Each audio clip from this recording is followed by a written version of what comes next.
Hillary creaking open, baby. Yo, welcome to the screen where the plot gets bent. Julie B deep dives, not just for content. She don't react, she dissects those threads from the lens. Catching clues y'all missed when the credits end. What you know about freeze framing frames and while you blinking, she building an evidence drum. Got a notebook thicker than the lore itself. In a chat full of nerds with a mental health shelf. Yeah, she sees the glitch, peep the double cross. You just watching TV, she talk to the boss. Every theory and thesis, no throwaway guess. While y'all on season 1, she in season 8. Said rewind and slow it, zoom in, enhance. Julie B caught the symbol in the window glance. While you tweeting what just happened like a clown, she already made a flow chart, color-coded breakdown. They don't die like us, they don't vibe like us. They binge and they bounce, we revive that trust. They skip intros, we rev the frame. You watch shows, we decode the game. They don't die like us, nah, they don't die like us. She cracked Severance before y'all knew it was deep.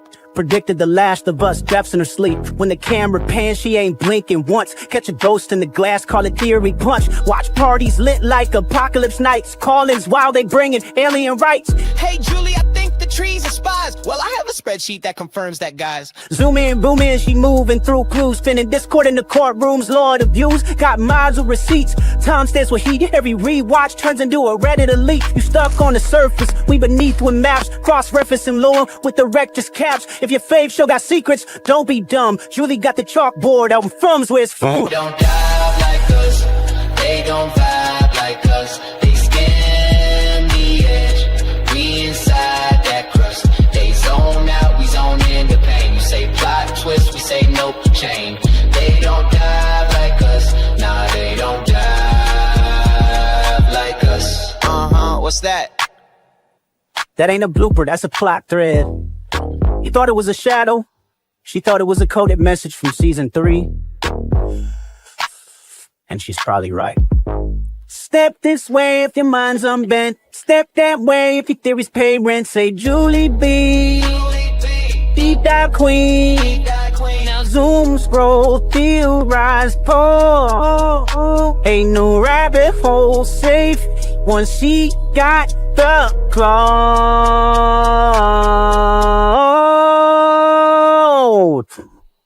They don't die like us.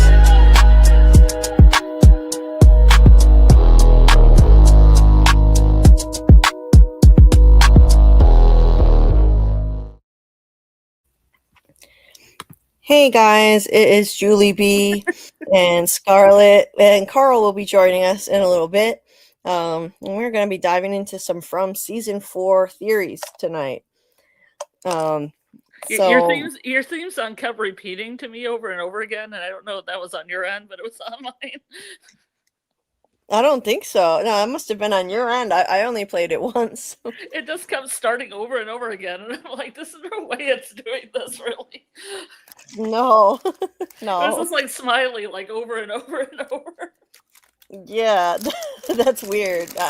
I mean, let me know in the chat if that happened to anybody else, but I don't think so. I don't know why that would have happened.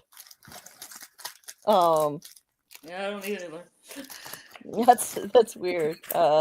No, just played it once. There was one time where I needed a little extra time, so I played it 2 times in a row. But yeah. You know, on my end, everything looked normal.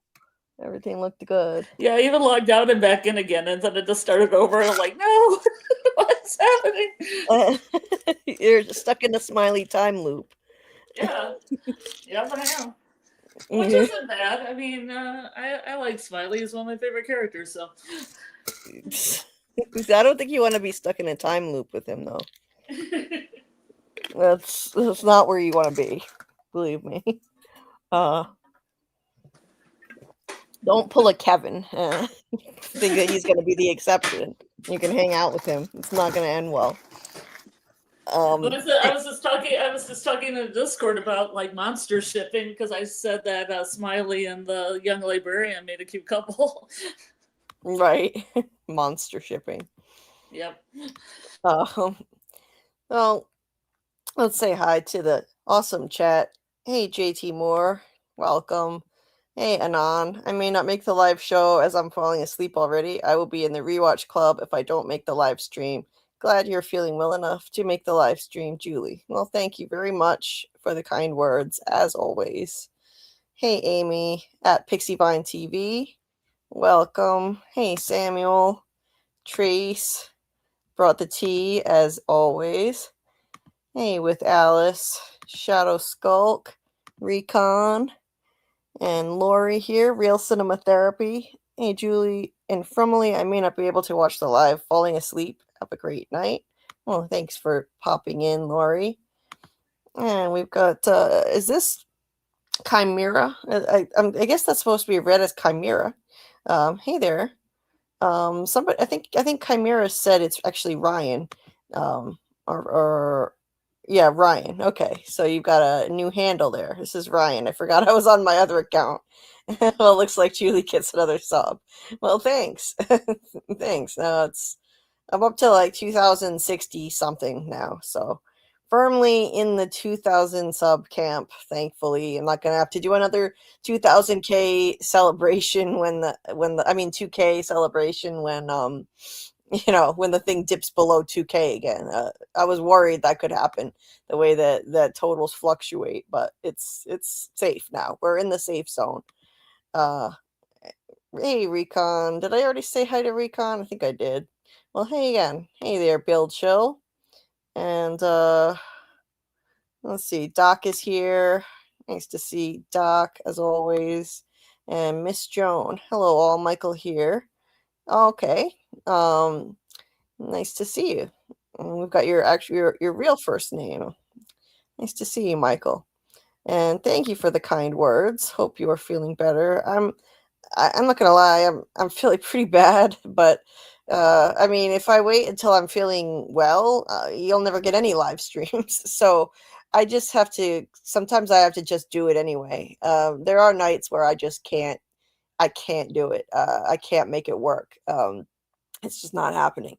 But tonight I decided to just forge ahead and do it anyway. It'll be a good distraction. Hey, Sonic, your boy. Nice to see you. He was sent here by Lord Tony. Well, shout out to Tony Teflon. Thank you for the send off. This as usual. I mean, he always does this when we're live after him. It's like what Letterman used to do. No, it was like or was it the guy before Letterman? It was Leno would kick it over to Letterman. No. Who was it that was he Phil mentioned it earlier on the live. He said like Letterman would do like the send off from one show to the next, and I don't know. So I don't know whoever was on after Letterman. But Letterman to Conan O'Brien, maybe? Yeah, maybe it was Conan O'Brien. To Conan O'Brien? Yeah. Or Stephen Colbert, maybe? One of those? Stephen Colbert used to send it over to the Colbert Report after him. Those were the good old days. And then I knew that Craig Ferguson was after that, and they might have sent that over after. Yeah. So they always do us that service and plug our stream because it's coming on. It just happens that way. It's often the case that we're on after them. And it just works out better for me. I'm more of a late night person, and it was a coincidence that he happened to be doing a stream tonight. So I popped into the chat and I saw our good friend Doug Hughes over there tonight in the stream. He spontaneously went on there to debate Tony. That was really interesting. I only caught a little bit of it, but it was an interesting debate from what I could see. So that was cool. And always a good time watching those lives. And already 9 likes with 8 watching. Good job, everyone. Thank you so much. Thank you. And you remind me when you say these things. Please hit the like button. I always forget to say it. Please hit the like button and help people find the stream. That's what it does. I never knew that until I started a channel, how important it actually is for the algorithm. I knew nothing about that. I thought it was just a shout out to the creator, but it's not. It's really important to help YouTube know who to show this to. Okay, let me see. I did a deep dive, Bill. Hey, adored by Charisse. So it wasn't what? So it wasn't just Scarlet, baby. Charisse saw something weird too. Is this the extended version, or am I tripping? That was weird, huh? So I don't know what happened. I'm confused. I'm confused. I played the song the way I always do, and on my end it sounded normal. So I don't know. So you saw multiple smileys. Yeah, that was weird. It was on a loop. I'm a little behind the chat. Let me see if anybody else did. Has anyone seen the spreadsheet?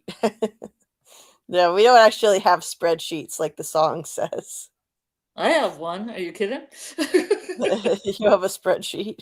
I'll make a spreadsheet of our conversation right now. Karl has the spreadsheet right here, guys.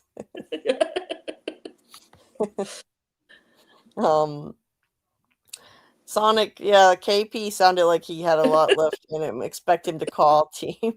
I kind of miss KP. I haven't heard his voice in a long time.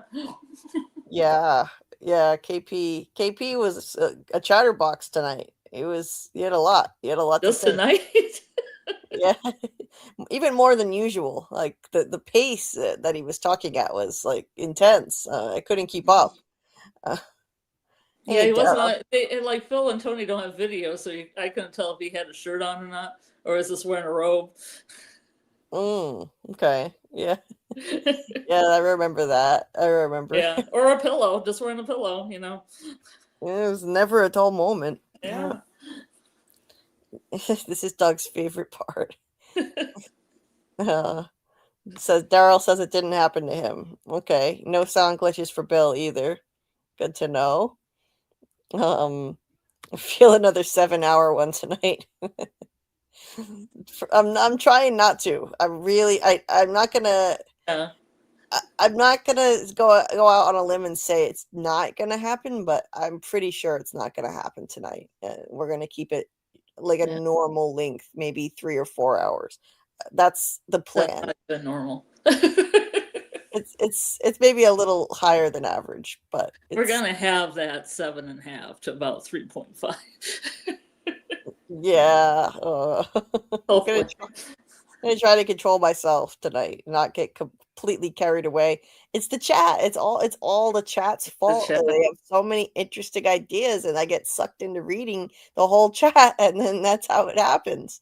Plus, I never know how to shut up. That's the other issue. But hey, Doug. Speak of the devil. There he is in the chat. There. Speak of the man in yellow, and he shall appear. There's Doug Hughes. That's enough talk about my favorite part. Clean it up for fuck's sake. Yeah, those references are not going to go anywhere now. That's like the most quoted line from those trailers. Yeah. Here's to my birthday twin. Yeah, great debating. Great debating on Tony's channel tonight, Doug. That was great. I mean, it was really intense. I was like, what have I walked in on? I opened it up and it was near the end, and it was a passionate debate on both sides. Yeah. Wow. Very strong arguments made, and Tony ran a poll after on who won the debate, and Doug won the poll by I think 60 something percent, and said that Doug won that debate. And sorry, Tony, I gotta vote Doug. I had to vote Doug. Not I just I tend to think more like Doug in terms of how From is going to turn out. So I had to go with Doug. Or more that it's about character development and all that, Right. Those aspects. Exactly. But Tony, he's a great debater, and he did his thing too. He was, he made some strong points. Yeah, it was good to see him and Phil. I haven't really watched Tony's for a while. Oh yeah, I've just been busy. I do stuff, and I have to get on here before. So Yeah, you do a lot of streams, and it's yeah. He thought it was Sci-Fi Vision instead of this one. I had to try to clarify that. yeah, It's like, yeah, no, don't go to Sci-Fi Vision because I think they'll be done and there won't be anything over there. yeah. I wrote in, the correction to, and he saw it, so Yeah. he told people. I don't even So think he knew who I was. yeah, he may not have known that Oh, wow. that you're Scarlet. It confuses people sometimes, the different names. Yeah. So, but thank you to those who did come over here from Tony's stream. As always, thank you so much for doing that, and appreciate Tony's support. And Karl here in the chat dropped the link to Ryan's gamer channel. Check it out right there, Chimera. Give him a sub. The champ is here, Doug. Oh, Lori's still here. I hope I can stay up. If I fall asleep, I'll catch the replay. Well, thanks, Lori. Appreciate that. And Lori put out a new video, a theory video on Victor, and as always, great insight. So make sure you check that out. And Lori, feel free to drop the link in the chat. I put out a video too yesterday. So if you guys haven't seen it, it is the latest video on my channel. I didn't put the link in the description of this stream yet. I forgot. But I don't know if I put any links in. No, I think I did. I put all the links in except the latest one. So when the stream is over, I'll add the link to the description of the stream. But if you go to my channel and click on videos, it'll be the latest video, and it's a Jade theory video. I mean, you gotta love Jade theories. He's my favorite character on the show. It's only 11 minutes long. And it's only 11 minutes long. Only 11 minutes. It may be the shortest video I've ever put out. I'm not sure. It might be. I was proud of myself. I actually reined it in. I kept it short and concise, and I just made my point. Now, of course, literally as soon as I finished recording it, I thought of other points I wish I had made. Naturally. And I could have recorded more and edited it in, but then I wouldn't have gotten it out on the day that I wanted to. I just wanted it done and released. We don't have much time yet until season 4, and I've been looking at the calendar all the time and figuring out how am I going to fit everything in that I want to do before then. So I just had to try to keep it to the point, and I did. It's a theory on what Jade is going to find down in the cave, what's going to happen to him with his encounter with the monsters, and the identity of the corpse, what some people think is a statue, but I think it may be a corpse that is starting to mummify, and that's why it looks the way it does. Yeah, it kind of reminds me of bog people, if you've ever seen people preserved in a bog. Right. That kind of type. Yeah. So I've never seen that, but that sounds horrifying. I just read today in the National Geographic article they found some preserved, archaeologists find them, and they can even know what the people ate because everything's so well preserved. Right. So lots of gruel, lots of oatmeal. Lots of what? I said lots of gruel, apparently. Oh. So okay, so I've got the link to the video here. Let's see. Jade theory video. If you guys could give it a view, if anybody hasn't seen it yet, I would much appreciate it. It's only 11 minutes of your time, and it's not the usual half an hour, so not bad. Take your device in the bathroom with you. It's 11 minutes. Go for it. Yeah, play it. Take a shower. Get ready for the day. Just have it on in the background. Have a snack. Yeah, it's quick and to the point, and I think I'm very much convinced of this theory too. I think I know exactly who that corpse is in the cave, and and how it connects to Jade, and that Jade is going to be shown that corpse by the monsters. And yeah, I mean, we're gonna wind up talking about it because we're gonna be talking about season 4 theories tonight. So I won't worry about spoiling the video, but I'm convinced. I know that's gonna be Toby. That corpse is gonna be Toby, and I get into the explanation of that in the video. So we're gonna see that, and we're finally gonna circle back to the Toby thing, and it's gonna be wild. And we already have precedent for the monsters playing games, letting somebody go. It's already happened. I like to base my theories in evidence, things that have already happened on the show. They're likely to do similar things again, similar tactics. They let Randall go in season 3. They did it with an ulterior motive to screw with Boyd. And I think it's going to happen again. I mean, obviously, Jade's not going to die. There's no way. So what is their angle? What are they going to do? They're going to reveal secrets. They're going to reveal some of Boyd's secrets. And definitely one of those secrets is going to be that Sarah killed Toby with her own hands. I'm convinced of that. And it's probably Toby too, because he's got that nice wide open space without a tongue, so a rat can just sit in there. Yeah, I mean, it fits, right? When I realized that, I was like, "Oh my god!" It literally fits. The rat fits in the mouth because there's no tongue anymore. Yeah. Maybe that's why they do that. Maybe they need a place to house the rats. Yes. So I think it's going to be a diabolical moment, and but I get into it in a little more detail in the video, and how it's all going to connect to the ongoing effort to break Boyd, and Boyd turning into a monster, not literally, but Boyd descending into. But maybe, you never know. I don't know. The more that I hear like Akasa saying you're turning into a monster, the more he stares at the Jasmine monster mirror. I'm like, could he actually change into a monster?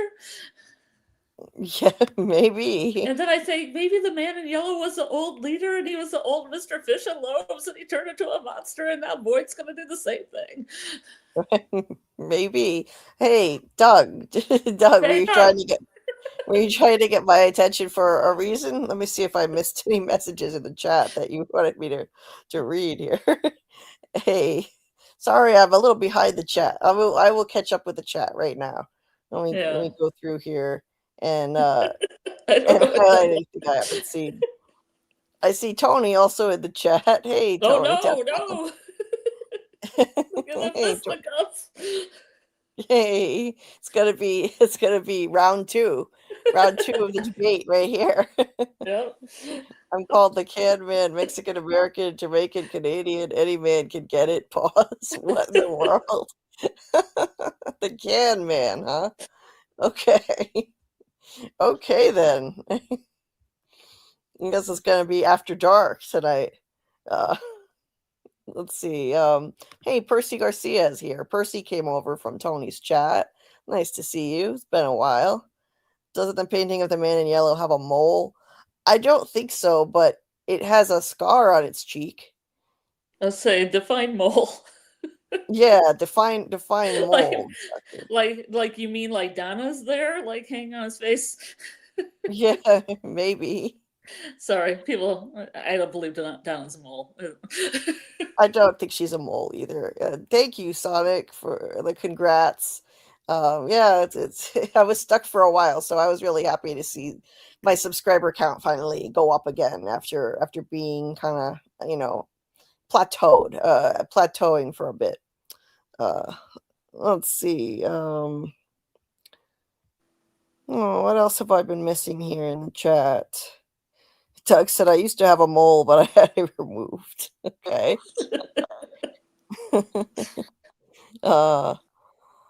Let's see. Okay, so it was following. So Letterman was following Johnny Carson, then Conan O'Brien. Yeah, and that's what Tony and Phil do for us, and we really appreciate it, like, more than I can say. Thank you so much. We've got 52 people watching, and many people originally found out about this channel because of Tony. So always be grateful. Hey, football affinity used to have a yellow suit, but you removed that too. Yeah, removed that too. That's right. Yeah. So that was unexpected. The man in yellow is not Yeah. exactly in yellow anymore. Yeah, Man in talk about yellow is after dark. man in buff now. He's Yeah. he's yes, no yellow anymore. That was short lived. Let's I see. just wonder why they took the suit inside. Yeah, the suit is inside. Because I've been doing that rewatch and then Smiley being inside, and I'm like, did they learn their lesson? Because Sakitas broke out of him. Yeah. Don't take things from the woods. Don't take things on the ground that you don't know about and take them inside. Yeah. That's not a good idea. They brought, if you look at the scene, I'll pull it up. If you look at the scene in the sheriff's station, they brought the man yellow suit inside and put it on the table. So yeah, we shouldn't be bringing these creepy items in buildings. I agree. Not the best That idea. suit could possess someone, you know. Ethan puts it on. I'm just saying. Yeah. Yeah. You never know. So, Chris, hey, nice to see you. I think Julie is Man in Yellow, just like in Predestination. Julie is Man in Yellow. Well, that's a new one. I have not seen that theory before. Maybe Teen in Yellow. Maybe. Let me see. Predestination is an excellent movie. Great time travel movie. If anyone hasn't seen that, highly recommend. There's the yellow suit laying on the table right there. Hey, Jordan. Nice to see you. Hope you're doing well tonight. Live streams come at a cost. LOL. That's just the tip of the spear. Screw it. Let's make it 10 hours. I've done it before. I mean, it wouldn't be a first. It wouldn't be a first time, but no, I'm not gonna do that. I've got a little bit more control than that now. The longest ever was 12 hours 45 minutes. That was the record. Miss Jones said I was up until like 4 a.m., but y'all were still going. Yeah, last time we were going until like 7 a.m. or something. Hey, Noah.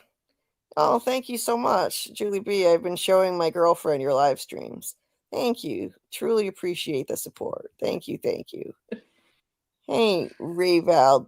Nice to see you. Dougie in the house. Yes, indeed. Dougie in the house. Shadow says, I'm staying as long as I can manage. Healing from another big seizure. Oh my god. Oh, so I may end up drifting off. I'm so sorry to hear that. I know your health is an ongoing battle. So you understand my own challenges. Another chronic, health problem warrior. So feel better. I hope you recover well, and that you don't have to go through that again anytime soon. That sounds horrible. So sorry. Don't try and get your rest. Don't try and stay up for us. As much as we love to have you here, Shadow. Always just an absolute joy to have around. Just a lovely person. Sonic says we need to pay-per-view the next Teflon and Hughes debate. Yeah, seriously. Amy said I thought a fight was about to happen. Yes, it got intense. Chris said maybe Julie birthed Man in Yellow and is her son. Oh, that would be interesting. Very kind of dark twist, family ties kind of thing. People being related who you weren't expecting, in a timey-wimey way. Yeah, I heard another theory about Julie that she may be the person that meets Jade, the lady that met him when he was younger. Right. I'm making a whole list of these, Julie, because I think they're really intriguing. Right. Hey, welcome, Joe Still Knows. Nice to see you. Doug for the win. Tony says Doug did win that pool. Congrats. And then Tony is always a good sport.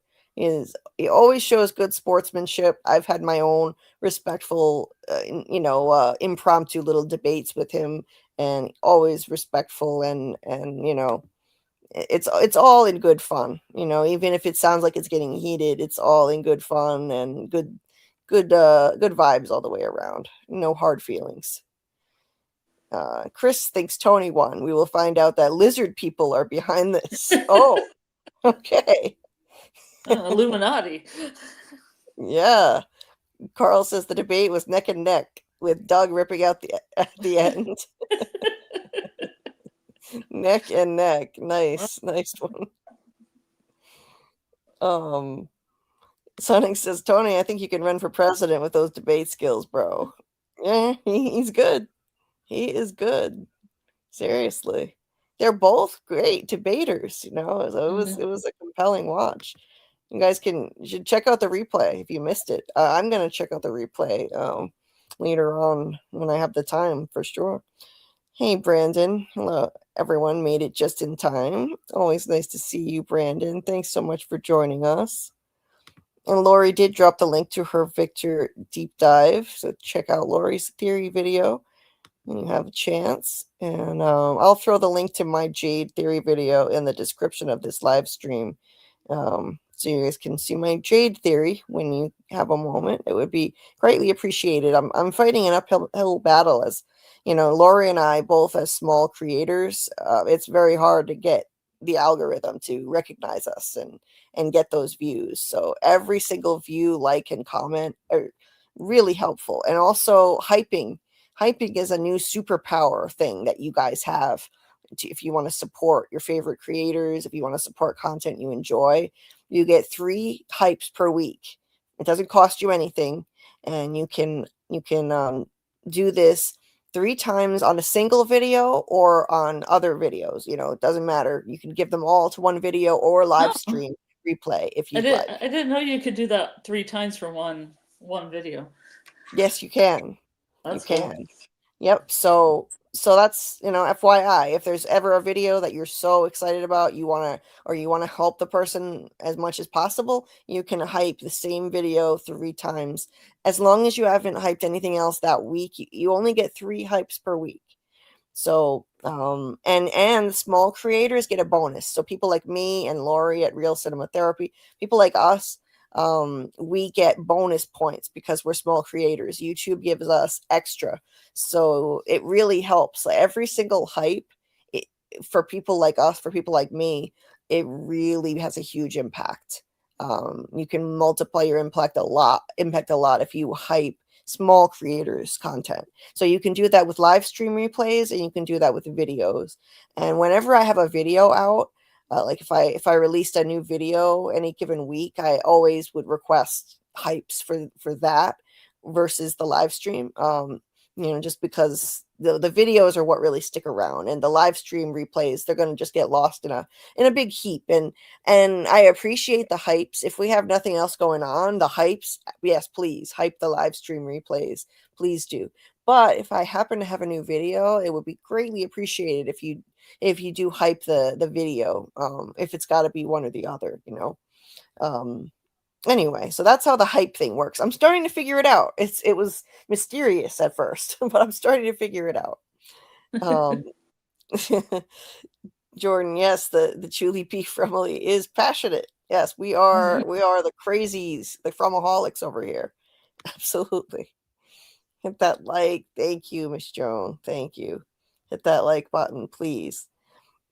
Chris says, Man in Yellow will visit Tony and see knowledge comes at a cost before he gyms him. Oh my God. Before he gyms him. Let's see. No.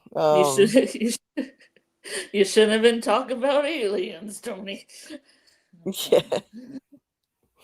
You shouldn't have been talking about aliens. They probably wouldn't have been talking about aliens. Okay. Yeah, Sonic, exactly. A late 11-minute video is perfect after a late night of Taco Bell. Exactly. Yeah, just they're on my Jade theory video, and yeah, enjoy. Thank you so much. You know, it's the first theory video I've put out in a long time. So the other two videos I recently put out were for the trailers, the teaser trailer one and the full trailer breakdown video. So if any of you guys haven't seen those, they're linked in the description of this live stream. The two for season 4, the two trailers. I got a video breaking down each of them, and each of them are very long deep dives into those trailers. But I put a lot of effort into them, and I'm proud of them. It was worth the work and time, and it was nice making a theory video again, diving back into a theory. It's been a while. It's good to be theory crafting about From again. I really enjoy it. Mish says, I've heard 2 good theories for who it is in the cave, yours being one of them, Julie. Well, thank you. Yes, I'll put it up on screen right now.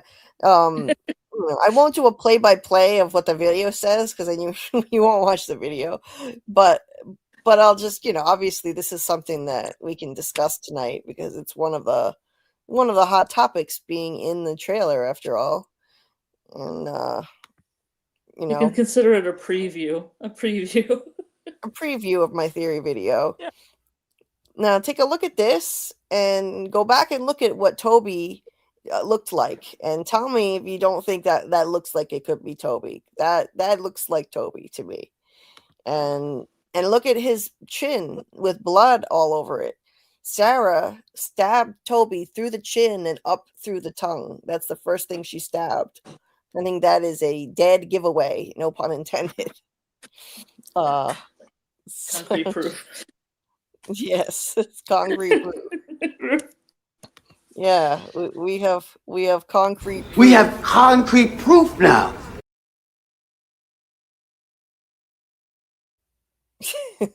Yeah, it's Toby. I am convinced this is going to be Toby, and that is his tongue-free mouth right there, with the rat is nestled right inside.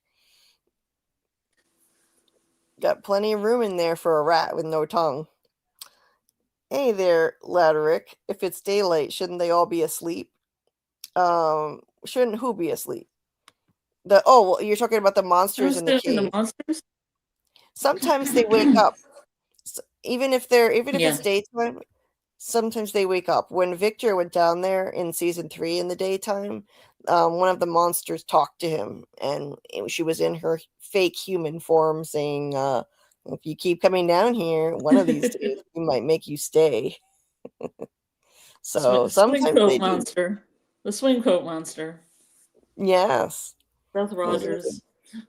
Sometimes they do wake up, and that's why Victor and Tabitha had to be really quiet when they walked through the cave, so they didn't wake the monsters. Okay, where was I in the chat here? So yeah, Jade is gonna have one hell of a scare down there. He is gonna have one hell of a scare before it's over. But they're not killing Jade. Daryl says episode 5 is called Of Myths and Monsters, which is the main reason I believe Jade will be captured by the monsters, and they will talk to him. Yeah, that's a great theory that it'll happen in that episode. I could see that, and we may find out a little more background, I think, on the monsters based on that title.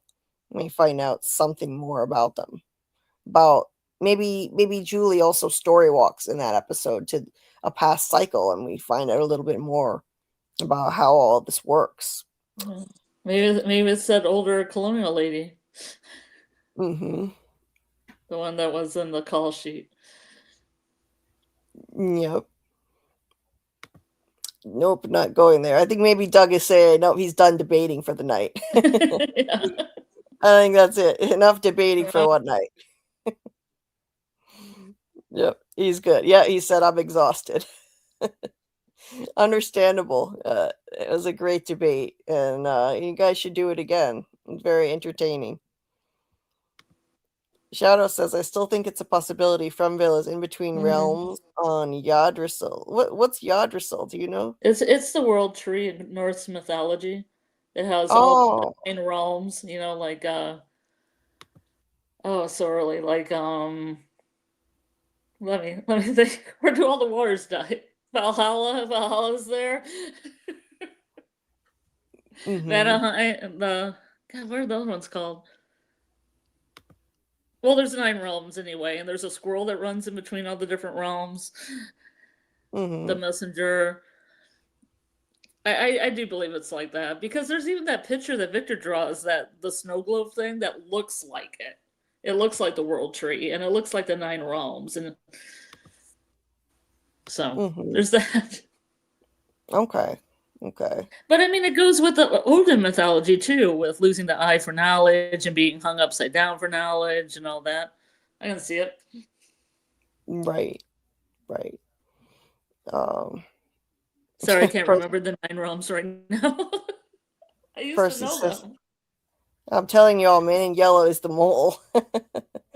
Well, I mean, he could be, now that he appears to be a shapeshifter, he could actually be a mole at some points in time and posing as people in the town. It's possible now. All of a sudden, mole theories have a bit more credence because of that. And I've seen a resurgence of mole theories in the fandom ever since that full trailer came out. But yeah, it's Much possible. like the Eloise is everyone, now the Man in Yellow is everyone. Yeah, now the Man in Yellow is everyone. Yep, it's happening. And even the animals too. The Man in Hello. And Tony said, "You can thank me by inviting me to the wedding. All I ask, no more." Tony, you will get a VIP invite to the wedding when there is one. Yes, you got it. You got it. You don't even have to ask. Um, absolutely. Um, let's see. I see a new name here in the chat. Where was it? Here. Wiz Guzman. Welcome to the chat. Welcome. Thank you for watching. The first episode shows the Matthews going by the train track with the electrical post after passing by the town the first time. Yes, this is something really fascinating to me too. But not the next 2 times. Why, if they had already seen the fallen tree and passed by the town, there were still electrical posts? I think it boils down to, this is another dimension. This is like a pocket dimension or a pocket universe, and that's a thin spot between those 2 dimensions. It's a thin spot that wasn't quite gone yet. I think every now and then a portal or a thin spot opens up and allows somebody to be brought through. And I do believe there are entities specifically picking people to be brought through those thin spots. And at that point, that portal wasn't quite closed yet. It was still thin in that area. It was murky. So the Matthews saw vestiges of their world. They saw the power lines even after they'd already been in Frumville town. And there are no power lines in Frumville at all. But for that moment there were. And then when they drove around again, the power lines had disappeared the second spin around, the second turn. And then they turn around the other direction, and I swear it appears that when they drove backwards, there is something that starts to reappear. That it looks like there's something by the side of the road, possibly a railroad light box, or it's something related to that, or a sign that appears on the side of the road. And from that angle, it doesn't show anything else, if there may be power lines or not, because it's a different angle. It's not a full aerial view the third time, but yeah, I think that's fascinating. And I think if they had continued to keep driving like that, it's possible they may have been able to get back out. So some entity had to make them stop and cause the car crash, in my opinion. I think that's why the crash happened. At least one reason why. I think one of the entities took control of Toby's vehicle and crashed it into the RV to stop them from getting out. That's what I think. It's interesting, and I don't think it's a mistake. There's no way. They're way too attentive to detail on this show. It can't be a mistake. Can't be a production error. I'll pull up the image. I mean, it's really intentional. I mean, we did a whole live on this. It's very, very intentional, the pictures that we showed, and Yes. you can tell things are disappearing and reappearing. Yes. Karl said at the wedding, Doug will perform the ceremony at our wedding. That would be sweet. Oh, wouldn't that be crazy? A very Fromville wedding. With Doug as the officiant of the wedding. Oh man, that'd be wild. Yeah. Um yeah, yes, you're right. You're right, Wiz. It is the key to the mystery. The first episode, they hid a lot of clues to the mystery in the first couple episodes. The showrunner said that. So you're right to focus on them like that. You're absolutely right to do that. So it's a fascinating detail. Hey there, nice to see you, David. That was an awesome debate with Tony versus Man in Yellow. After Tony said the creators have fooled him, he shakes his head and mentions my quote. I'm clipping that for Tony when the series ends. Yeah, I thought Yeah, that was pretty sweet, David. yeah. David David has a cool cave mural markup that he did that makes it look like there really is a dragon hidden in there. So yeah, and he mentioned that in the chat, and it's awesome. Plot twist: Julie B is Julie. uh, um, yeah, just coincidentally, I'm another Julie. I don't think that you could wait. You would probably story walk to the end of the series. Yeah, I think I would. I definitely would. um Let's see. Okay. Shadow says they finally started me on epilepsy meds. So, and thank you, y'all. I love and care for all y'all and love any amount of time I can spend here. We love when you could be here with us, and I hope that your new meds help you. I really do. And sending all the best positive vibes to you, and hope that you feel better soon. Hey, welcome, Carla Way. Nice to see you. They're both passionate. We love to see it. Yes, they sure are. Makes for great TV. Absolutely. Neither debater was taking no for an answer. It wasn't. Yeah, that was a good one, Vilchel. Let's see what you did there. Pull a tabby. No.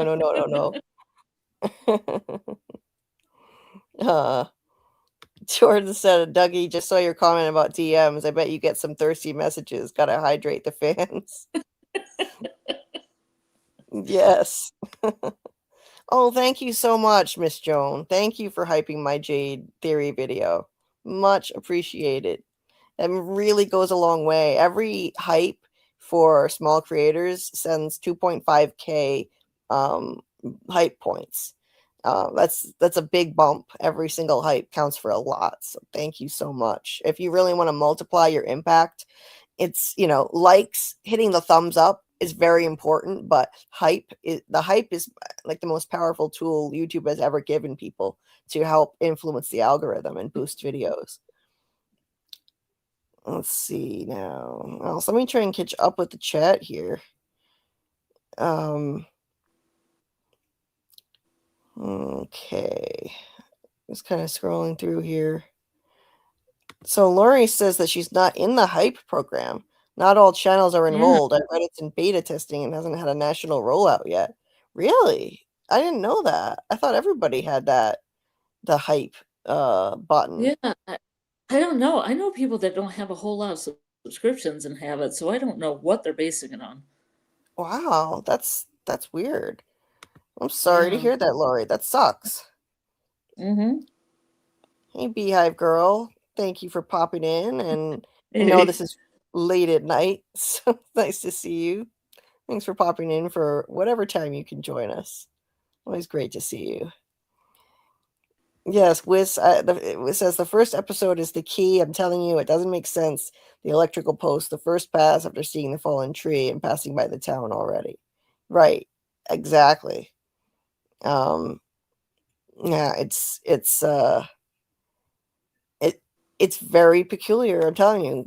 Go back and look at it, guys, if you didn't notice that detail. But I'm sure most of you guys have seen it because we're all like deep diving sleuths here.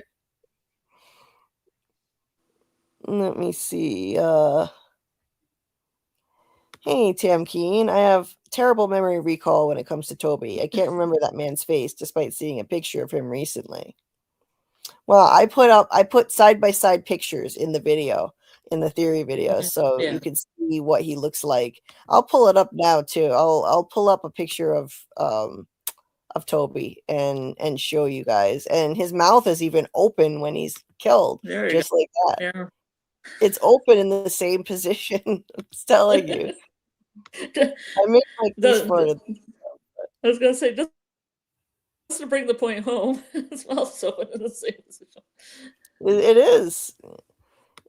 Let me tell you. Oh, sorry. Go ahead. I was gonna say, let me tell you, with this recommended rewatch, I'm really finding that if I don't watch anything on season 2 or season 3, except those episodes, I am getting slapped in the face with some information. Oh yeah, and I want to start watching them now too, and see what I can glean from doing that. I'm gonna watch those episodes next too. But Tony says, I agree, you're right. It's Toby. You figured it out the same way I figured out Tabitha would return that episode, thanks to what you said live. Well, thanks, Tony. I'll never forget that. I sparked Tony's theory that Tabitha was going to come back in the ambulance in episode 4 of season 3 on a live stream. It was cool. I inspired his theory right there on the live.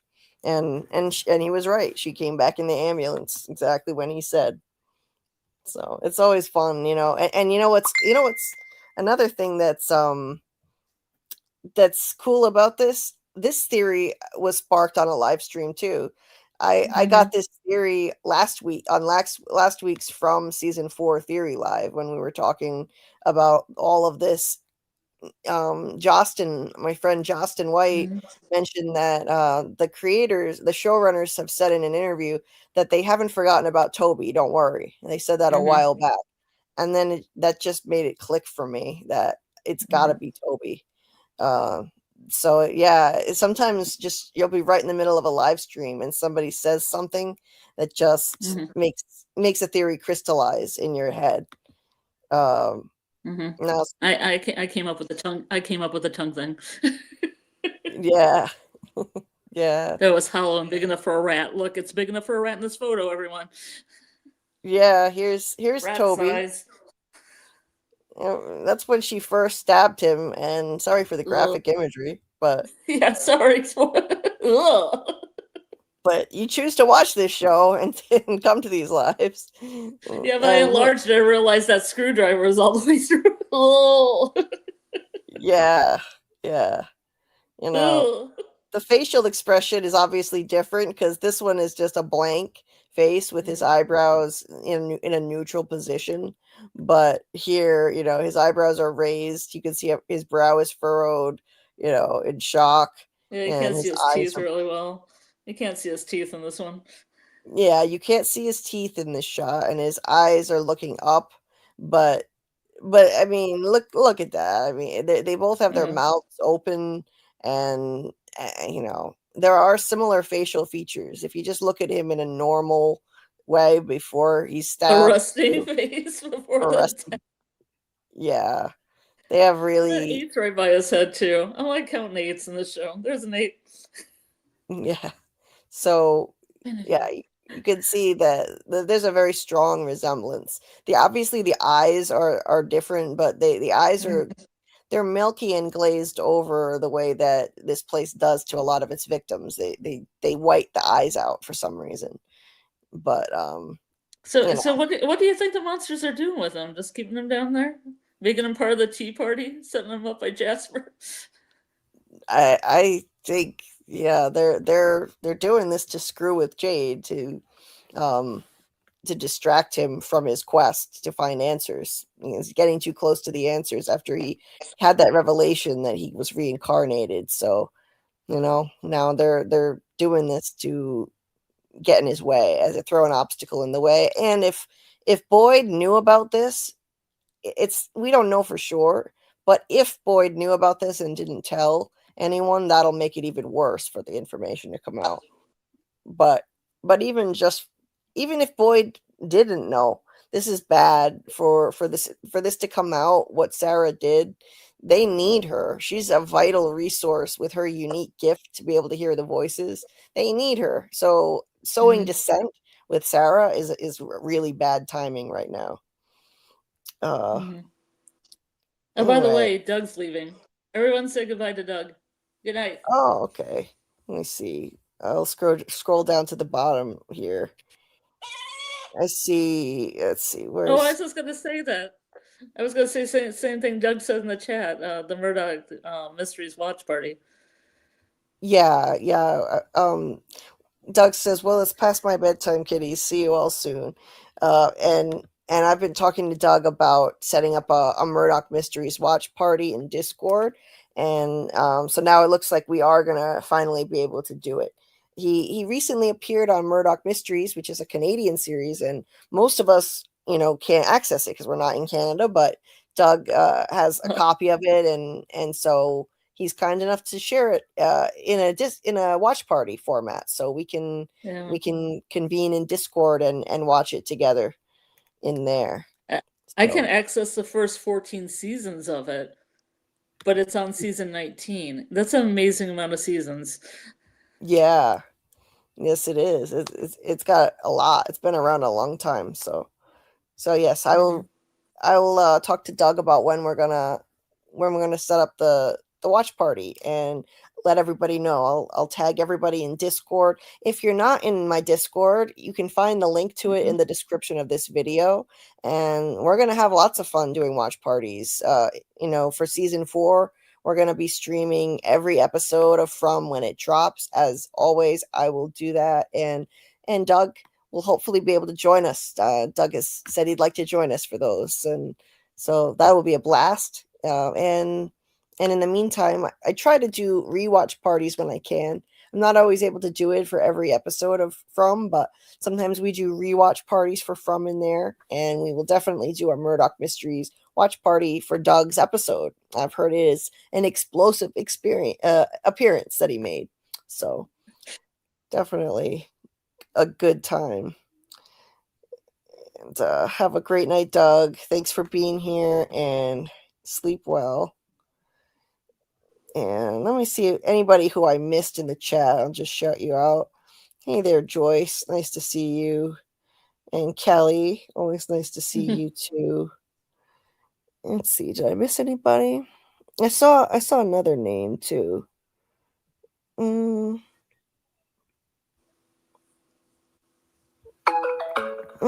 Sorry, I gotta put my phone on Do Not Disturb.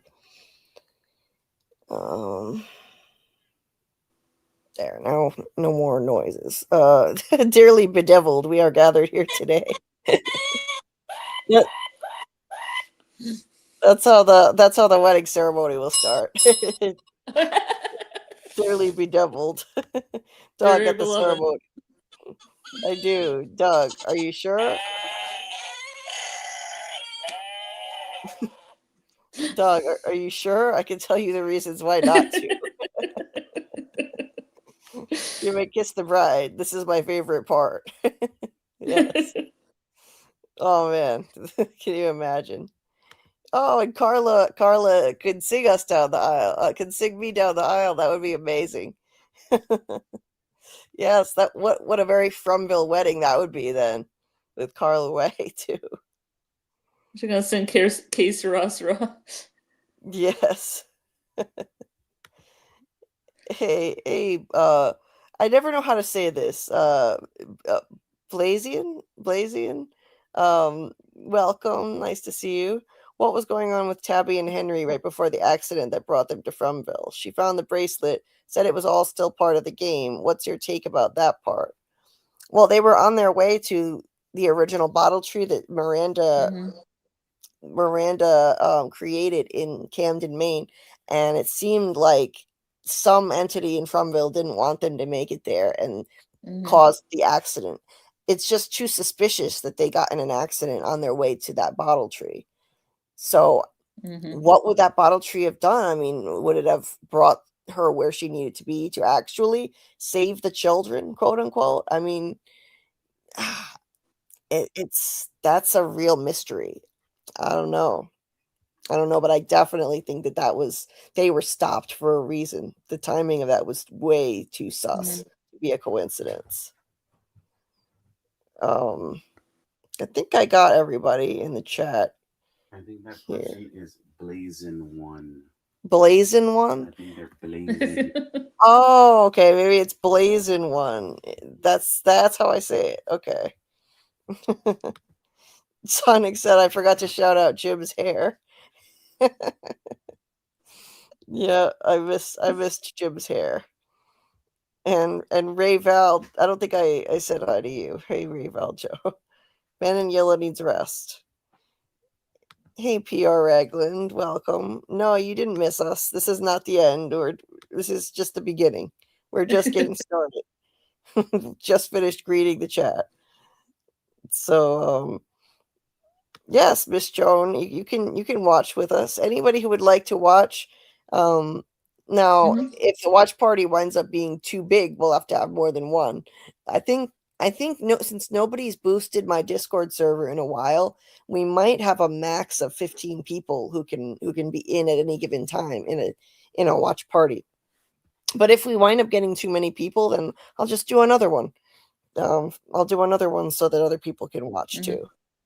So yeah, you can join the Discord if you're not in there already. Link is right in the description of this live stream. Yes, Anon, the guy in the root cellar getting a lap dance from the huge boulder had the glazed over eyes. Yes, he did. He did have the same glazed over eyes. I've never heard it put that way. I never heard it put that way either. That's a unique take. Yeah. A lap dance. Oh, I didn't see this. Doug said there's a little surprise in the Murdoch Mysteries episode that has a From connection. Ooh, I'm intrigued. Nice. Joyce said see you in 7 hours, Doug. JK, I think. Yeah, let's try not to go 7 hours tonight. Jade finds out Sarah is psycho. Yes. I think it's happening. It's happening. Hey, Jen Hack. Nice to see you. All the secrets. Yep. All the monsters are going to spill all the tea. All the tea. We see them kind of convening around Jade, and Jade is going to be looking at a strange little boy, too, who appears to be a young version of himself. I can only conclude that's what's happening. Like Tabitha saw a young version of herself in a dream in season 3. I think it's gonna be young Jade. Yeah. And he's looking at that little boy. I think it might be Jade at his most fragile too, like when he was in 4th grade, because he seems to be about the age of 4th grade, and that's when he said he came to America. So it might have been when he was very fragile. Well, why is this? Oh, I was like, for some reason, the right tab wasn't showing. Here it is. Hey, Michael, nice to see you. Yeah, Jade at his most fragile. I could see that. When he was a kid, he was living with his grandma in France. Now, the age doesn't really. I mean, maybe the kid is 12 years old.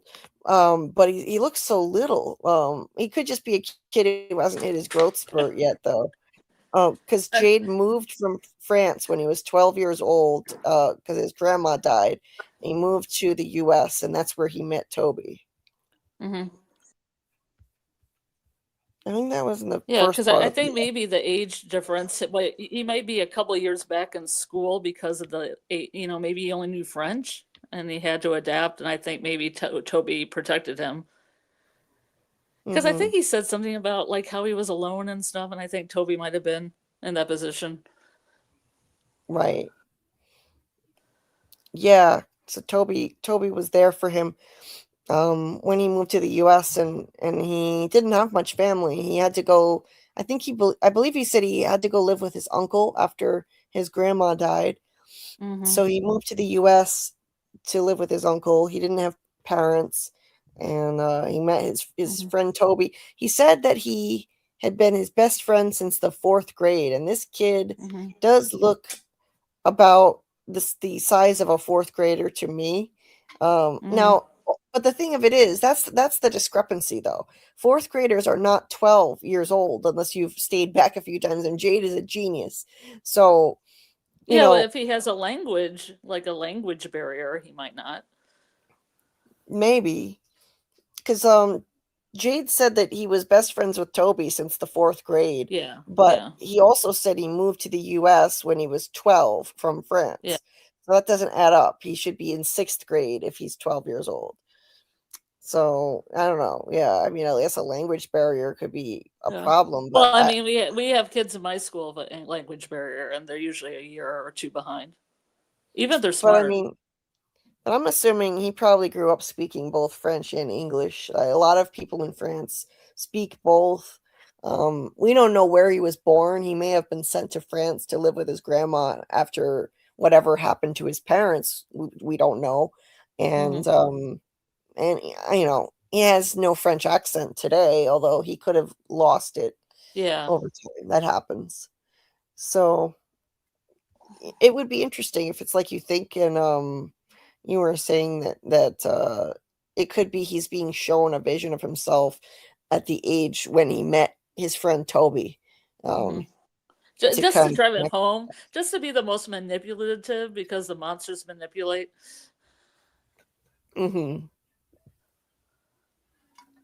Yeah, I could see that. Good night, Jordan. But y'all better never change because this is the best damn community I've ever been part of. Well, I'm sure the Frumley is never going to change. I completely agree. It's the best community ever. And good night.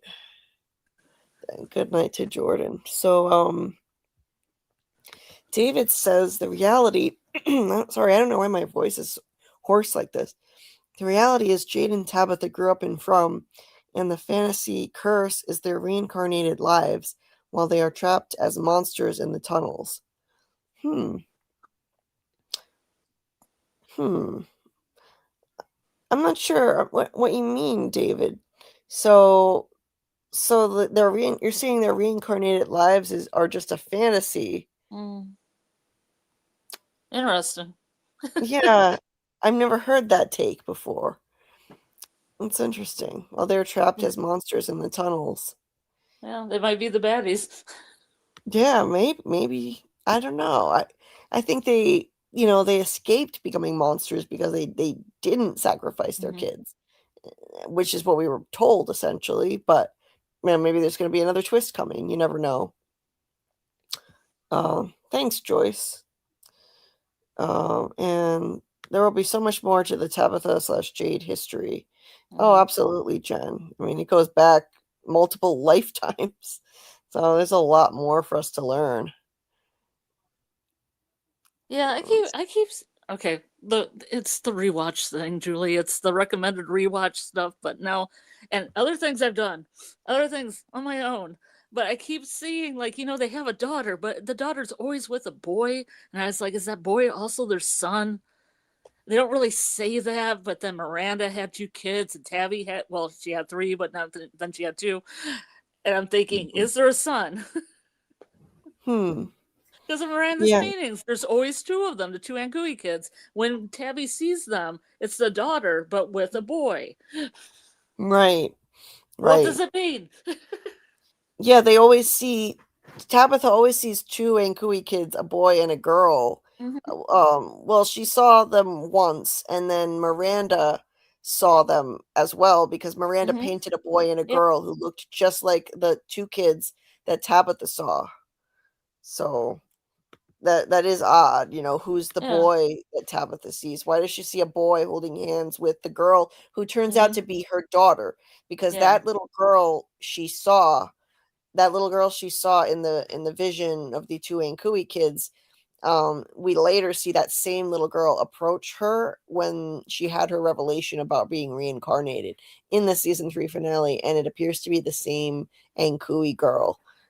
So I believe it's heavily implied that girl was her and Jade's daughter in the origin story. Yes. Yeah. It's not explicitly stated, but it's heavily implied. And see you later, B. Thanks for being here. For being here. Michael, et moi aussi. Je parle un petit peu de français et a bit of franglais aussi. So franglais, like French and English mixed together. Yeah, me too. Oh, Just like a little bit. like Spanglish. Like Spanglish. Yeah, Interesting. franglais. I've never heard that one. So yeah, please hit that like button, anyone just joining us, and help people find the stream, and check out my new theory video on Jade and what is going to happen to him down in the cave with the monsters, what he's going to learn, the shocking reveal that the monsters are going to inflict upon him, and how it's going to shake things up, I think, as well as the identity of the mysterious corpse in the trailer, which, I mean, we've said right out that it's got to be Toby, but don't let that stop you from watching the video, because I have more to say on the topic than just this. Don't let it stop you from thinking this isn't Toby as well. I mean, all theories are accepted here. Right, it could be somebody else, but that's my theory. I like when you move it around. It looks like the rat's moving inside of his mouth. It's like, ugh. I know, right? It's because it is poking its little head out of his mouth in the trailer. So gross. Yeah. My theory video is not in the description yet, but when the live is over, I'll add it. I'll add a link to the description of this, and you can find it as it's the first video listed on my channel. It's the latest video. So, and you know what else I'll do? I'll pin it to the top of the chat. I'll pin it to the top just to make it a little easier to find, since I forgot to put it in the description of the live stream tonight. So, yeah, what do you guys think in the chat? What do you guys think of all the Jade scenes and this mysterious little boy? It's odd to me that they're going to show him this boy who's in modern clothing. It's odd because, he didn't grow up here in any modern clothes. I mean, I don't see why he would have been brought back here as a child in any of his previous lives. I think the curse would wait till he's an adult to bring him back. I doubt he was brought back as a little kid. So you don't think it's like a glamour or projection or anything the monsters are doing to mess with him? Oh, it very well could be. Yeah, like it's a vision. It could be something that the monsters or the entity controlling the monsters are doing. Yeah. To mess with his head, like rather than one of his usual kind of visions. Obviously, this is not like his other visions. His other visions have shown him a different version of, in my opinion, himself in past lives. I think all of his other visions were him in past lives. And like the guy under the boulder, the guy shooting at him in the Civil War soldier outfit. Yeah. The guy with the skull. The lap dancing boulder. Yeah. The guy with the skull in colonial clothes. And of course Christopher. I think they were all Jade in a past life. Now this kid looks like him as a child. Yeah. We're looking at him from a distance. Let me go back to that. We're looking at him from a distance, of course, but it damn well looks like they're going for a Jade look with the long baby curly Jade hair. The long curly hair, and it's even the same style as his. If I zoom in on it, it makes it blurrier, but it looks I was like gonna, it. I was gonna say, how many buttons does he have on button? Not very many, but he's young. Not very many, but they had to He has go a with a shirt under it conservative too. look. Yeah, but it's about the same colors that he wears too, the light blue and the white. Yes.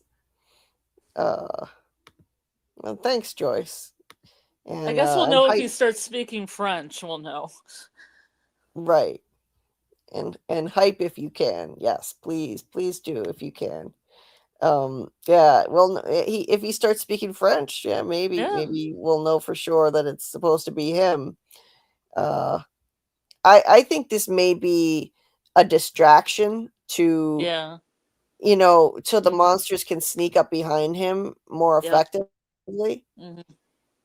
They employ trickery like that. They've done it before.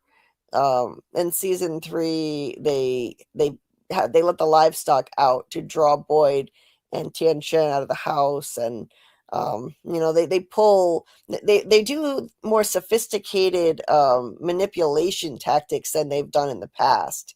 And they also had one of the monsters lay in the street and pretend to be an injured woman, and so the ambulance EMTs would get out, and it worked. R.I.P. Yeah. EMT. And the other one. Yes. Oh, that's really good. You really bumped up the color and everything on this so we can see it really well. Yeah, I just enhanced the image and brightened it. Now I saved it, so I'm going to go back to it and zoom in again. It should be, wait, that's not it. Where is it? No, that's our scarecrow monster. Why is everybody screaming? Yeah, everybody's screaming. Where did it go? Uh-oh. It should be here. Well, I'll just do it again. It should be at the bottom of the folder because I just saved. They don't want you to know, Julie. They don't want us to solve the mystery. Yeah, we're diving too deep again. We're diving too deep again, so they can't have that. All right, I'll do it again.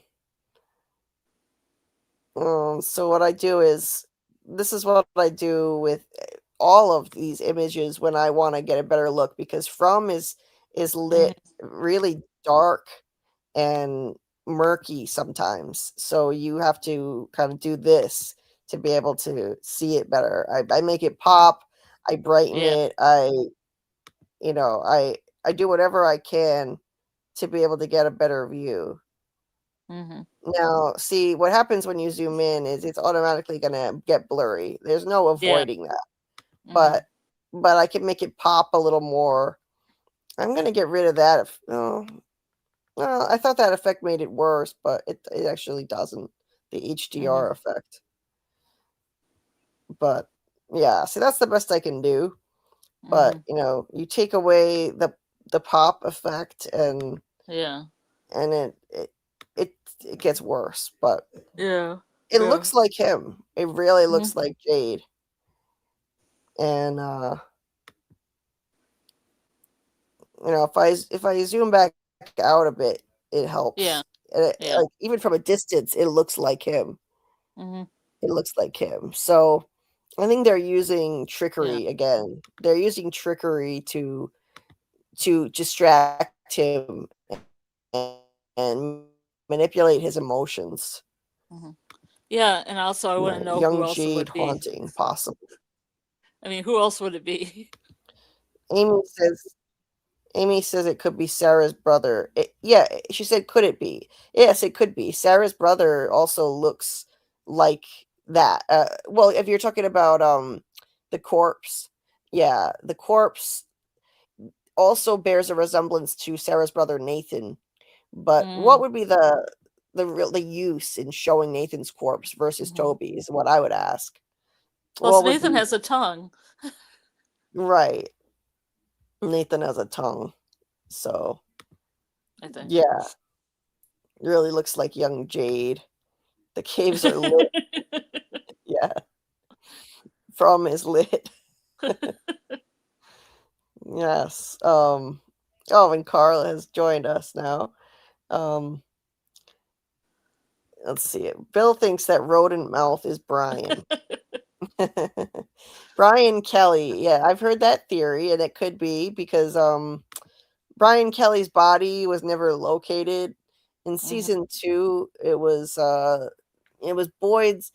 That was kind of to mess with Boyd. The evil entity brought in a red shirt on the bus Well, who had the name. two red shirts, one named Kelly, one named Brian. Right. One was named Brian and one was named Kelly, and they were a couple, and it was to mess with Boyd because he had a comrade who died in his arms. It was his friend in the military, Brian Kelly. So since they never found his body,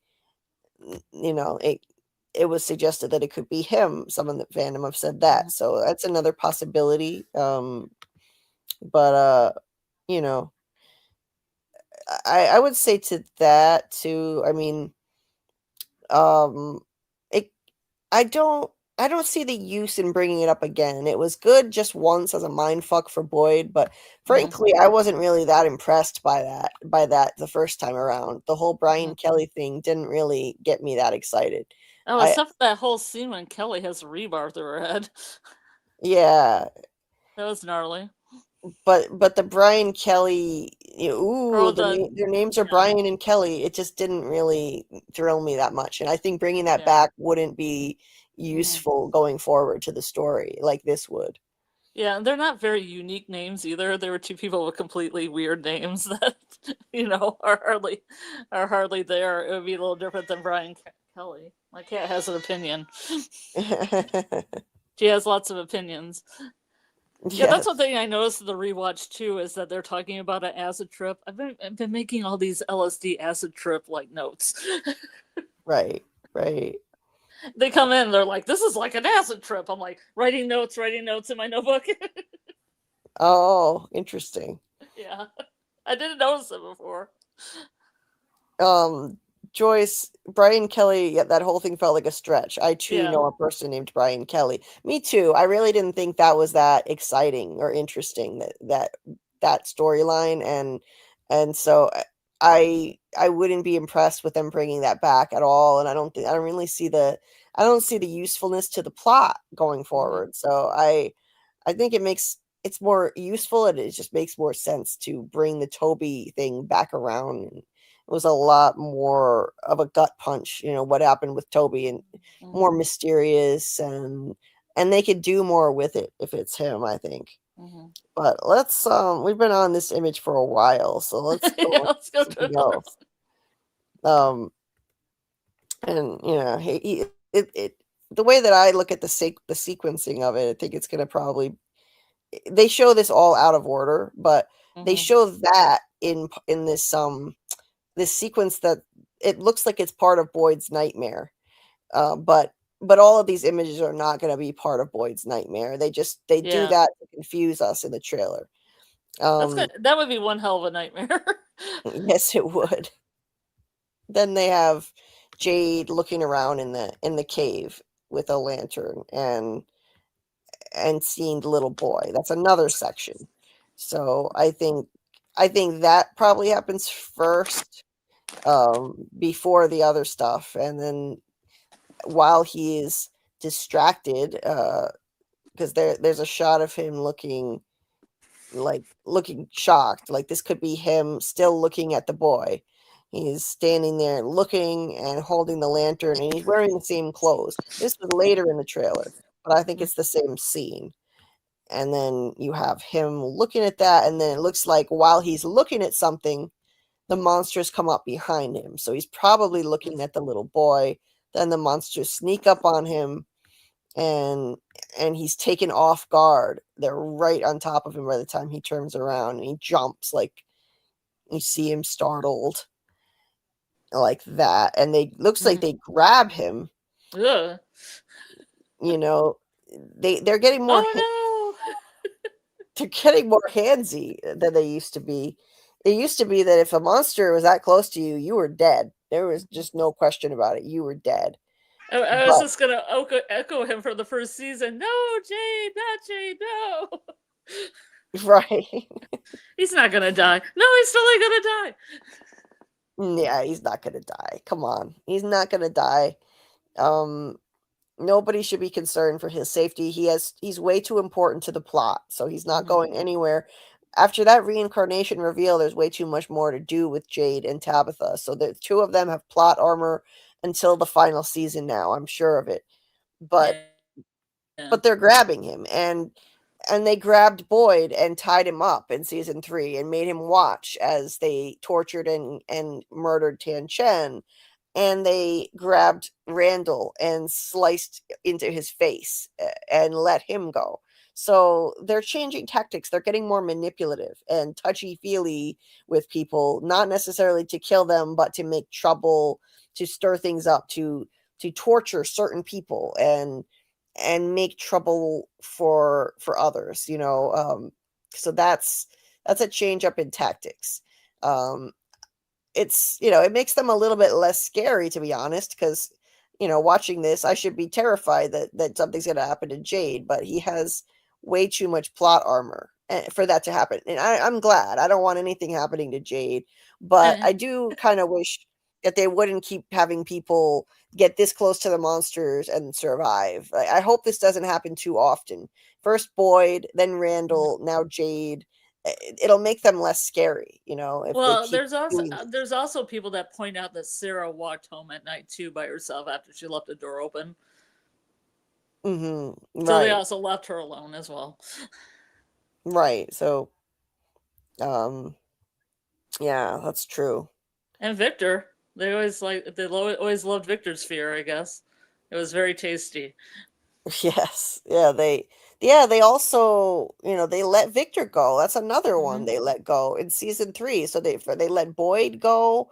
They let Randall go next. And then there was Victor, who went down and talked to the monsters, and they let him go as well. And now it's going to be Jade. I mean, how many people are going to get this close to the monsters and walk away alive? It's getting to be a bit too much, I think. I hope they stop doing this. It will make them less I'm looking scary. forward to that little, tete about spilling the tea, though. Yeah, I mean, I do really like this concept, the idea that they could be spilling Boyd's secrets to Jade to cause trouble.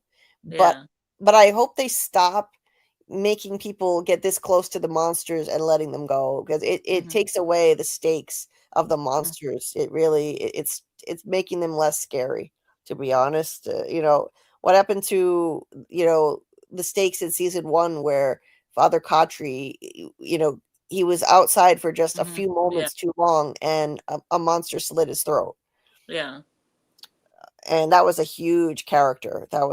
He was a really important character, and you felt the stakes when that happened. So you don't think it's just upping it by putting the Man in Yellow and like the Scarecrow and Ragdoll in there as like the new monsters, and putting these monsters more to the back? Well, I think yeah, there's something to be said for that. That at least there are other threats now. There are other threats now, and as long as they're real threats, and they actually attack, we have this guy. You know, we have this whatever the hell this is now. I don't know. So at least that's a good thing that we have other entities, because the monsters are losing their scare factor at this point. They're not as lethal anymore. So it's good that there are other entities. I don't want them to completely just make the monsters toothless, though. Don't want them to be like that.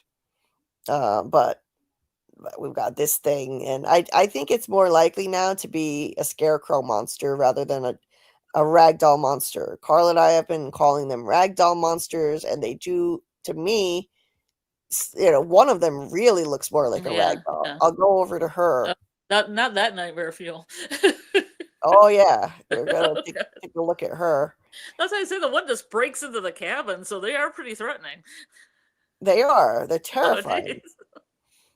And to me, that looks more like a Ragdoll monster. But we just rewatched season 1, episode 9, and Ethan he looks through Victor's drawings, and then he specifically says there are scarecrows, giant spiders, and I forget what the other thing was that he mentioned.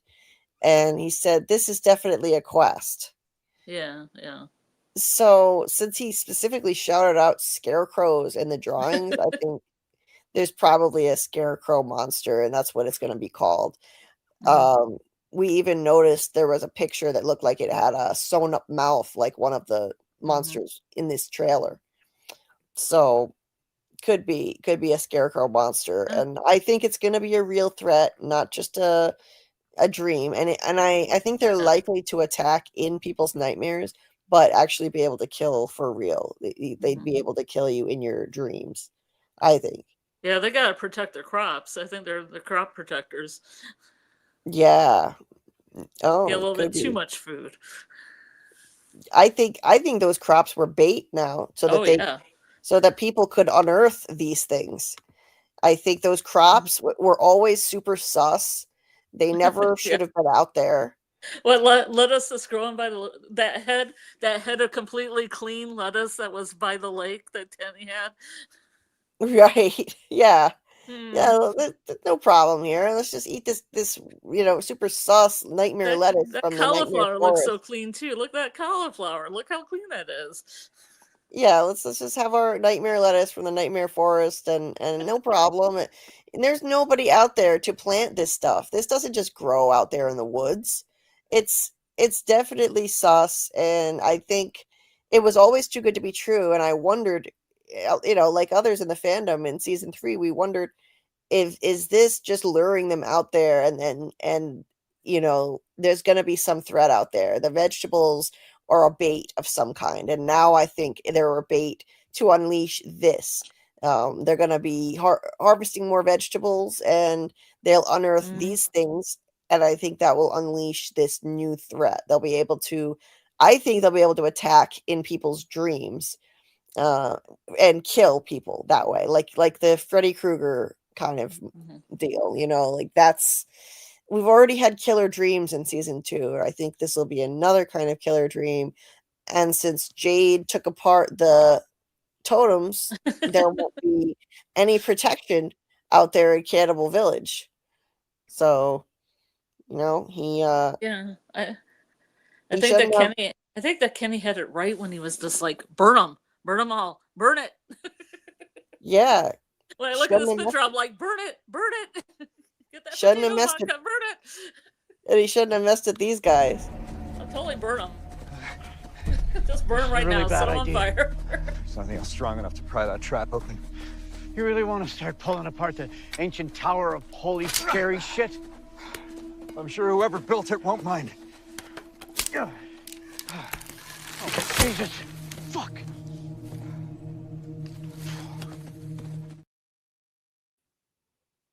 Yeah, that was the setup. We're gonna get a payoff for that. We had to have payoff for that and for all the other weird stuff. Something's walking around the cabins. Someone or something is walking around the cabins, knocking at the cabins. We're gonna get payoff for that. There's gotta be. Broke the crotum, stole the crops, and yeah, and touch. Yeah, there's definitely gonna be a payoff for that finally. Brandon says He could have touched the sacred tree with his urine stream. right. He definitely did that. Jade did. Brandon says scarecrows are supposed to scare crows, which the town is full of. Definitely fits. It does fit with the crow thing. So, that makes sense that there would be scarecrows. And I have seen one of Victor's pictures that's a scarecrow in it. It doesn't, the scarecrow drawing doesn't really look exactly like, like these things, but, I don't know if it even looks like a Victor drawing because it was really early, like, epics or epics or whatever it's called, epics, like drawing, like promo thing. Right. Like that one that was hidden, but it didn't really look like Victor's house. Right, and the monsters he draws don't really look like the actual monsters either. So, Yeah. hey, everything broke down. Welcome. 61 watching. Thank you. Please hit that like and help people find the stream. And pinned at the top of the chat is my new theory video on Jade in the caves and the massive reveal that's going to happen down there. You can check that out. It's a quick watch for once. It's only 11 minutes long. So, yeah, what else is going on here?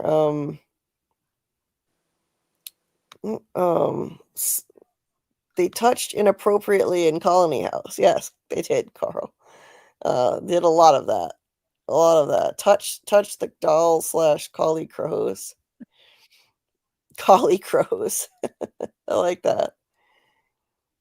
They touched the crops, broke the crops, and stole the crops. Mm-hmm. They did. They did. Show me on the doll or on this doll where they touched you. Show us on yourselves where the doll touched you, JK. 49 likes. Awesome. Thank you so much. Tara says, so we've seen the scarecrows and we are yet to... Oh, that was the other thing. Boogeymen. So we have yet to see the boogeymen. Okay. Ethan said there are scarecrows, boogeymen, giant spiders. This is definitely a quest. Those were his words, and I trust Ethan. Mm-hmm. He said, I wonder if the men in yellow is the boogeyman. Could be like the boogeyman. Absolutely. Mm-hmm. I've never been team giant spider, but since I forgot Ethan said that. So since he said it, I have a different perspective now. Oh, I see now. I see. You're on Team Spider now. Thing. Spider, good.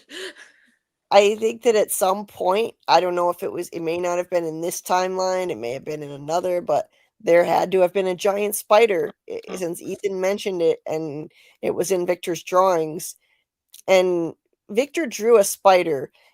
It's not clear if it's a giant spider per se, but Ethan called it that.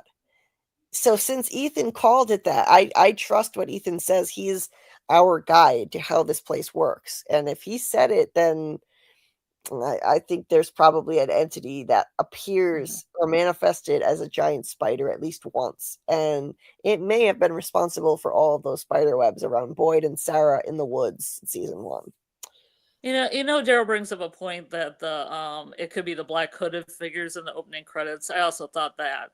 Because, those ones that are kind of coming after, like, kids, like there's somebody underneath the bed and they're coming for them. I've always gotten that impression from that. Yes. Yeah. Yes. In the opening credits, that looks like a boogeyman, coming for a kid under a bed.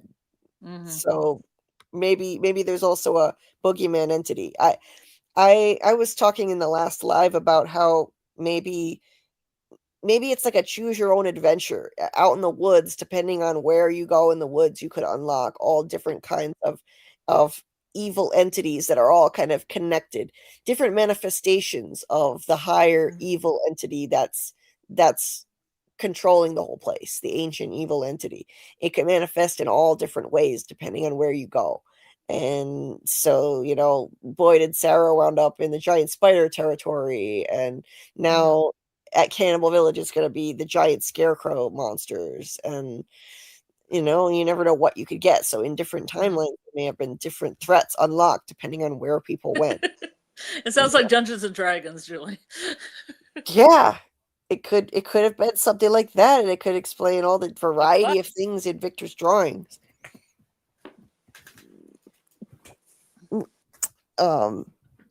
It will be the spider from Wild Wild West. Yeah, I do like that movie. I'm one of the few, but I do like the giant spider. I've never seen that movie, actually. Yeah. I mean, I like the TV show. The movie was like, but it has good parts in it. Mm-hmm. Oh, Bill says Ethan is just like Victor. He thinks the giant spider, just like Jasper. Give him some more peaches. So Yeah, I he'll be mean, thinking about the giant spider, but it'll actually be Jasper, like Jasper was the boy in white. yeah, could be. That could be. But I think Ethan is a little more reliable. He's not scarred by many years of trauma just yet. Give him time. Who knows? But for now, I think we can trust Ethan. Victor, I'm not so sure. But I think we can trust Ethan at this point. Could the boogeyman, Joyce said, could the boogeyman actually be original colonists making a sacrifice? That's possible. Possible, Joyce. Jen says maybe the man in yellow was helping them by killing Jim, helping Julie start a different timeline. Well, it's, I don't know. I think it was an attempt to throw an obstacle in Tabitha's way, since she learned too much that's going to help her on her quest now, knowing her origins. So now grief is a great thing to weaponize against Tabitha. But you never know, honestly. You never know, Jen. That would certainly be turning things on their head and subverting expectations. So you never know. Hey there, welcome, Irish Brisbane. Hi from Brisbane, Australia. Cool, welcome. Martin did say the things in town are only the tip of the spear. I wonder what other monsters we will see before it's all over. Exactly. See, that's the thing. And there's another quote that always stands out in our heads, right? That Sarah, when Boyd and Sarah were out in the woods and she heard the voice in her head that sounded different. She said it was a woman this time. And it said, tell Mr. Fish and Loaves I was wrong. That we shouldn't have come. There are things out here worse than the monsters. So that always made me, ever since she said that, it made me wonder what else is out there then, like everybody else. What other threats could be out there? And one of those entities was the cicada one, the cicada entity that Boyd brought to town, aka the worms. Obviously, that turned into a serious thing for everybody after he killed Smiley. It unleashed a whole new threat that was indeed worse than the monsters because it could attack at any time. There were no rules that could just keep them safe. They were targeted in their dreams, and they could have been murdered in their sleep. And one of them was Paula, got ripped open in her sleep by cicadas. They all had to stay awake, and until Boyd smashed the music box and saved the town. So what else is out there that's worse than the monsters? Maybe this scarecrow entity, these scarecrow monsters are going to be one of those things. I think that voice was right, and it really was the spirit of Abby telling the truth, that there are things out there worse than the monsters. So who knows what else there could be. I really hope that we're going to see another real threat, another real thing. I think we are. I don't think they're going to cop out and just make this be a nightmare that's powerless. If this is part of a nightmare, if they unearth this and then they rampage through people's nightmares, I think that it will be a real threat that can actually kill you in your sleep. And we have a lot of people from Australia here. That's so cool. I mean, not a lot, but we definitely have a group of them going now. So you're in good company. There's Jen here and David Agil, I believe, in Australia. Who else is in Australia? Mr. Grant Gregory AI, our friend who designed the opening video for the channel. And a couple others, I think, too. Karl D. Karl D. It's another one. Always cool to see international fans in the chat. Very cool. Thanks so much for being here. Please hit the like button if you're just joining us. And we also do rewatch live streams. So if you want to dive back in with us, I think it's really important to remind ourselves, even if you've watched it multiple times, now that we've seen the full trailer, I think it's giving me even more insight after watching the trailer, going back at like the scarecrow thing. We just rewatched episode 9, and Ethan mentioned scarecrows in the drawings. So it kind of makes the wheels turn in your head and gives you new insights. So join our rewatch live streams too. I'm going to try to do 2 of them per week. Last week I didn't manage to get it done, but I'm going to try to do 2 per week and cover 2 to 3 episodes at a time so that we can finish before season 4 starts. So our next one will be the start of season 2, episodes 1 and 2. And they go well together. So it'll be the arrival of the bus and then everything that comes out of that. Boyd and Martin, 2 amazing episodes. And I'm planning on doing that Wednesday night around 10:30 p.m. Eastern. That time could change slightly based on my health condition. I never quite know for sure if I need to postpone it or not. I won't know until the day of. Sometimes I have to adjust the time, so I appreciate your understanding on that. Everyone is always kind about it. And other than that, I'm going to be doing some more theory videos between now and the premiere. And then once the premiere comes, obviously weekly episode breakdowns, more theory videos whenever I get them, whenever I think of them. And we'll do 2 live streams per week where one of them we break down the episode, and then the other one will be focused on the next one, theories and predictions, whatever new photos have come out that we can dissect, and we can let people call into the panel and discuss their theories and predictions on those streams. So, and of course, in the Discord, we'll be doing watch parties for every episode of season 4 when they drop. So if you'd like to join, the link is in the description of this video for the Discord. Everything broke down says we might be able to trust Ethan, but we definitely can't trust the boy in white. I know, I understand a lot of people feel that way. I felt that way too. I was in that club until season 3, which changed my mind. So I think he's there to help, with a caveat. Sometimes I think he has done Machiavellian things for the greater good of everybody and in the service of trying to end this cycle and the curse. But can you trust him? Can you trust him? Well, sometimes maybe not. Sometimes he might do things where the end justifies the means, like bringing helpful people to town, which is horrible for them personally, but it helps everyone there. That kind of thing. Yeah, I'm putting little things in my notebook, little notations about the boy in white when he's sus. He's a little sus. Yeah, he can be sus, but I also think he might get like covered by something else. Like maybe he didn't intentionally mean to send, because I think he controls the faraway trees, right? And maybe he didn't mean to send Boyd into the Abolette. And Boyd only went there because he has a piece of paper like that, like was more superior to the boy in white sending him. He might get a pass for that one. Right. I've been thinking a lot about the boy in white lately. Yeah, I think that Boyd may have been sent into that particular dream state in a past version of the town because he had the 1864 slip of paper in his pocket that he took out of the bottle from the tree. Yeah. So it may not have been the boy in white who sent him there, but everybody else he sent through a tree. He helped.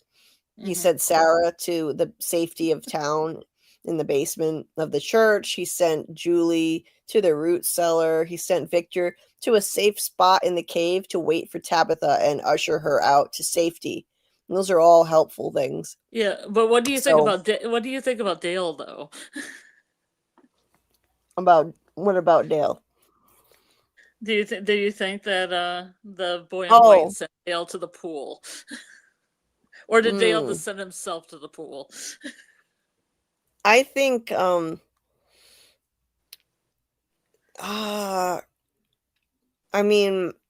think that particular tree is only meant for Tabitha in all of her various lives to get to the lighthouse. Either Tabitha or possibly Jade could go through the tree and make it there, either of them.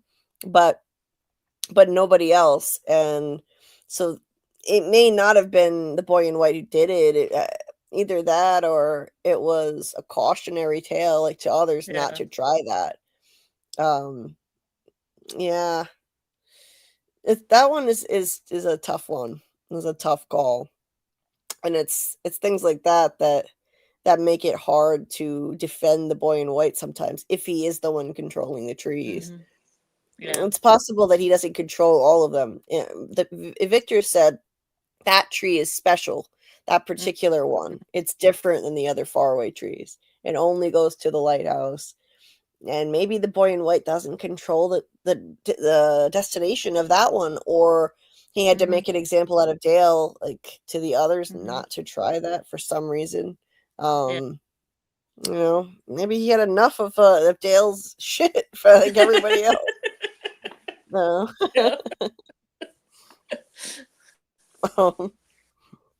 It's like I'll pocket dimension you, buddy. Right. Right into the pool. David thinks the trees are random unless the boy in white is guiding them. Okay. Yeah, maybe the problem was the boy in white wasn't there guiding them. He was there when Victor and Julie went through the tree in season 1. He was there when Boyd and Sarah went through the tree. And you know, he wasn't there for Tabitha going through the tree, but he was waiting for her at the lighthouse. So I think he brought her there. Yeah, he chucked her off the White House. I mean, the lighthouse. Sorry. Right. And see, that was Machiavellian. You know, that looked, you know, kind of fucked up, pushing her out of there. She wound up with some minor scrapes and bruises in the hospital, but it was for a greater purpose. It was so that she could reconnect with her past husband and her previous life and see the paintings she painted as Miranda, to lay the foundation for her to remember her origins, I think. No, that's just my opinion. But Miss Jones said he was warned not to go, but Dale didn't listen. That's right. Boyd warned him. Dale didn't complete a quest. He took a risk. Yeah. Dale had rocks in his head. Yes, indeed. Joyce says, I think Boy in White is very much a child and maybe the architecture of the current town's infrastructure. Interesting. I think the Boy in White is an avatar. Like Michael in the chat has said that Boy in White may be an avatar of the faraway tree itself, the bottle faraway tree specifically, the one created by the hope of the dying children when they were being sacrificed. I like that idea. Yeah, that's all he really is. There's also the theory that he was the spirit of a child who was supposed to be part of the sacrifice but got away. Maybe he died another way. Maybe he ran off and, you know, starved to death or who knows what. But yeah, it's interesting. Irish says, I wonder how all those being attacked by the big ugly doll escape. This looks like an interesting season ahead of us. Yeah. It's putting it mildly.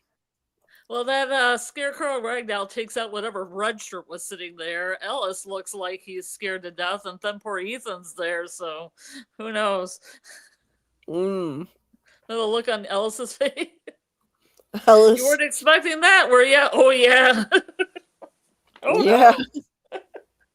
Kool-Aid Man busts through the window. I mean, the wall. Ellis, I hope it's like light tapping first, like before, and then also it's through the wall. Greedy townsfolk, put those healthy vegetables down. Carl. Yeah, Ellis, I think Ellis is likely to die this season. And maybe this is how he goes. I've thought this for a while. Maybe this is how Ellis dies. This would be a really ridiculous, silly way for him to die. But oh no. Yeah, just like, oh, you remember that Scarecrow? Yeah. Poor Ellis. R.I.P. He just is the one that punches him because they have a bump shot where it looks like he's gonna punch somebody. Poor Ellis. Percy says in murder mysteries, it's always the person least expected. The person least expected is presumably the weakest. The weakest is Ethan because we perceive him to be a child. Exactly. That's why I think the writers chose Ethan to say all of this insightful stuff about how everything works, because he's a child and we're more likely to just dismiss what he's saying as imaginative childlike stuff. But he's our guide to how everything works. He's known it from the beginning. He said in the rewatch we just did of episode, I think it was episode 9, he was going through Victor's drawings and Julie said, Ethan said it's like a puzzle, and Ethan said, no, not a puzzle, a story. We just have to figure out how they all fit together, and then we'll know what to do next. That's how it works. Like, he understands how it works. He called it a story. They're in a story. And now in season 3, he's calling what Julie is experiencing story walking and saying you can't change a story that's already been told. He's already been proven right at least once, too. Another thing I noticed rewatching, he was right that Victor was off playing an important part when he was missing for 3 days. He wasn't even worried. He was completely relaxed about it when he told Jim. Jim said that I'm sure Victor's fine wherever he is, and Ethan's just like, I know, he's just off playing his part. Well, we all have a part to play. I'm sure he's doing something pretty important right now. That's his part. Yeah. That little bastard. That's his part, and this is our part. That's what he said. He knew, and he was right. Victor was off playing an extremely important part. He was hiding in the cave for 3 days waiting for Tabitha to fall into it, and so he could usher her to safety. The boy in white told him to hide there and wait. Where would the story be without Tabitha? She's key to this quest and figuring out her origins along with Jade. So he was playing an important part. Ethan had no way of knowing that, and he wasn't the least bit worried for his safety. He was right. So yeah, trust what Ethan says. The writers are using him as a storytelling device to give us insight into how the place works, and how do we explain how he knows all this stuff. I don't think it's literally going to be a story that he's making up. There are theories that Ethan is somehow, that this is all somehow part of Ethan's story that they're living. I don't think it's going to literally be that. If it's not real, it would cheapen the struggles and the suffering of the characters, these rich characters we've come to know. So you don't think it's going to be like the never-ending story? No. I think he knows so much because the boy in white gave him that insight when he arrived, that he connected with him psychically and gave him insight. He gave him a vision. I think that caused him to go into that seizure, and he had a vision of a lake of tears, and he saw somebody drawing the whole Matthews family and putting drawings all over the wall, meaning he saw Victor. So in his head, while he was unconscious, somebody did that to him. And we've seen other characters who have deep connections to this place go into seizures. Sarah has done it when there was writing on her arm, when she heard voices in her head at the bottle tree, and Elgin had a seizure after he had a premonition dream on the bus about the boy in white. So it's people who have a deep connection that sometimes go into seizures. That means Ethan does. That's how he knows all of this. The boy in white chose him. Victor said, the boy in white chose you like he chose me once. He said that to Ethan. So, yeah, that's why I trust him. Joyce says more likely that the book that he loves so much was sent from Fromville in some way. Oh, could be. That's the one. That's the one where I think that Julie's story walked to the future and wrote the Flight of the Carbuncle, and then, under a pen name. Right. That's a great theory. Yeah, so like Ethan could get all that info, wink. I like that. I like that, especially since Julie seems to think the Chromonocle is so silly. Mm-hmm. She called it the Chromo What's It. Yeah. So maybe she goes and she writes it in the end. That would be awesome. I would really like that as a bootstrap paradox. Daryl thinks, I don't believe Ethan, Julie, Kenny, Ellis, and Fatima are ever being killed off. I think Ellis very well could be killed off. Fatima, maybe, probably not. The rest, I agree. I don't think Ethan, Julie, or Kenny are ever going anywhere. Or Ellis. It's gonna Yeah. break.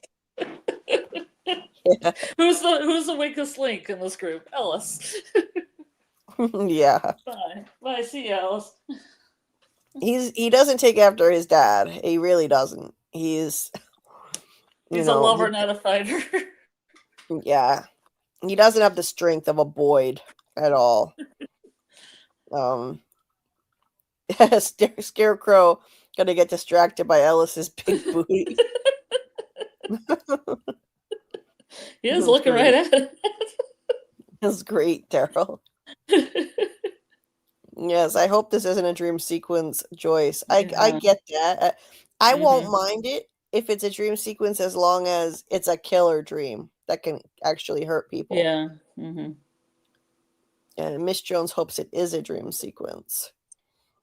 I don't want it to be just a harmless nightmare, and I doubt it will be. I mean, especially since, these things appear in multiple parts of the trailer. There's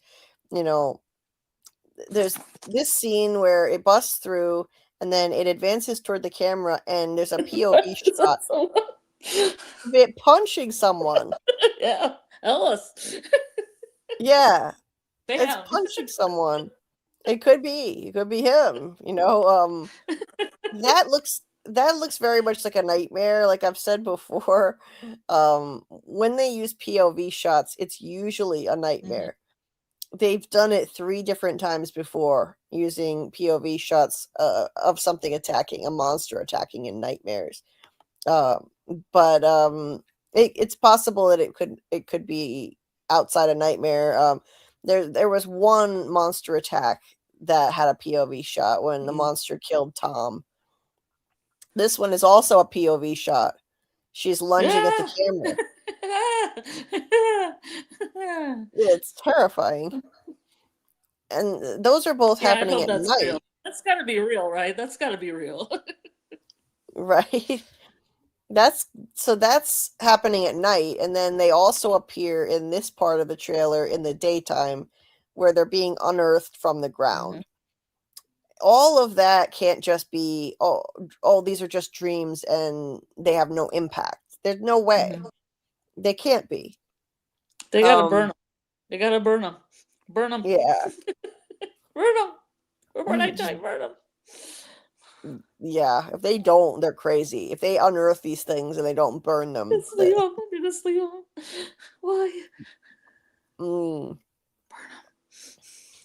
them. Once they dig this up, maybe this is the real, this is the thing that happens in their waking lives, and then they unearth this nightmare threat that can kill them Freddy Krueger style. Or it's all just happening while they're awake. I mean, that's possible. That could be. What else is happening here? So we've got some really interesting stuff happening with the man in yellow. And he seems to be a shapeshifter at this point.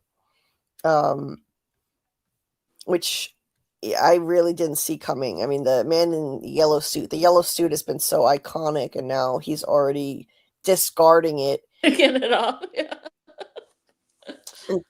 Trailers tend to just cover the first few episodes of a season. Like they don't usually go too far into it. Hey, Gabrielle, welcome. They don't usually go too far into the season with trailers. So I would guess that the Man in Yellow is going to shift early. It's going to happen early. And now, what is he shifting into? I mean, there are theories out there. I mean, here he is, like, is he unearthing something from the ground, or is he just crouching? I think he's just crouching. And Getting ready to molt. Yeah, Getting ready to molt. here he is with the suitcase that Tabitha picked up in the cave, or that she opened in the cave. Looks like that is the weirdest shot with his arm just there. Yeah, and The you can see compositional shot. This is crazy. and that looks like the suitcase that Tabitha looked at, that had the wedding dress in it, and you can see the old stickers on it. He's back there shifting, and there's his jacket on the ground. Now, then there's a shot of this these weird bumps protruding from his back. Dragon bumps. Dragon bumps. They're dragon bumps. That is nasty. Dragon. Dragon? Oh man. Yeah, that's how the back of a dragon's back looks. No, it could be. Draco. I mean, David Agile has pointed out that it looks like a dragon on the cave mural, and I think it's most likely just symbolic and not a real thing that we're going to see. He's gonna get wings. But because the big red blob on the cave mural turned out to be symbolic and just an image depicting Smiley's rebirth rather than a Cthulhu monster. At least that's what it appears to be. So I don't think he's going to actually shift into a literal dragon, but I could see him being symbolized by the dragon in the cave mural. Yeah. And it's just my wants. And then here he is upside down, and the whole shot is upside down, of course. And why they chose to show us this from this angle is really strange. Is somebody hanging upside down looking at him from this angle? Is that what's happening here?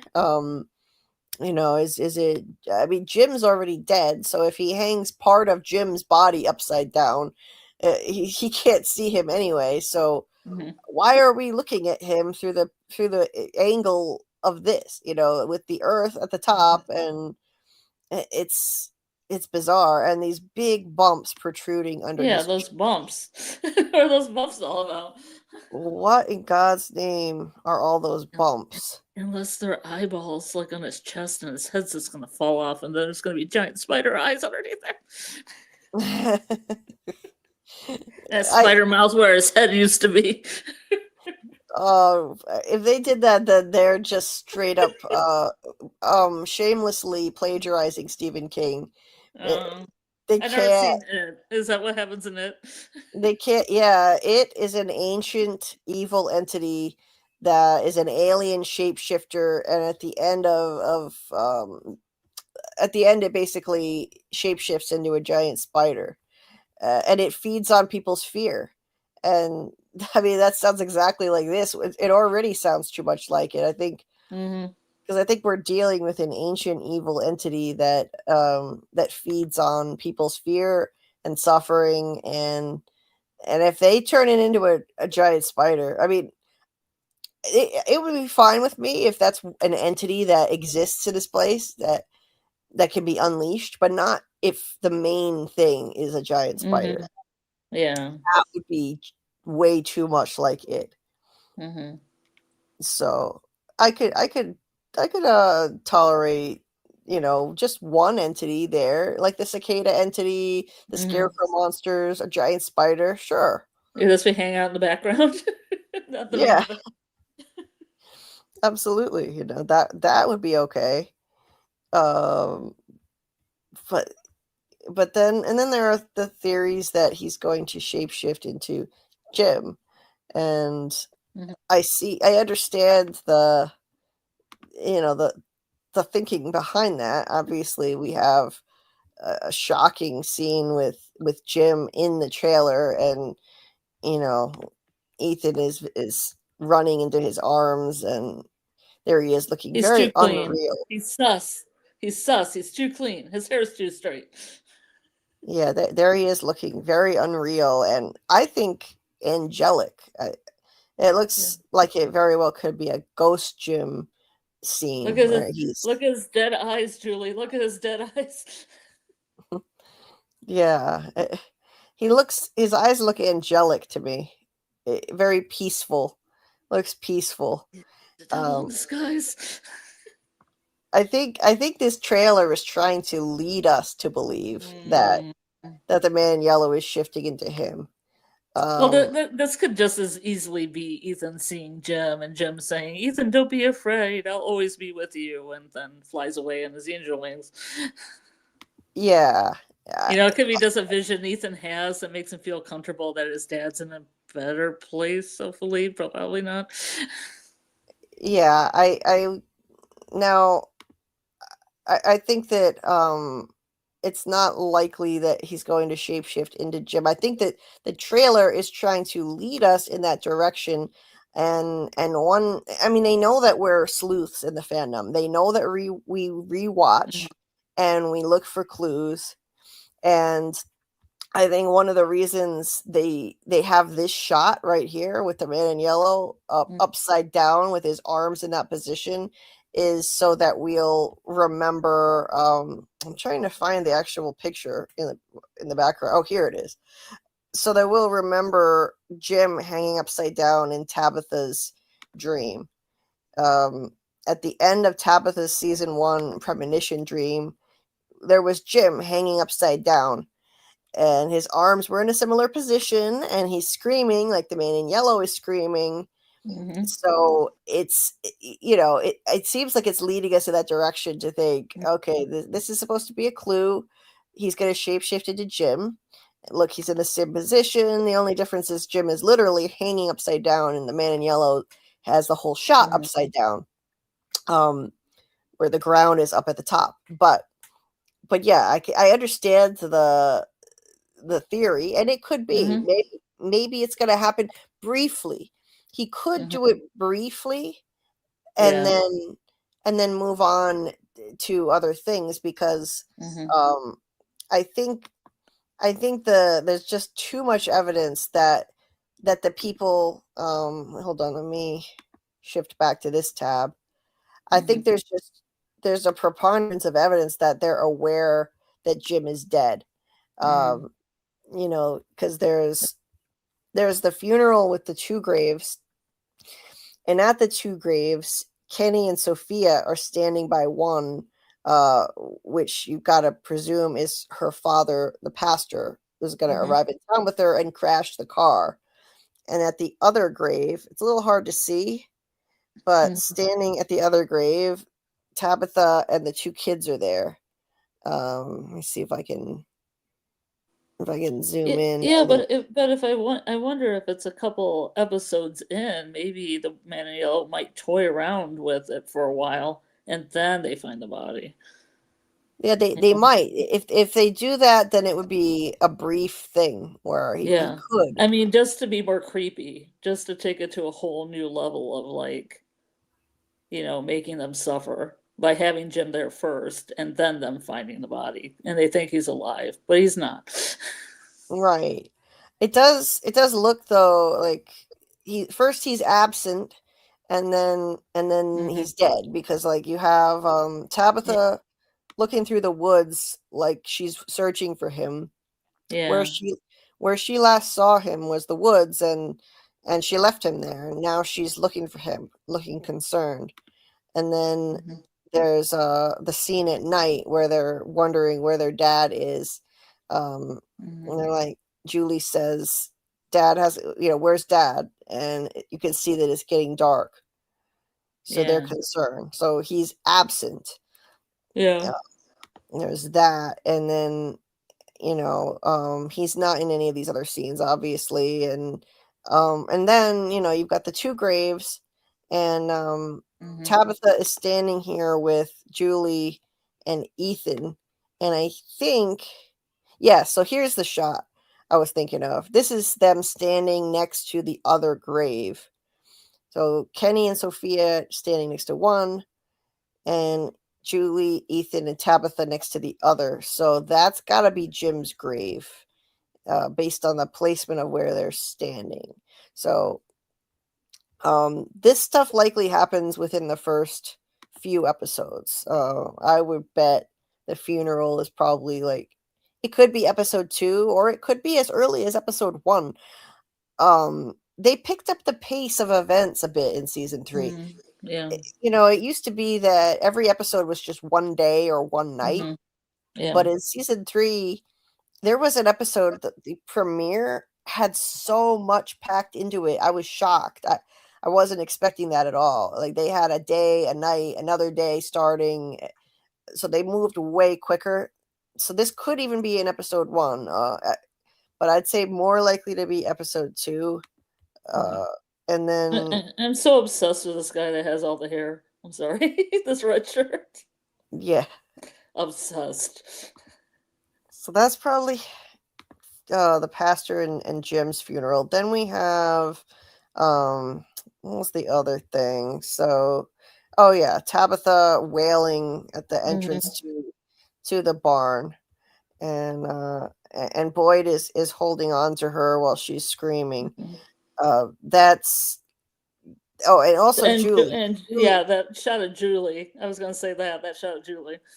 Julie screaming, that's got to be her seeing Jim's dead body.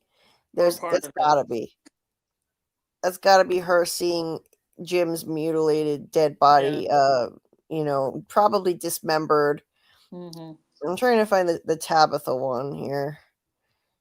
What was it, near the end? They shuffled these pictures around so much. It is impossible to remember what the order was. She's almost at the barn twice with all these pictures. Oh, it was right after Julie. Yeah, that one, yeah. Yeah. That's got to be her seeing Jim's dead body, part of it in the barn, at least part of it. And Jade is standing there looking at something while Boyd holds on to Tabitha, and she's wailing in pure grief. Yeah, that's definitely where she sees Jim's body. I don't know where it is in the timeline, but that's it. Oh, yeah. Yeah. It's possible that they find part of his body near the RV, and that's how they figure out maybe this is where he got killed. But they could just figure out that he got killed near the RV because there's blood on the side of it, and that's near the area where Tabitha last saw him. It looks to me like there's blood on the side of this in the back behind Ethan. I think that's blood. So they must figure out that's where it happened. So I think they find the body, dismembered in the barn. Could some of it be hanging from the motel sign? Maybe. But see, there's the bloody bag. And then Boyd running down the hill. I think that's what they want people to think. The man in yellow might do this to toy with them, hanging his, why would he put it in a bag? You'd think he would just hang his body there if it's really Jim.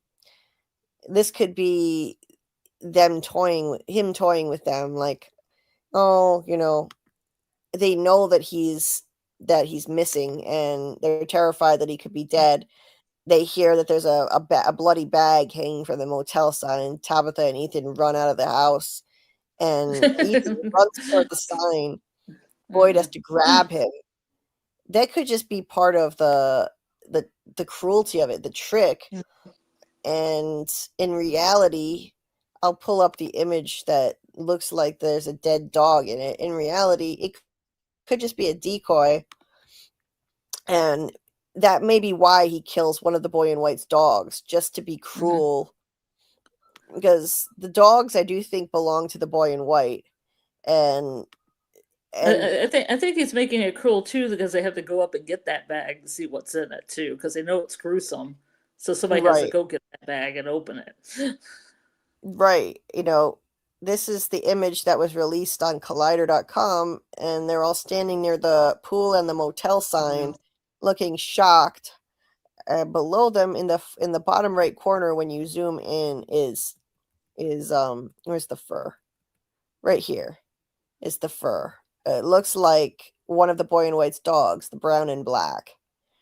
So that's what that appears to be, and so it could just be a decoy to screw with them, and then they still don't know where Jim is, but they do know that something evil is fucking with them and killed this dog. So they must still know Jim's dead. Where is he? And it's not long before they do find the body in the barn from the looks of it. Yeah. So that's what I think is happening, but it's possible that maybe the man in yellow shape shifts into Jim briefly, just to screw with them. I tend to think it'll be a ghost Jim entity just having a moment with Ethan, though. Like we've had Ghost Tom and Ghost Audrey. No. Angel Jim flies in to give Ethan some life advice. Right. Jim's ghost is the parrot that Jim never was. Right. He's finally learned. Yeah. Well, he'll be the best father ever now. Life. Yeah. And this is something that does make you think about it. Like maybe he shapeshifts into Jim because this drawing is unearthed in the trailer, and it looks like the man in yellow before he was the entity. He's smiling, and his suit is clean. There's a car behind him as if he's just arrived. Yeah. Victor doesn't draw evil things like that. He draws them looking the way they are. He would draw him looking all dirty and evil, but he didn't. So I think he was just a regular guy who came to town, and the evil entity took his shape, and sometimes he uses it. So yeah, could he shapeshift into somebody else? Could be. I think he might use the same thing that Victor uses, which makes, again, with my notebooks, makes the boy in white a little sus, is taking objects that people have or clothing that people have, and he's able to shapeshift into those people using objects that were connected to them. Right. And if that's the case, why did the boy in white tell Victor to collect those items? Sus. And bury them. Yeah. Well, maybe he did that so he couldn't shapeshift into those people. He told Victor to bury like key items that belong to certain people. Maybe that's because the man in yellow could have used those items to shapeshift into them. Everyone has a really special item that has kind of mystical properties, and Tabitha's item is her bracelet. Victor's is his lunchbox, and the boy in white told Victor to pick one item from every person in town and bury it. That maybe that's why, to stop the man in yellow entity from being able to use their forms, take their forms. Because that was always a mysterious thing. Why did he tell him to do that? That was weird. It must have had a reason. You think? And here's what I think is Ghost Jim's new parenting efforts. Where Jim's parenting. Yeah, swapping shit around. Yeah, he appears to be doing some poltergeist activity here. Making Ethan's book fly around the room, making the kitchen cabinets fly open and shut. And I think it could be that he does stuff like this when he wants to warn them of some kind of danger, stop them, distract them from doing something that he doesn't want them to do. You know how overprotective he was. For all his faults, he was really overprotective of his family. After losing Thomas, he was so rough with Victor just for giving Ethan a drawing, and so he could intervene whenever he wants to protect them from something. I can't help seeing that wagon wheel light every time you put that image up too. The one that looks like the thing that boy in white rides around in. Oh yeah. Yeah, sorry. Jim being a bitter parent when he's a ghost. Yeah, happens. Oh, this is a good theory, guys. Jen says maybe Jim learns how to shapeshift and kills Jim / Man in Yellow. Mm. Interesting. Oh, that would be cool. Like angelic Jim. He's like, you will be banished from this land, Man in Yellow. Who is also Jim at this point, and is evil Jim. Yeah. I love to see that scene. Daryl said Doug looks so happy in that drawing. He probably just wanted to. Oh yeah, yeah, probably. Maybe Jim got barked at because he was not real Jim. He's never been real Jim. I always equated this polarized activity with the flickering light in season 1, but you know, it could be Jim. I thought maybe it was just an entity, like the flickering light entity. And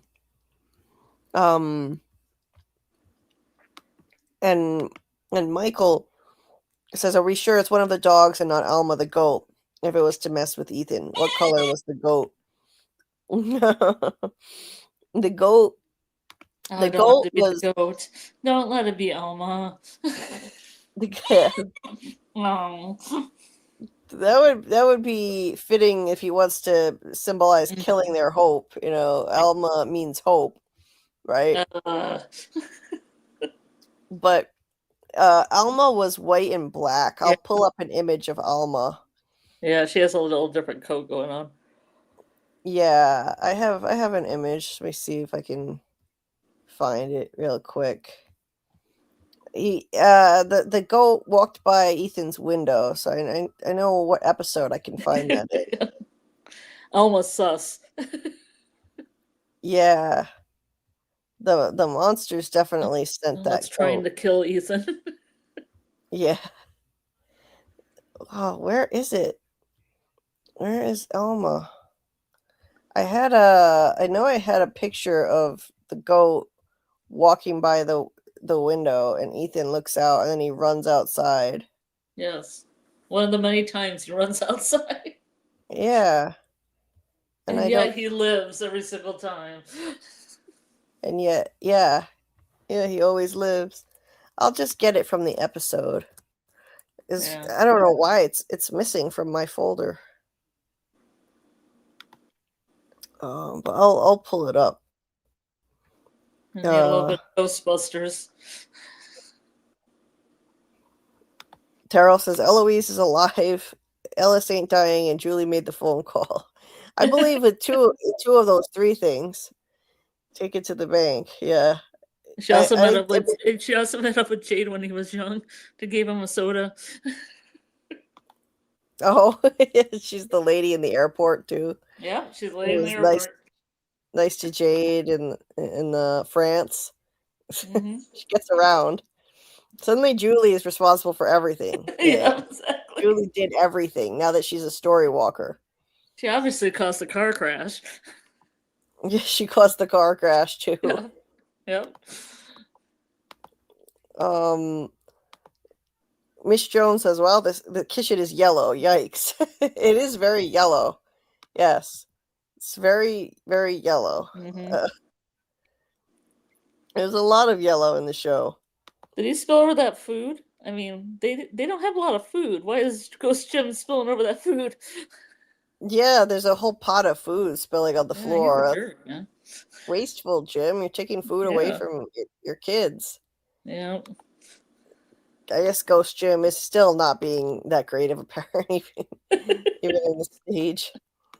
Yeah.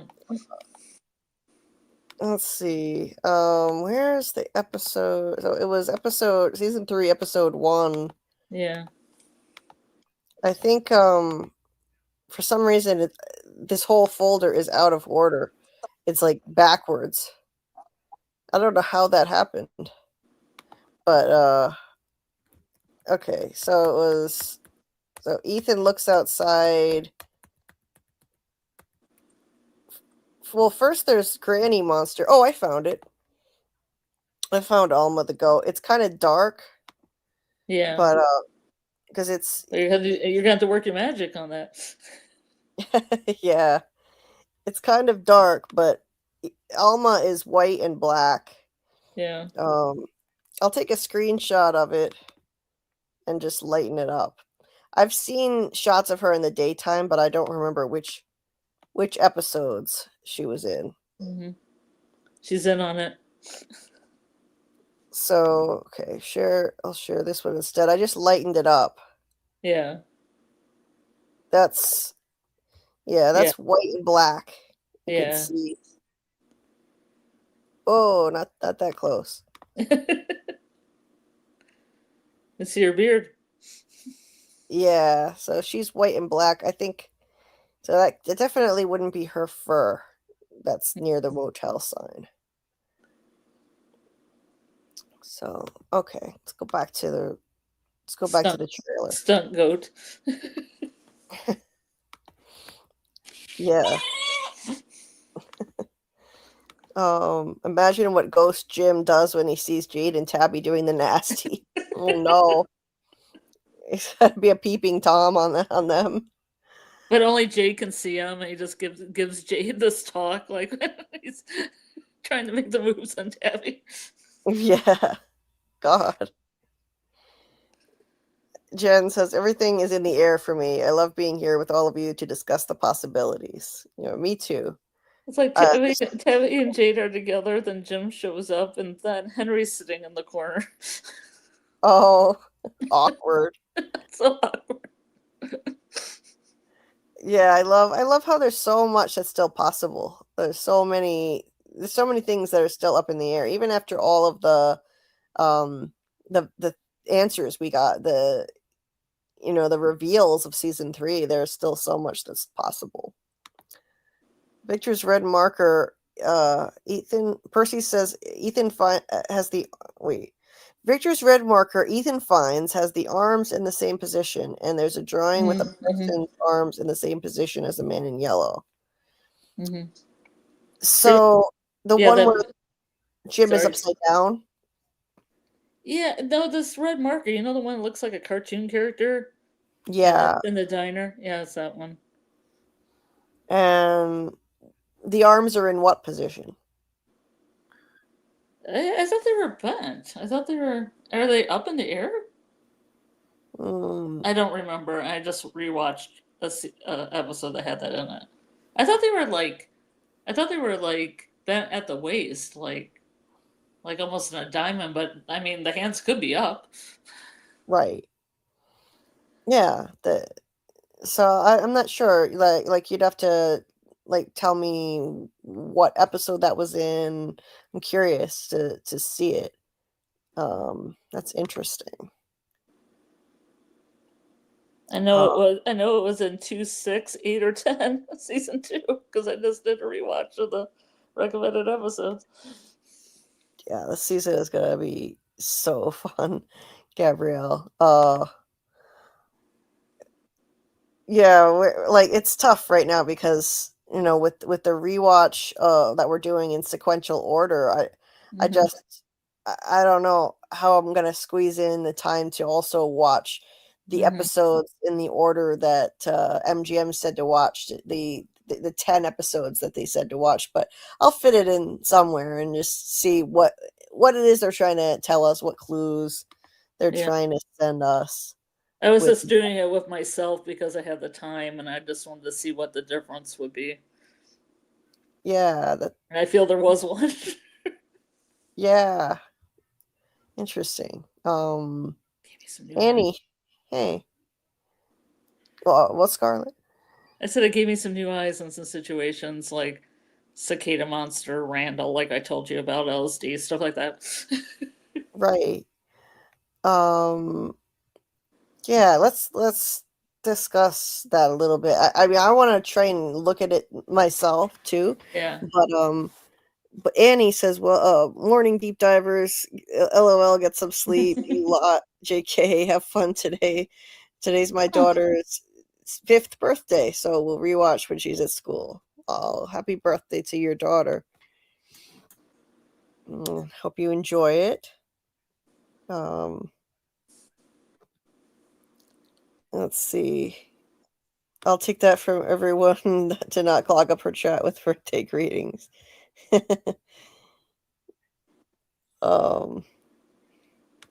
Jen says, my son will be 20 soon. Wow. You have a 20-year-old son. Awesome.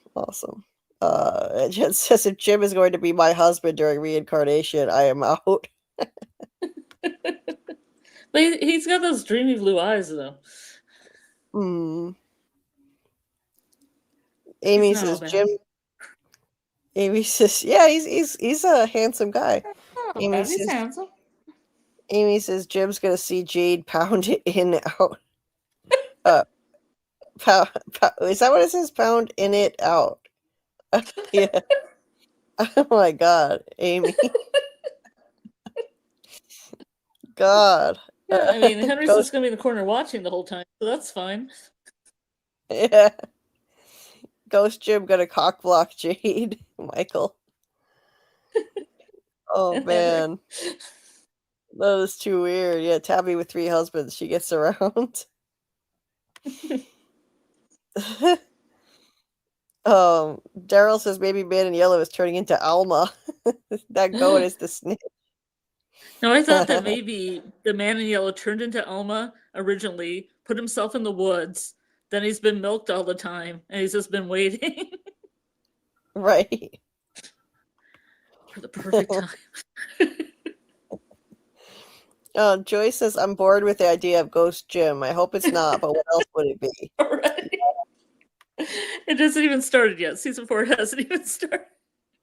Yeah, we have yeah. Unfortunately, that's just how it works now. You know, we have ghost entities here, and I think we're overdue to get a new one. You know, we've got Ghost Tom, Ghost Kotri. We've had Ghost Abby before, so I've been hoping for a Ghost Dale. I want to see a Ghost Dale. Yeah. That would be hilarious. And you know, it would get crowded if they do this too much, though. I think he would haunt Donna. Oh, he definitely would. He'd just keep talking, and she'd be like, "Shut up! Yeah, Get out of my head!" Right? Oh, totally. So I have the episode. Somebody asked what the episode list is. I have the stills that I can put up here and show you the list of episodes that were posted directly from MGM on the social media. Percy, I'll put that up in just a sec. Percy says the arms are in the same position like the Man in Yellow had, raised, bent at the elbow, almost like raising hands in the air for worship, like people do at church. Oh, interesting. Oh, you mean the crayon holder? Yeah, that's what I'm talking about, Julie. The crayon thing that Teva was like, "Oh, I saw these before. I had one of these before." Whatever she says. Yeah, the crayon holder. I Yeah, know what this is. It does have its arms kind of out. I know what you're talking about now. Hey, Ledness, welcome. So Daryl helpfully listed all the episodes here that MGM said to watch, but I'll put up the stills anyway, just to show you the proof that this is what they said, and just to show you what it looked like. You know, Joyce said, "Look at all you haters. Look, you haters. All Jim wanted to do was just get his family out of there." Yes, that's true. Jim gets too much hate sometimes. We like to have fun and rag on him, but he gets too much hate and not enough compassion and empathy for what he was going through. Football, yeah, I think it's very possible Julie makes the phone call that kills Thomas. I think of course she did. Of course. You're welcome, Annie. Oh, Tony made an amazing theory video. I haven't had a chance to watch his latest one, if that's the one you mean. Where he said that his latest one, he literally said, I solved from. Like he solved it, the whole thing. So that's a bold claim. That's a bold claim to make. It's done now. Tony is a bold guy. I would expect nothing less. You don't have to watch season 4 now, everyone. I'm sure it's a great video. I am going to watch it. I just haven't gotten a chance yet. It's a pretty good video. I watched it. It's a pretty good video, especially if you like Fringe. Okay. Oh, okay, Percy. It's a marker. It's a holder for them though. I know what you're talking about. It holds them inside of it. Yeah. Okay. Yeah, it's got like a cap on it, and they take it off the bottom, and there's like a little pen or crayon or something in it. Julie killed her brother. She's a monster. Yeah. Maybe And she she wrote did. a book, and she talked to Jade, and she made a car crash happen. And what else she done? I'll make a whole list. Oh yeah, Julie. It's all her fault. All Julie's fault. What hasn't she done at this point? Right? What hasn't Julie done? Yeah. So is it on the screen, Scarlett? Can you see the graphic? I can see it. Okay. Yeah, I can see it. Okay. So this is what MGM posted on social media. It says episodes to watch ahead of season 4. Now, disclaimer, I think you should watch all of them. Every single one. This is a mystery box series. You should watch all of them to help you remember enough detail for season 4. But that being said, if they think that we should pay extra attention to these over others, there could be a reason. What? But if you want to be crazy like me, kids, I know you do. I know you want to be crazy like me. Watch these first, then do a whole rewatch. Right. So you want to be fucking bananas. So there's season 1, Long Day's Journey into Night, All Good Things. So episode 1, All Good Things, that's Colony House Massacre, Broken Windows, Open Doors. That's the episode where Boyd first arrived in the flashback. Then there's so we have a Matthews Family heavy episode, a Boyd heavy episode, and a Colony House Massacre. Right. Season 2. Those are clues. Right.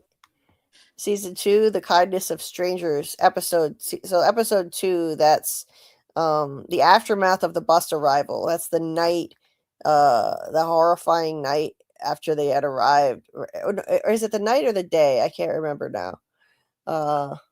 I think it's the night, because that's when Brian and Kelly are talking about acid trips. Yeah, it's the night that the bus people arrive, and several of them get killed. And Boyd has his conversation with Martin. That's that episode. Episode 6, Pas de Deux, is the episode with Boyd having the most trippy of the ballerina visions, and he kills Smiley, I think, in that one. Also another clue. Ballerina, I think, is a clue. Okay. And in episode 8, Forest for the Trees, there's that one. I haven't rewatched it yet, so I don't remember the dominant thing that happens in that one, the most memorable thing. But episode 10 is the finale, so obviously that's crucial. Boyd defeats the cicada entity, smashes the music box after everyone had been at risk of dying due to the cicada dream entity. So there's that. And then season... It's kind of a little Martin. I was going to say season 2 is a little Martin heavy too, if you want to know those episodes.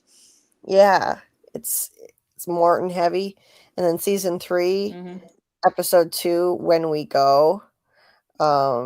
Episode 4, There and Back Again. That's the one where Tabitha comes back in the ambulance. And episode 10 is the finale. So obviously the giant revelations that happened in that one.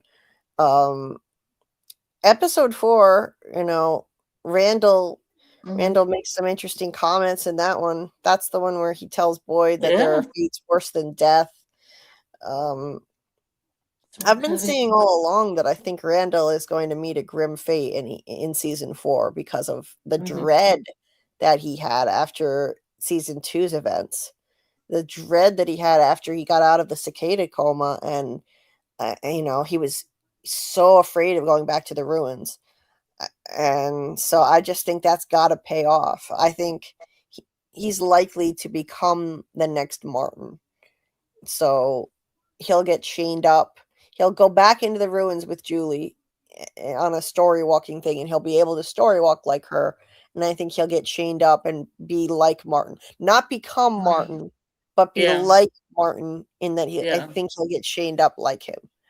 Like a you know, horrible fate. They can hold those worms for decades or centuries right. and say, "Please kill me if anybody comes." Right. That's what I think is gonna probably happen. I think, and I've really felt that way all along. Like that dread has got to pay off into something, because he said that being near the ruins just feels wrong, and he was so afraid to go there, while Julie, this teenager, was not. Randall doesn't get scared just for no reason. He had some deep dread, and I think it's because he's destined to meet a grim fate there. I originally thought he's going to die there, but my friend Fromaholic Fletch convinced me that he's probably going to be just chained up like Martin, which is worse than death. Worse than that. Yeah. Exactly. Exactly. Now, where is he in the trailer? Is he even? So he's at the ruins. So the trailer is already starting to back up what I've been saying, what I think is going to happen with him. He said he would never go there again, and yet here he is. Oh boy. He said he'd never go there again. He never set foot near there again. And then here he is with Julie. And she's about to story walk. I've said that she'll need a story walking buddy. This looks like he's going to be her story walking buddy. And that means I don't think he's going to go in there right away. I think he'll be her buddy in that he'll pull her out after a fixed amount of time that they'll agree on. She'll be laying there in a seizure. I'm sorry, but I got this idea in my head that Julie finally gets Randall to story walk. He's like, story walk with me. No, I'll just watch you come out. No, story walk with me. I'll just watch you come out. No, story walk with me. Okay, I'm in. Oh shit, now I'm chained to a wall for centuries now. Thanks, Julie. Right. She did that too. Now Randall's in Martin's position because of Julie. Yeah, it'll be her fault. It'll be all her fault. Yeah, it's her fault. It's all her fault. Yeah, she'll need a buddy because she'll be helpless. She doesn't just magically time travel. She lays there, her physical body lays there, and her like astral projection. Yeah, her consciousness gets projected into the past. So she needs somebody to go with her and pull her out after, say, half an hour or an hour. And it looks like it's going to be him, and eventually I think he will go in there with her, and he won't make it out. Oh no. He's going to be chained to the wall. I think he very well could wind up that way. Yeah. Daryl says, Randall's saying he won't go there again. We all say things we don't mean. Right.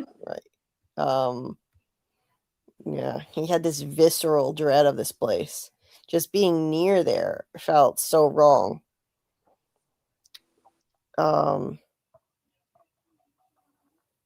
Let's see. Daryl says, Scarlet, I know you don't believe the phone call theory because you've heard of lots of Julie story walking theories, but Julie 100% called the Matthews home and got her brother killed. No, I think Scarlet actually does think Julie's probably going to make the phone call. Don't you, Scarlet?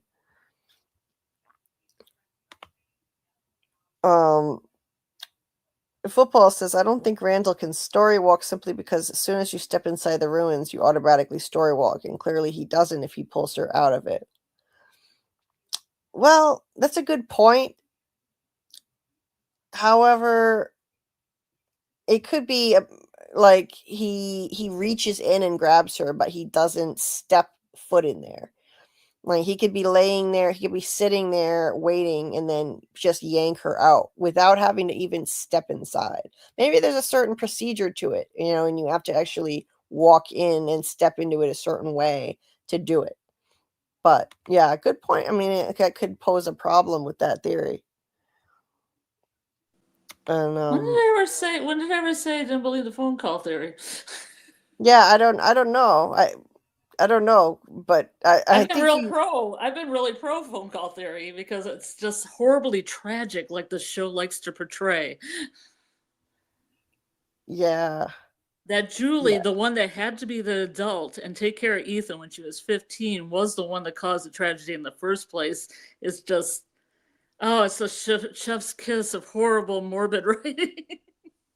Right. It is. I mean, horrible good writing, like just the whole look on her face when she realizes that's, that happened. It's acting gold. It's Emmy worthy. I agree, and it would be just deliciously ironic if that happens to Julie. If she causes the thing that she wanted to prevent. She wanted to save Thomas. She told Ethan she wanted to story walk and save him, and if she gets him killed instead, that's a classic time travel trope. Mm-hmm. It's also some foreshadowing in there. I'm gonna save him. She doesn't save people really well. She doesn't save Jim. She doesn't save Thomas really well. She's not good at it. It's a trope to go back in time and cause the thing you're trying to prevent, and so that would really be fitting.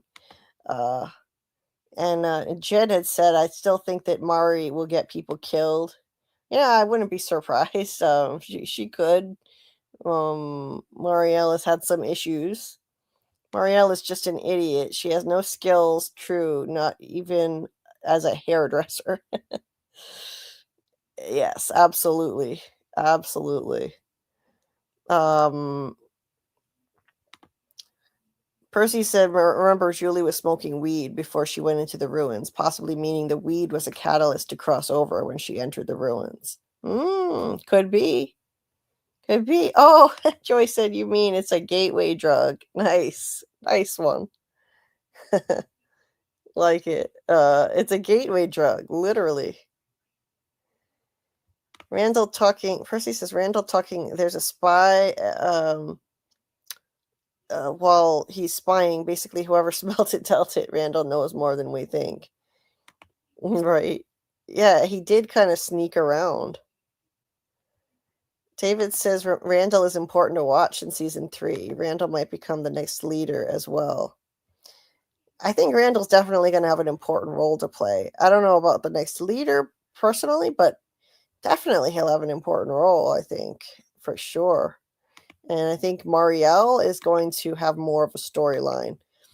She was sidelined in season 3, but we know there's got to be something more going on with her. She was in the cicada dungeon too, and this trailer specifically featured a shot of her in the dungeon, and oddly, really bizarrely, it showed a shot really quickly in a bunch of flashing images of her chained up the same way in the clinic now, which to me seems like it has to be part of a dream. That just doesn't make any kind of sense to happen in real waking life.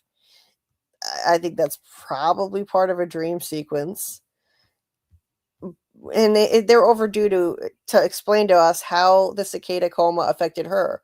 Julie hears screaming in her head all the time, and the only thing that makes it quiet down is weed, and she can story walk. Randall has the cicadas following him around that he can see and hear, but no one else can. And it's driving him insane. And maybe he can story walk too. Maybe all 3 of them can. Who knows? But Marielle seemed way too fine. Like everything was okay. And she was, if anything, more functional than before, which was really weird. And then by the end of the season, she admitted to Christy, though, that she's not fine and she doesn't think she ever will be. So we're finally going to see a little more of what she's going through, I think. And they probably just ran out of airtime. They didn't have enough screen time to show more of what her problem is now. But she was featured a lot in the trailer, and I think that means we're going to get a little more on her, like it or not. Yeah. I know she's not a very popular character, but this was a really great quote. I loved the quote that she had, which was, there's something ancient here, and it feeds on our suffering, and it doesn't stop. And I believe she's right, and she's trustworthy to believe saying something like that after being so connected to this evil thing, the cicada entity. It gave her insight Just like Randall has insight about how there are fates worse than death in this place, and he's correct. Look what happened to Martin with the worms. So Randall got very sober and wise after being in the cicada coma. It changed him. He completely changed his attitude, and he was spilling all kinds of wisdom like that. And Marielle, now she's doing it too, saying that there's something ancient here, feeding on their suffering. And I think it's key that she said ancient. That gives us a new insight that we didn't have before, on how old this evil entity could actually be. It may be way older than any of us even imagined. It may have been here long before the first settlers even came to America, where I think it originated. I think this originated as a town in America, and then this place was created based on that American town, that early American town from probably the early 1500s, which is the earliest Yeah. date in Tabitha's dream. And yeah. And this ancient entity maybe was waiting there. I hate to say it, but just like it in Stephen King's It No. was there was this ancient entity that it was from outer space. It fell to Earth, and it lived in the Earth for I mean eons, just living in the ground, dormant, waiting, and it was basically just asleep until the first people came to Derry, Maine, and they settled there, and then it started feeding on their fear. You know, Stephen King stole that from Lovecraft, though. Oh, did he? That's the chain, yeah, because Cthulhu lies sleeping and gets woken. You know, it's a cosmic horror. Wow. Where it comes from. And now it seems like this show is borrowing heavily from that, from the looks of it, from what they're presenting to us. And the entity is now a shapeshifter too. Like it was also a shapeshifter. Maybe Tony could be right in the end in the fact that this thing could be an alien too. Who knows now? I don't think it's. I mean, he has a much more detailed theory. It's not just, oh, this is an alien entity. There's a more detailed theory, something about aliens experimenting on people, or people experimenting on aliens, I think. But you know, there could be some merit to the idea that this ancient entity isn't even from Earth, that it you know, it's from out of this world. That's possible, you know. It's out of this world, Julie. The cosmic mark. Yeah, it is. It's like it. Welcome to Derry, Jen. That's what they're based on the clues that we can assemble thus far.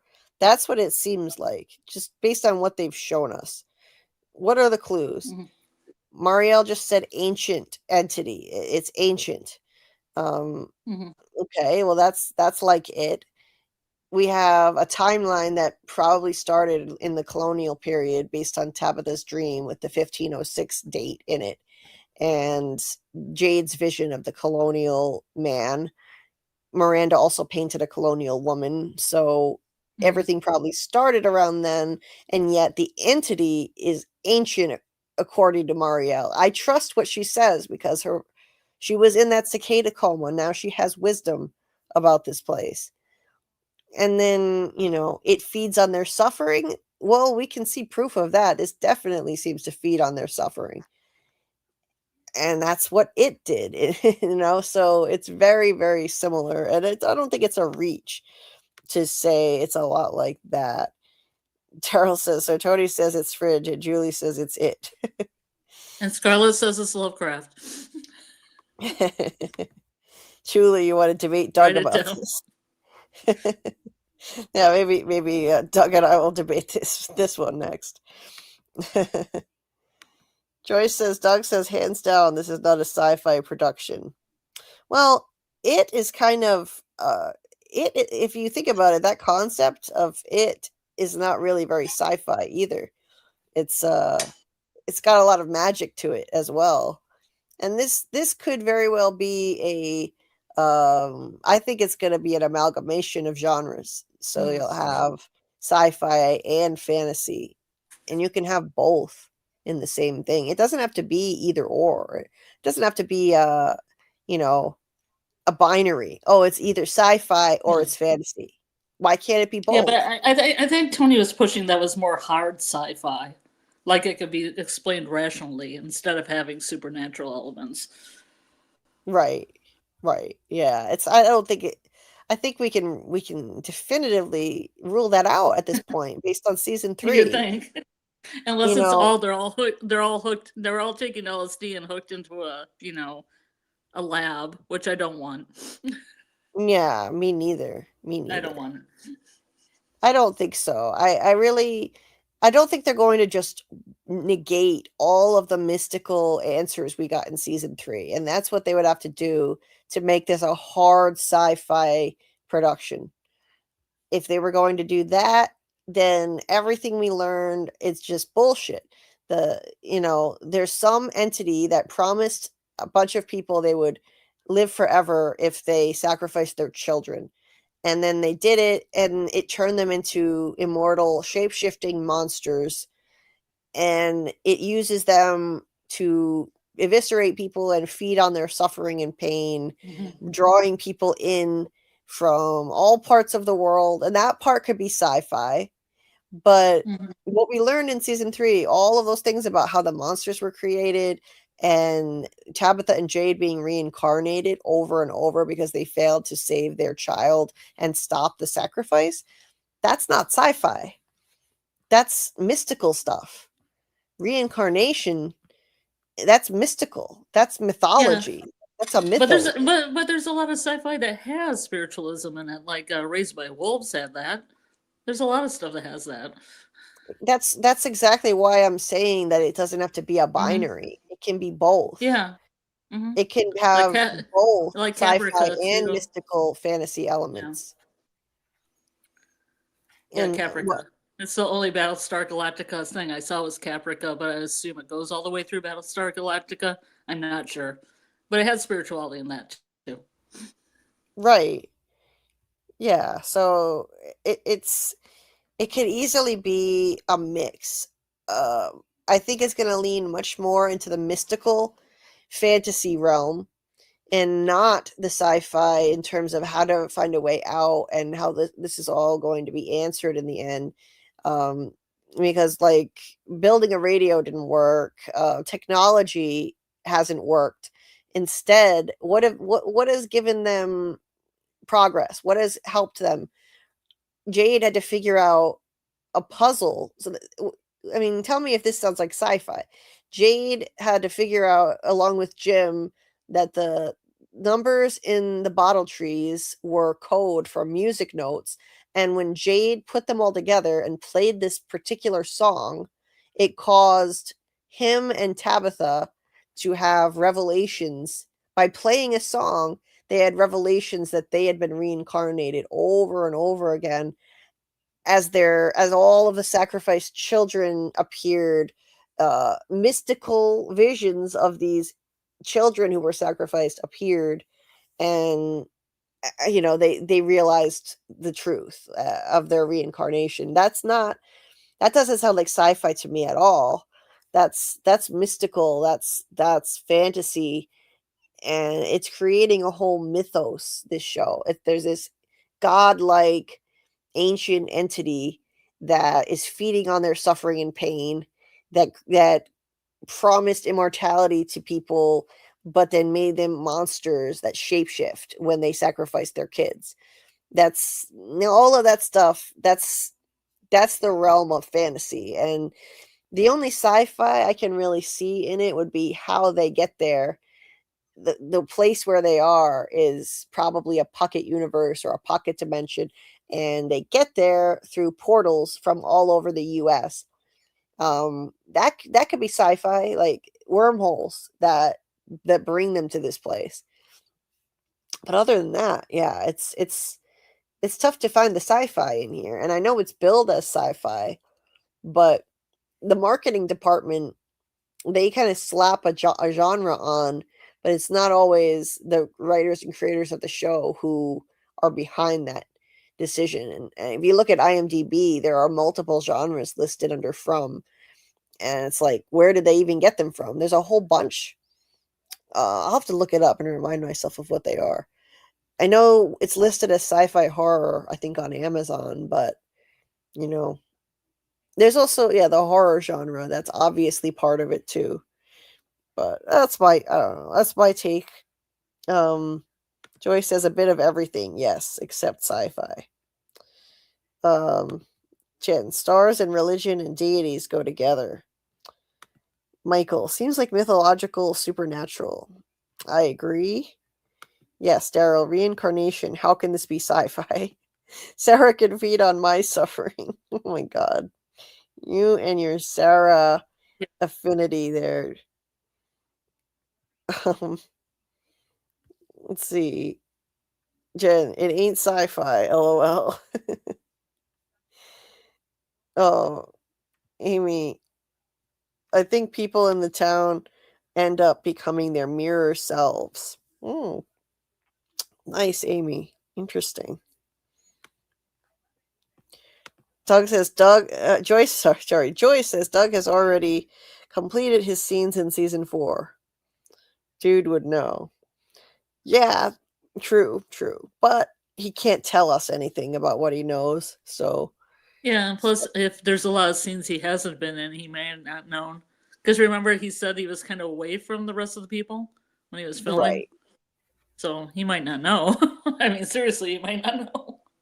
Yeah, he might not know much at all, and he doesn't know the answers. None of the cast know the answers to the whole deal.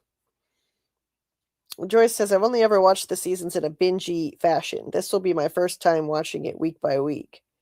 Oh, wow. Well, my first time watching it week by week was season 3, and I thought it was fun. I liked theorizing and dissecting it week by week and not being able to binge it.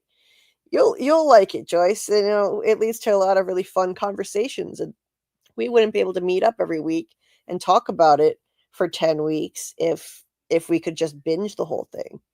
So, yeah, I think it's great. We'll have a good time with it. Jen says, knowledge is dangerous. That music brought forth the man in yellow. Indeed, it did. Indeed. What? It's a, no, it's I just What said did you say? Jim. I said Jim. Oh, okay. Why? Because it said music caused things. I said, yes, Jim. It was all Oh. Jim's fault. He said Yes, 12. He's like, oh, my mom was a piano teacher. Blah, blah. You know, it's his fault. It's his fault. Yep. Taro says watching the episode and then discussing it until the next episode is so much fun. It is. You know, it goes by quickly. You'd be surprised how fast it goes. And if you could binge it, it wouldn't be nearly as fun because we wouldn't be able to have lives for so long, for week after week, just making theories and talking about it. It's going to be fun. Yeah, these seasons fly by. Trust me, Joyce. There was something else I wanted to get into, and I can't remember what it was. There was something other than just what's in this trailer, and now I can't remember. Oh, what was it? I thought you had Who is the Man in Yellow on the thumbnail. Yeah, I do. You know, which we've talked about, you know, the man in yellow, what kind of entity, but there was something non-trailer related, but it was more theory related. I can't remember what it was. I mean, it's something we could talk about anytime. It's, you know, it's not that urgent that it has to be tonight. I'm probably going to get on. Do you know which What? character it was about? Do you know which character you were going to talk about? No, it wasn't a character thing in particular. It was more like, it wasn't the US map on the wall. Because that's something I want to get into more. But Recon isn't here at the moment, and Recon, he used a program to take the US map data and put it all together and quantify different things and analyze it. So I want to go through that. I think that could be interesting. But he said parts of it are a little inaccurate, so it needs to be adjusted and worked on. So maybe we won't do that yet. But there was something else similar to that, like analyzing, not the map. Oh, I'll try to remember. I'll look at the Discord and maybe it'll remind me. But this, somebody who commented on my, this is interesting. Somebody who commented on my latest video, my theory video about Jade, which is pinned at the top of the chat right now, if anybody hasn't checked it out yet. Somebody said that this skeleton hand behind Jade has one too many fingers, and it looks like it does. What the hell? What, did AI generate this? Yeah. Is this AI generated? What the hell? Because AI, AI likes to add extra fingers. It loves to do that for some reason. I don't know. Yeah. Maybe it's not human. I'm turning up the brightness so that you can see it a little better. Look at that. It looks, oops, I didn't mean to go into Jade's mouth instead of looking at the hand. But okay, right there. Look at there's one too many fingers, it looks like. I see 5 fingers on that skeleton hand. What the hell? I see like 7. You see 7 fingers? What in God's name? It's not human, man. It's not human. I've thought that that's probably one of the Ankui kids' skeletons. Jade is laying in the cave, but that's weird. It's a small hand, but it does look like it has an extra finger. I don't understand that. I don't know what's going on with this. That's weird. Tabby wants to go in Jade's mouth. Yeah, I'm sure she does. The tabby cats will protect Jade. Oh, sure they will, Daryl. Absolutely they will. Chen said maybe the boy in white peed on a snowman and made the man in yellow. Oh, that's great. What if the man in yellow is the man in yellow? I know I blew all your minds. Yeah, the man in yellow is definitely a being that we didn't expect. He's some kind of shape-shifting entity, so that's an exciting thing to contemplate. And yeah, I don't know what this is about with the extra finger, but just thought I would share that because somebody mentioned that to me. It's probably why Jade is so terrified. Yeah. Yeah, what is happening to him here? Yeah, it's all about the screaming. Like, what are the monsters? Maybe the monsters throw him down in that, and he thinks he's gonna die, but he doesn't die, of course, because he is gonna die. But he might think he's just gonna die. Yeah, in that moment, he may think that they're about to kill him, but instead they just, wheel out the Toby corpse and show him that instead. Traumatize him a bit more. You have Jasper come out with a little cart. It's got Toby on it. Yeah. Yep. Yeah. Everyone's screaming. We got a lot of screaming to look forward to. Julie screaming, Tabby screaming, and Jade is screaming, Marielle is screaming. And that's why Sarah. I never watched it with sound. Because they're like, you didn't hear it with sound. I was like, I just assumed there was a bunch of screaming at the end, so I didn't watch it with sound. Yes, Sarah's screaming, and Sophia's screaming, Henry is screaming, Julie's screaming again, Julie's screaming two different scenes, and Henry's screaming too. So there's gonna be a lot of screaming, guys. Just get your earplugs ready. Gonna be lots of that. Oh, and baby Tabitha too. She's part of it. More screaming. Yeah, that's screaming. That's an old scene. Colonial screaming. Yes. Those scarecrows are probably screaming. The scarecrows are probably screaming. Yeah, vegetables are screaming. Fatima's probably screaming while she smashes the Yeah, car in. probably screaming. Yep. And let's see what else. People keep saying that Boyd is hugging Kenny. He's hugging Ellis in the trailer. He's clearly hugging Ellis. Yeah, he's got that little beaded necklace, you know. Yeah, and they even show Ellis first. They show Ellis.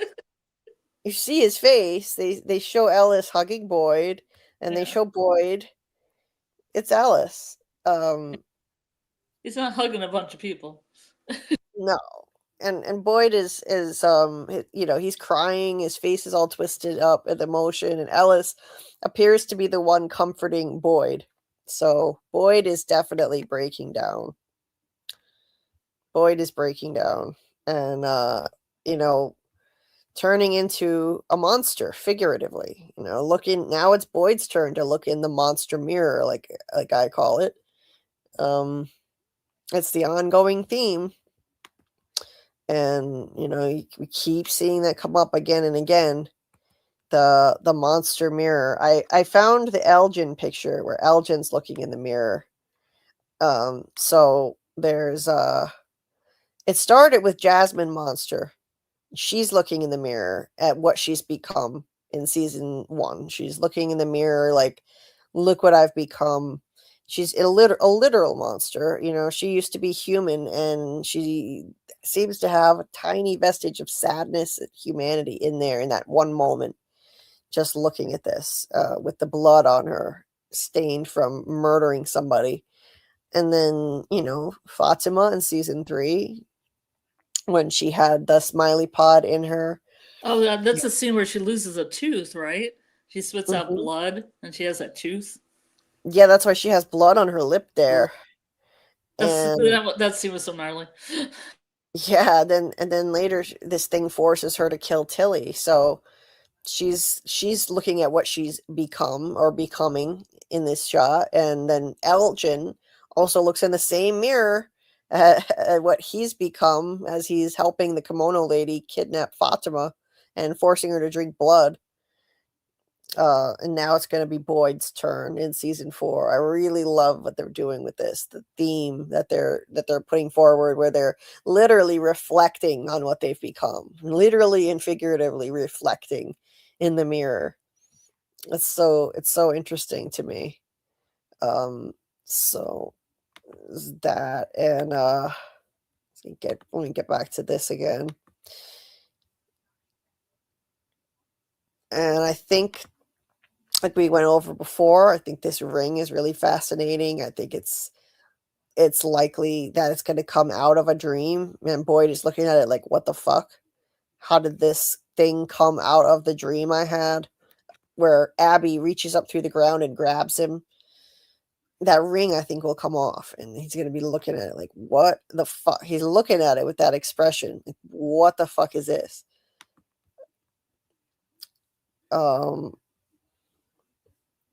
Shoving Acosta, all kinds of insanity going on here. Kenny and Sophia outside at night with the monsters coming around the corner. So that's not good. She's maybe she thinks her faith is going to protect her, so she just goes outside at night. It could be that she doesn't believe in the monsters yet. That happens sometimes. Let's see. We can look at this poster here too. I find it interesting that they went such a simple route on this poster versus the really complicated poster for season 3. It's just Boyd and the Kui kids behind him. 6 of them. There's they rescued one, I guess. The daughter got rescued, I guess. I don't know. Yeah. I mean, this makes me feel like Boyd is connected to the man in yellow, and somebody told me today that Boyd means yellow, and it blew my mind. Oh, really? Maybe the man in yellow's original Fish and Loaves, and he helped, and he was a leader, and he got corrupted. Then Boyd came, and he was Mr. Fish and Loaves, and he got corrupted, and he might become a monster. Okay. Yeah. These kids look they're in more modern or better looking clothes. I don't know. I mean, they still look pretty ragged to me. It's Yeah, hard they to still got some see. hair loss, but this girl on the right looks a little good, a little bit better. Yeah, but it's less. Yeah, that's true. But maybe they have to rescue them one at a time. That'd be really time consuming. Yeah, it would be. Yeah, they look the same. I mean, to me, the clothes look the same, but it is hard to see with the way it's blended into the yellow suit. Yeah. Yeah, I don't know. I find that really weird that they stripped it down to such simplicity. And in season 3, it was most of the cast was squeezed into the poster. We had that as the background for the streams every week. Yeah. What are you gonna do now? What are you gonna do now, Julie? I don't know. I don't know if we just keep the diner, maybe. Yeah, I'm not sure. David had said maybe it's just a broken wrist protruding, looking like an extra finger, and that's still with Jade and the skeleton. Okay, could be. Daryl, Jade is seeing Ghost Jim coming for him. You know what I mean? When he's screaming. Hey, Mike Light. There's a sci-fi movie called Sight where the characters were going through reincarnation caused by, I believe, a particle generator. Oh, interesting. Okay, so you can make something sci-fi out of reincarnation. All right. Okay, good call there. I had never heard of it, but so yeah, you can definitely do sci-fi and have mystical elements in it. I think this is going to be a blend of it in this show.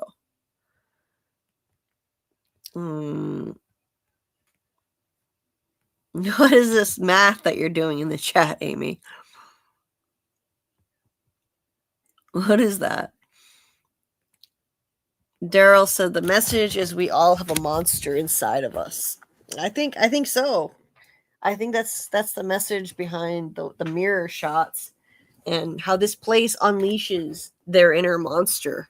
And it makes people do things that they never would have done normally. They never would do, and they get increasingly broken until they do things that are against their morals. And that's the goal of the evil entity, because if it can break helpful people like that and turn them into figurative monsters, then they're not going to be as much help to make sure people survive and try to break the cycle and the curse.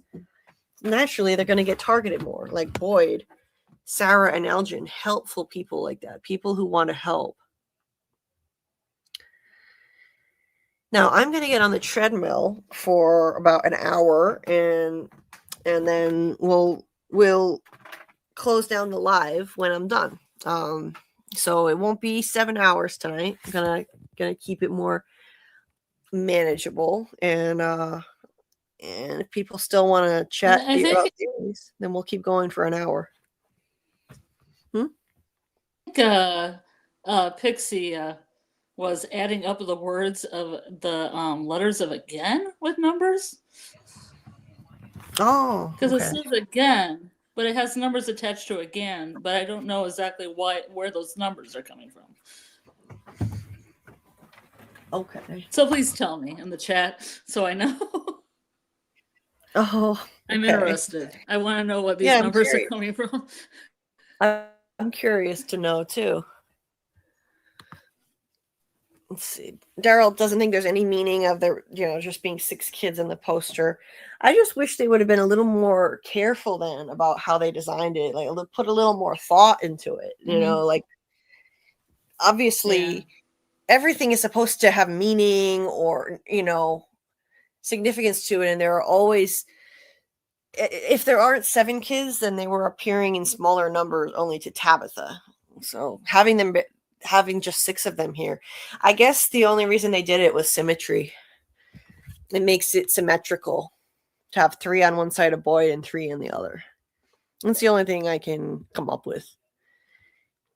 It's just kind of a boring explanation, but it is what it is. Hey, Incognito. Nice to see you. One of my newer subscribers. Joyce says, I like this poster the more I look at it. It is artistic, for sure. It is. It's not as impressive. There isn't anything for us to really dissect deeply like the season 3 poster, which was crazy. We were thinking that, like, there's this bald thing in the top right corner, and we thought it was some new entity, and instead it turned out just to be Granny Monster, who had transformed into her bald head form. That's all it was. Oh, we were so into that too. We thought it was like, we enhanced the image, and we thought it was something new. Joyce said the evil to show is both kind of both sci-fi and horror. The guy gets in the way of a particle accelerator beam and then starts seeing a djinn. Oh, that's interesting. So yeah, you can blend genres. There are genre-bending shows all the time, you know, so we don't necessarily have to pick one or the other. Hey, welcome, Money Mitch. Boyd is the 7th child. Boyd is the Ankui kid. Samuel, unless Man in Yellow is one of the kids, or maybe one got away. Right. Could be, you know. It's interesting. I would hope there's something meaningful to this poster, something deep within it. If Man in Yellow is in the poster, I think we will see Doug as a Man in Yellow for a fair amount in the season. I hope so. From the looks of it, though, he's stripping off his yellow coat already, and the trailers tend to cover early episodes, and so I just hope it doesn't happen too fast and he turns into something else who doesn't even have Doug's face. I wouldn't like that. I want lots of screen time for Doug, for our friend. You know, I want him to be around a lot on the show, not just 47 seconds or 49 seconds, whatever he was. I think he was in 53 seconds actually in season 3 in that final scene. Incognito, Boyd 4, Stevens 7. Okay, I'm gonna mute myself for just a minute. I will be right back.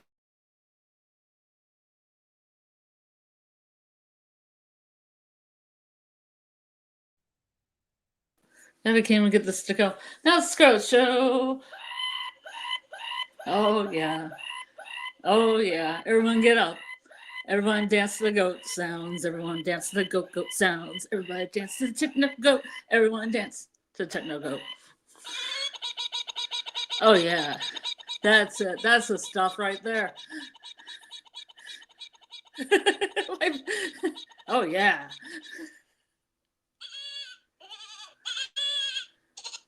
As you can see, my goats are losing their power. They're losing their batteries. It's disappointing to me. I don't even know what battery this takes, but it's doing this now. So, okay, well, numerology. Let me see. Oh yeah, Boyd and Stevens. Yeah, I just didn't know where the again with the numbers on it were coming from. It's really early in the morning. My head isn't really exactly like clicking. So. Oh yeah, Elvis. My cat's also very loud. Oh, I hear her firing it up. Treadmill's going.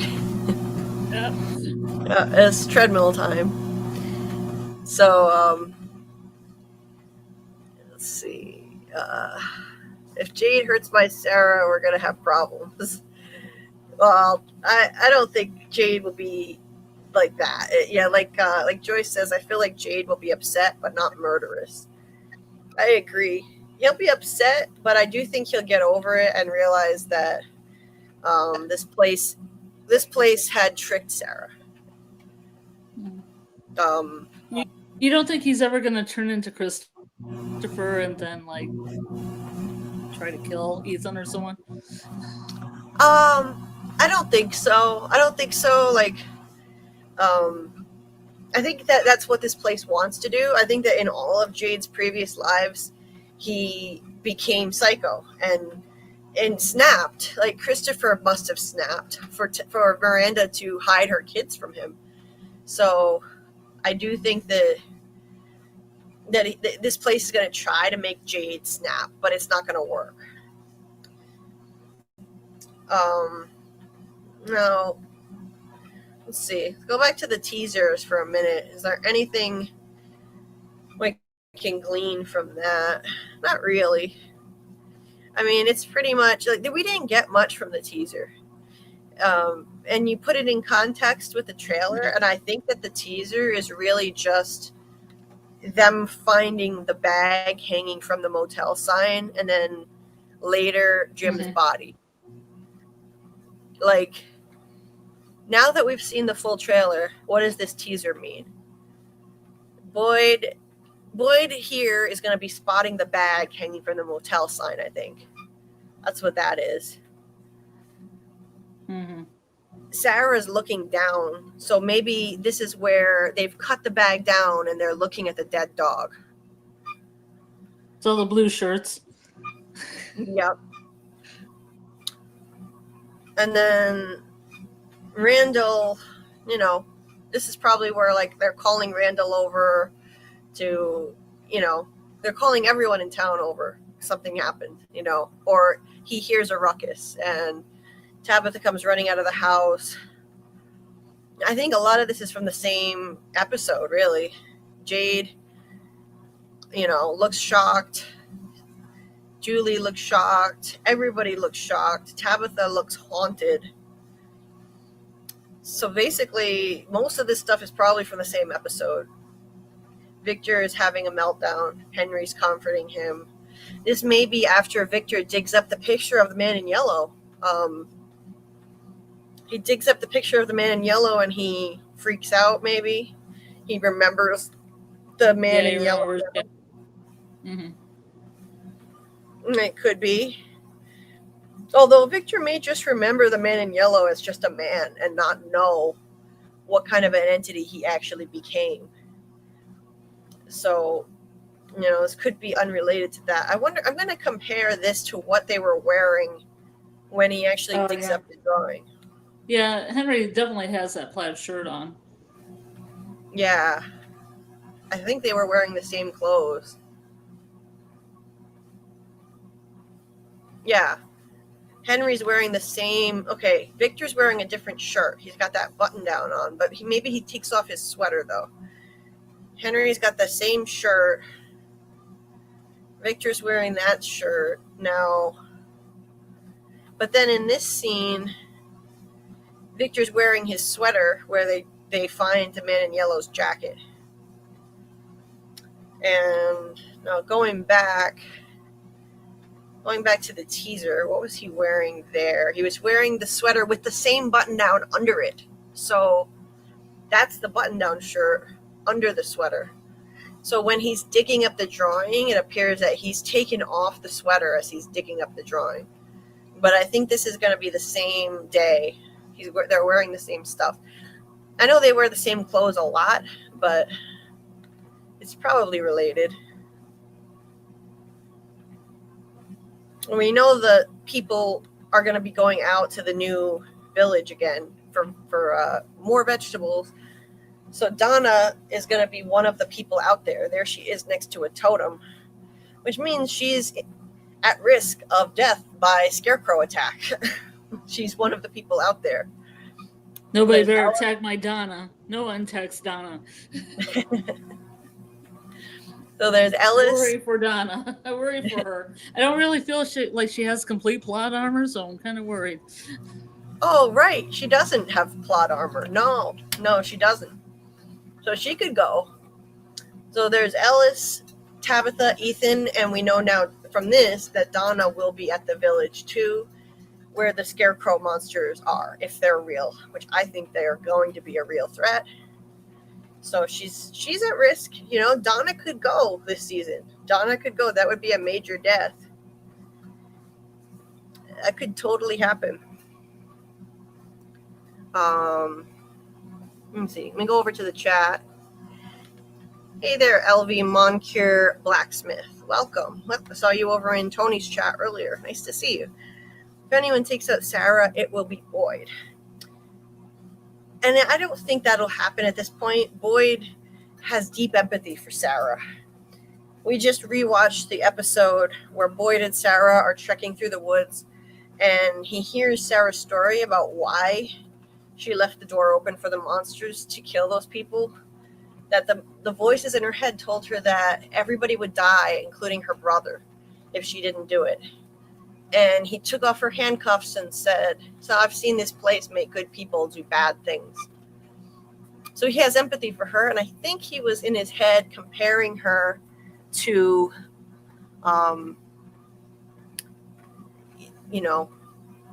comparing her to his wife, Abby, because the same thing happened to her. She wound up killing people because this place tricked her. She snapped. So, yeah, Boyd is probably going to protect Sarah, continue to protect her.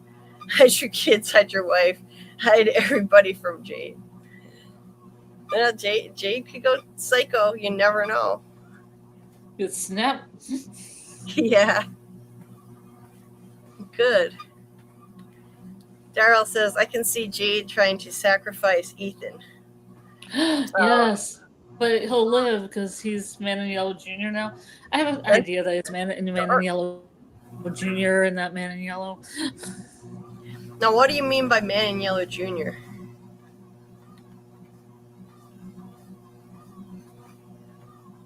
Hide your husband, too. I couldn't get my mic unmuted.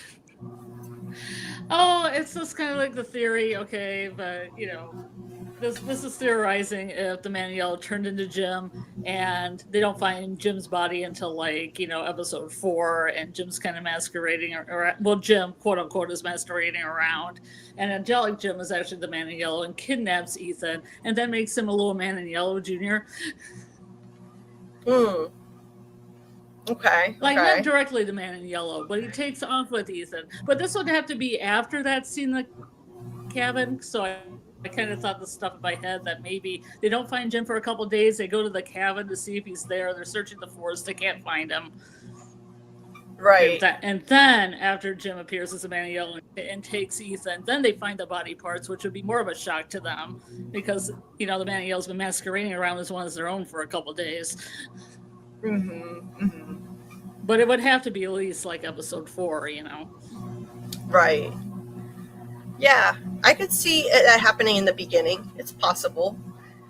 Before they realize Jim's dead, and we see the scenes where it looks like they're finding that out and they're having his funeral. Could happen before. LV said there is always the box, even though Boyd said nobody is going into the box.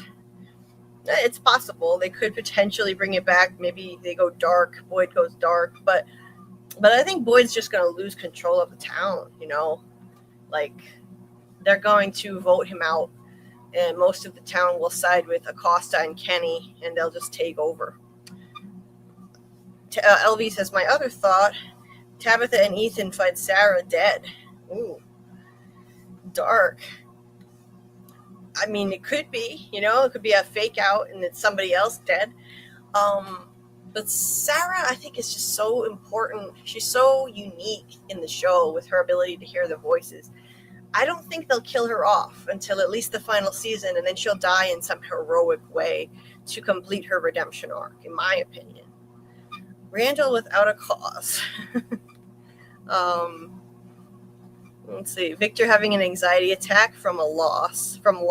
Yeah, Victor's going to continue having anxiety attacks. Yes, I agree that eventually Sarah's going to die saving someone, but probably not till the last season, I think. Whenever a character is done resolving their conflicts, they end up dying. Yes, indeed. Whenever their journey is complete, their purpose is fulfilled. I think that'll happen probably the last season for Sarah, but you never know. No, I've never seen Being Human, Joyce. I've never seen that. Amy says there's usually two types in a group talking. The one that can't let go of the past and the one that is ready to move forward. What, Scarlet? Oh, Being Human is pretty good. I can't unmute my mic once I mute it. It takes me a while, but Being Human's really good. Oh, there's a delay there? Okay. No, it wasn't a delay. It's just me unmuting myself. But there was a UK version and a US version. I like both of them. It was like a vampire, a werewolf, and a ghost all living together. Oh, that's cool. Never heard of it. David says, I wouldn't be surprised if Victor inadvertently causes the town massacre in the 70s. Ooh. Talk about trauma. But Julie gets there first. Talk about trauma. Julie gets there first, yeah. She's like, hold my beer, Victor. She like pushes him out of the way. Yeah. I think, yeah, that would be dark, and I don't know. I think that would just set Victor off. He would just do himself in. He wouldn't be able to take that. He's already suffering so much from the guilt of feeling like he's responsible for what happened to his mom. I'm trying to find him. Let's see. Oh, this shot of him where he sees the man in yellow's jacket. Yeah.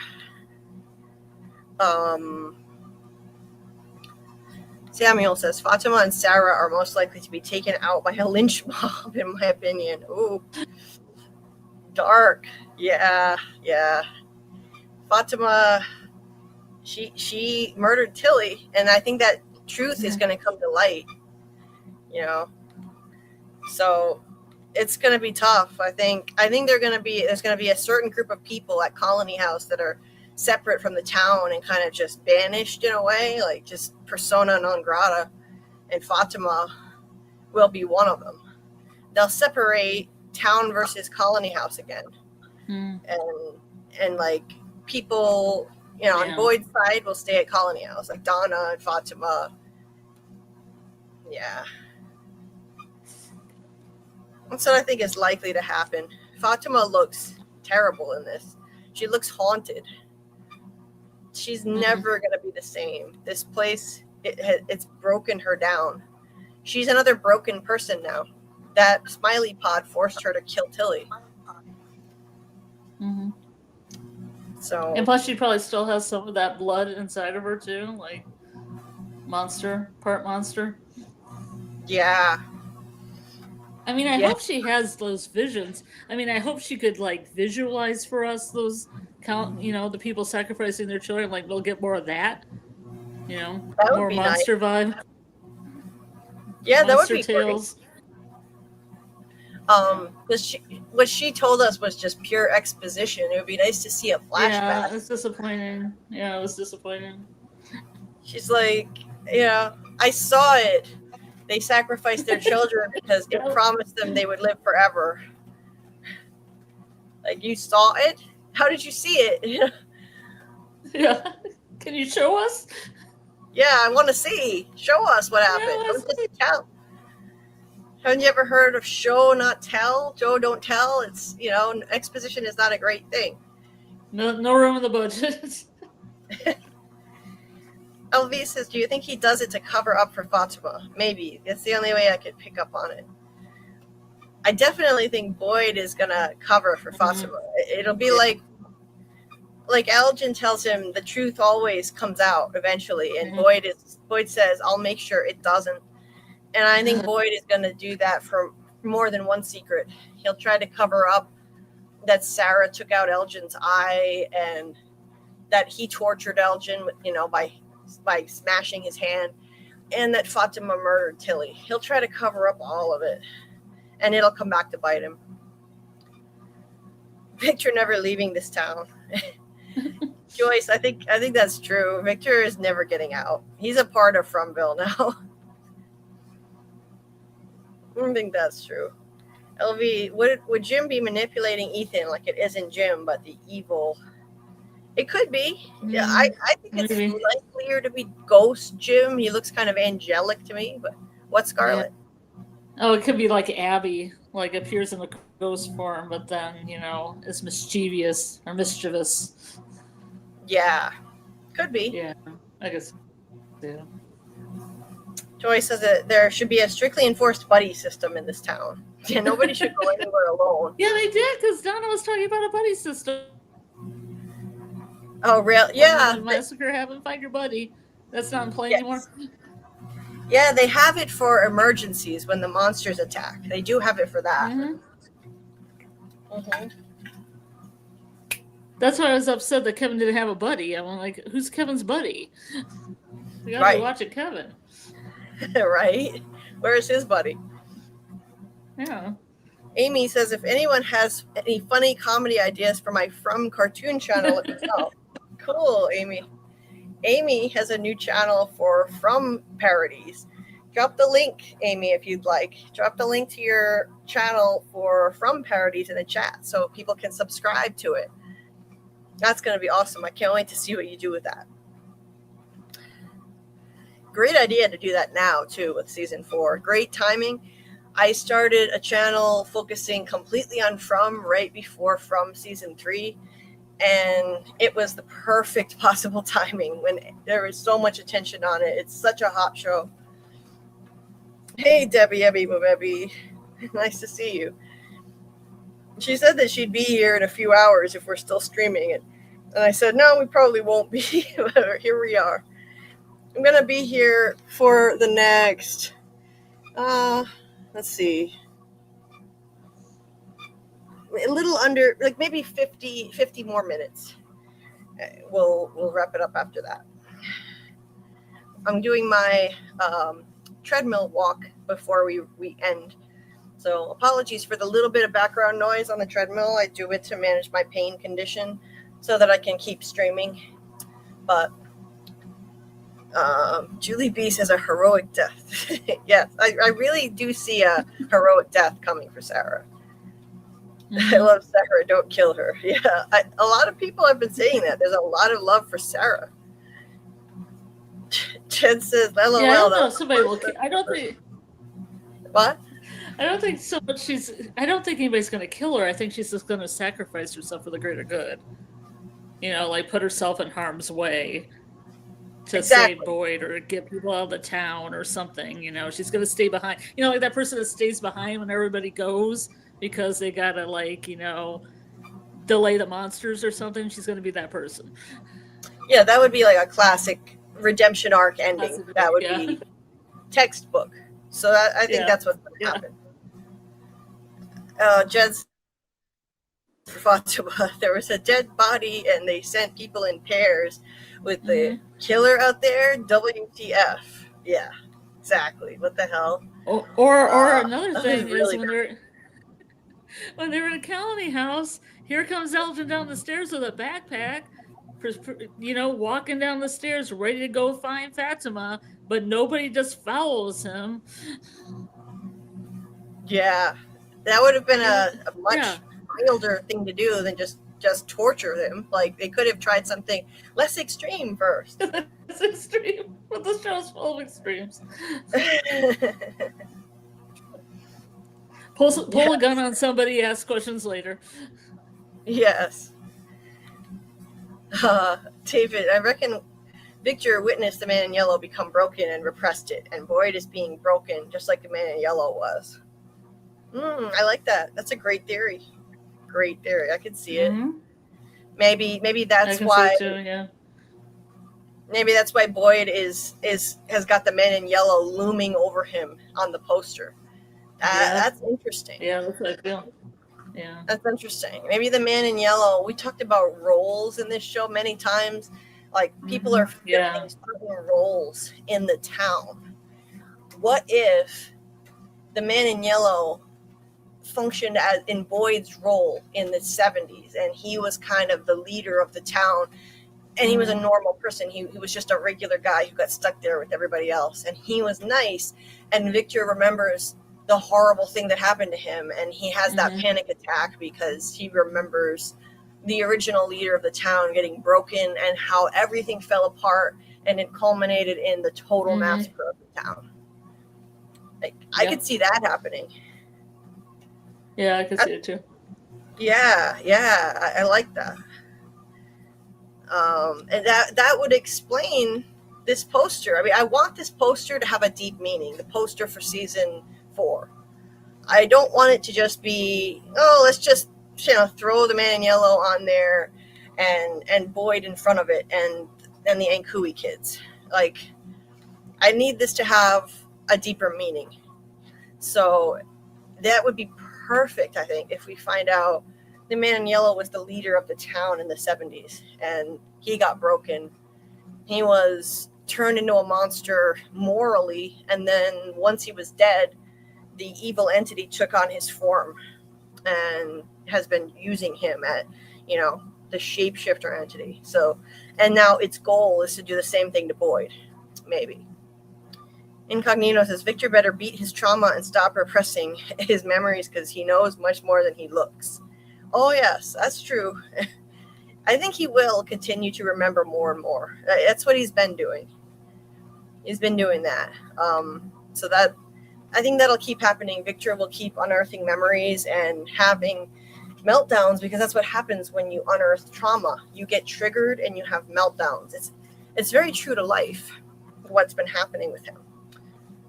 So Amy, for her From Parody channel, says she's doing a scene where monsters, Smiley and Man in Yellow, are running around naked as the girls watch with their binoculars in the windows. That's great. Oh no, I'm all alone. Scarlet sometimes drops off due to her network connection faltering. Joyce says, I don't know how it would possibly work, but a musical episode of From would be hilarious. Yeah, remember those musical episodes? That would be really funny, but yeah, I don't know how it would work either. Fatima was the most innocent in the town and they broke her. Yes, LV. The voices told her. Yeah, Fatima, they broke her because of that. She was so pure and hopeful. And a beacon of hope for these people is not what the evil entity wants. It wants to kill their hope. And Fatima was giving them all this positivity, making them feel like even a nightmare can look like a dream. They can't have that here. That's why she was broken. Yeah, she really got shit on last season, Joyce. I'm surprised that she survived.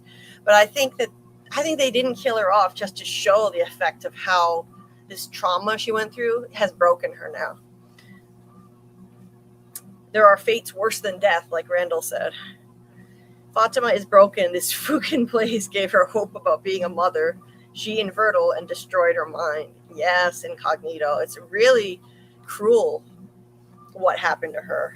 It's really cruel, and she said it was impossible for her to be a mother. And then this place made her think she was pregnant.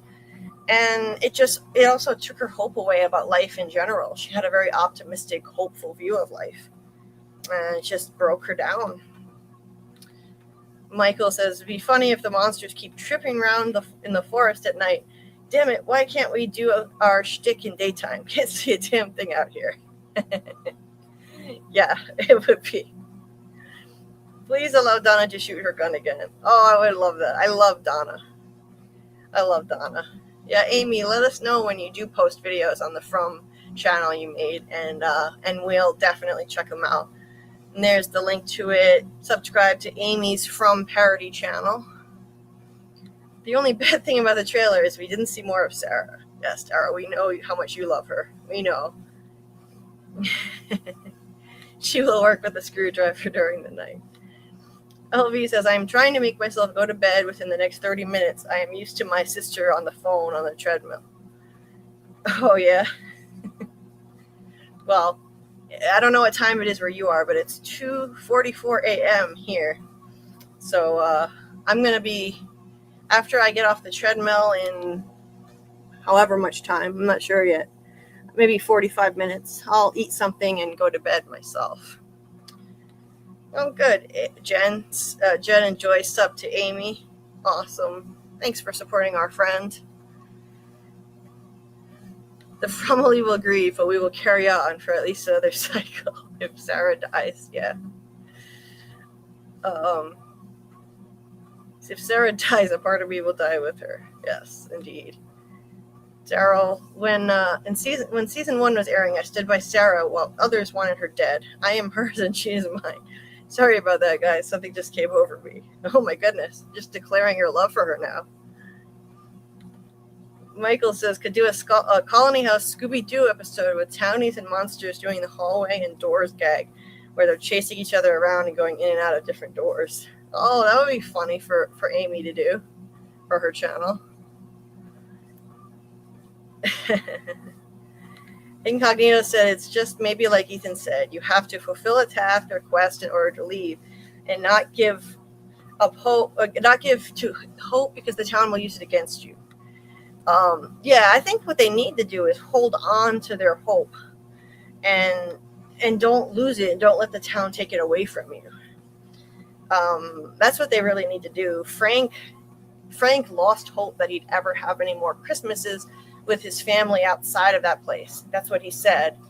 And he became negligent. He numbed his pain with alcohol, and he neglected his family so much that he could have prevented their deaths. So he was broken. They need to hold on to hope. Let's see. Yes, memories, not remember. Yeah, I knew what you meant, incognito. She could screw me any day. Oh my God, Daryl, tell us what you really mean. Tell us how you really feel. Samuel says, or Man in Yellow was the leader in the cycle before that. Miranda made the painting before she came to From. Oh, right, Samuel. So it could be before. It may be that she was having a memory, and Man in Yellow was the leader in the town in the previous cycle before Miranda. That's true. It's either that or she had a premonition and painted it based on a vision. It's possible because Tabitha had a premonition dream about the lighthouse and Jim hanging upside down screaming. So it could, yeah, she could have encooeyed that painting from a previous life, or it could have been a premonition painting. That's possible too.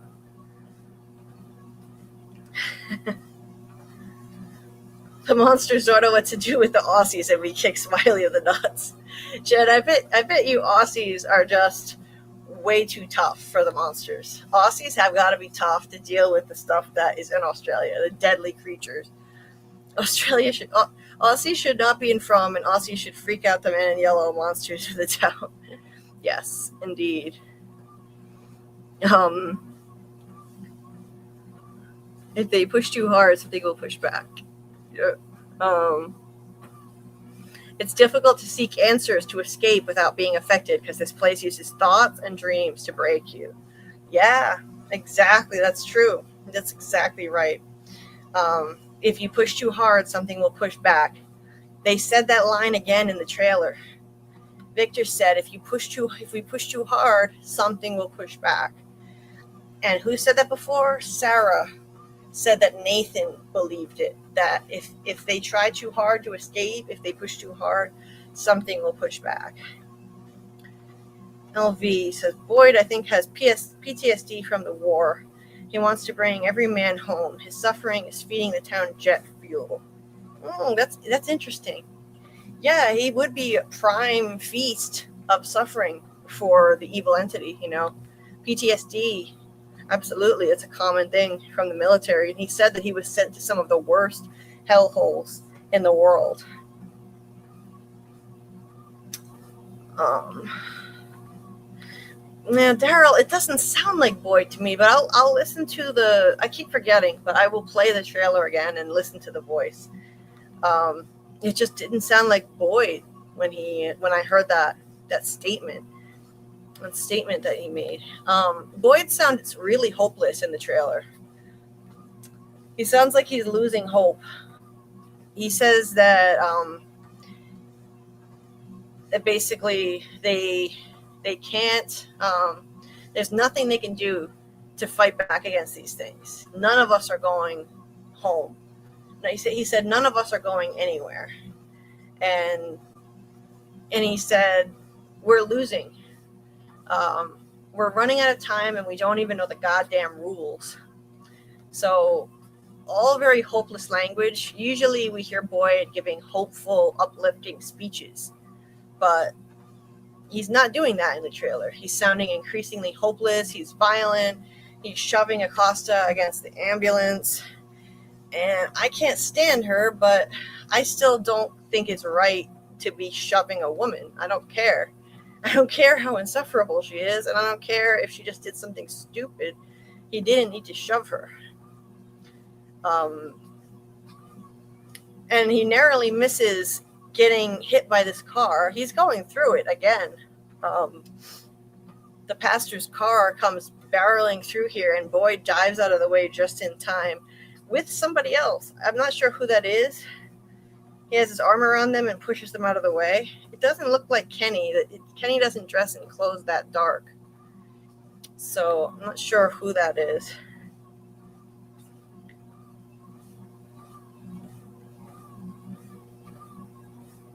Okay, Daryl. Daryl, I'll trust you that it was Boyd who said it. If that's true, Boyd does almost all the talking in this thing, which makes sense. He's the main character, and they did throw one line to Marielle. LV says Boyd is afraid of dying from the early onset Parkinson's. He's breaking down because he feels he is running out of time. I expect him to become more and more unhinged. Oh, absolutely. Yeah, so he's got that going on too. He's got that real life danger that he's dealing with at the same time. So,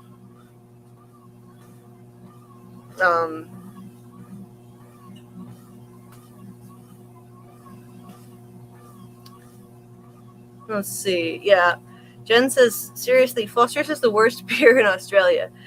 We export it, don't drink it much. I was surprised to see it in the UK and the USA. Really? Well, noted. Definitely will stay away from that. Yes, Michael. He'll be repeating what Sarah had said, that Nathan said that to Boyd. Yeah, if they push too hard, if they try too hard to escape, yeah, that's how they would push back. So it makes sense that he'd be repeating it. Yes, that does make sense that it would be Boyd. Boyd it like the man in yellow. Well, we will definitely do that. Fear what you become. I love how it said become what you fear what you become. The themes in this show. This place is trying to break people, and now we are learning more and more what that means. It doesn't just mean emotionally, psychologically, it means also morally. Becoming a monster. That's what it's all about. It all goes back to what happened in the origin story. Every subsequent cycle is kind of trying to repeat the origin story. In the origin story, these people, they were turned into literal monsters because they were so broken down that they sacrificed their own children. They were so broken as individuals. And so now this place, every single time, brings people in and tries to break them down until they snap and they turn into figurative monsters. Become what you fear and fear what you become.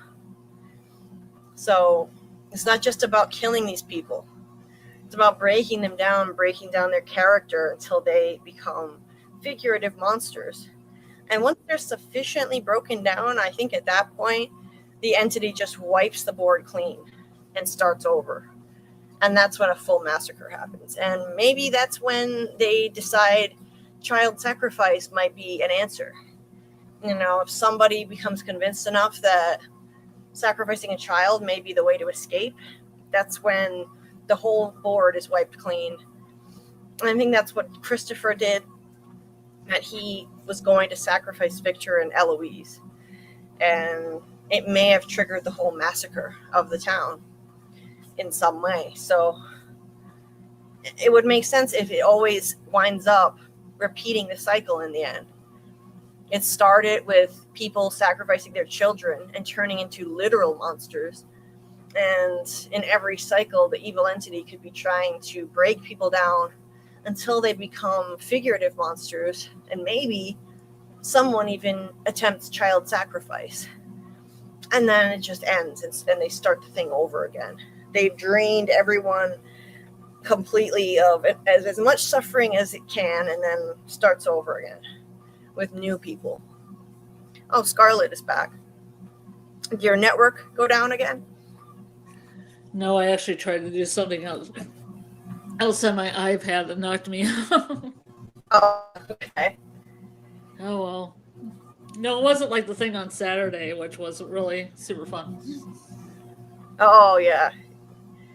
Yeah, on Saturday, Scarlet's network was just completely out, so she missed the whole stream because her internet was down. Yes, I did. When they told me it was going to happen on Wednesday night between 2 a.m. and 5 a.m. And my boyfriend did it in a text, but like 10 minutes before they turned it off, and we didn't see it because we were watching a movie. So I was like, I couldn't even get on to say, "Hey, this thing's gonna shut down in 10 minutes." It's a question mark time, so I don't know. Right. I stayed up to about 3 a.m., but then I was like, okay, this is ridiculous. I'm just gonna go to sleep. That sucks. Yeah. It was bad timing. Yeah, it was, because I took a lot of notes on episodes 9 and 10. So, oh well. Yeah. Well, if you want to share some of your takeaways from those episodes, you still can. You can do it. You can do it here. Incognito says, break the cycle, break the loop. At the moment, they still don't know that. Yeah, that's what they have to do. Yeah. Yeah, if there's anything that you want to share, you can do it. You can do it here. That's okay. I can't remember. I can't even remember now where I put those notes. Okay. That's fine. It's early. Daryl says in season 2, Donna tells Boyd, the people don't believe in you like they used to. And in season 3, she tells him they don't believe in you anymore. So now in season 4, I think Boyd won't be in charge. Yep, I agree.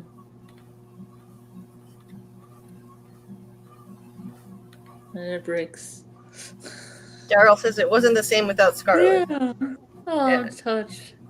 I agree. You want some weird goat noises?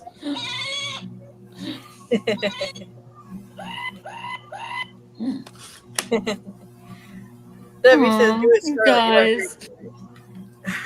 You guys. Oh. Scarlet, give us your thoughts on the episodes. Oh, never mind. I could try to find them. I could try to find those notes. LV says, what is Boyd going to do to keep Acosta silent? She walked in on the beatings. Yeah. I don't think he'll be able to keep her silent. Will she? Will he?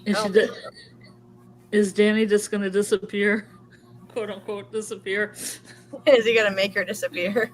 Yeah.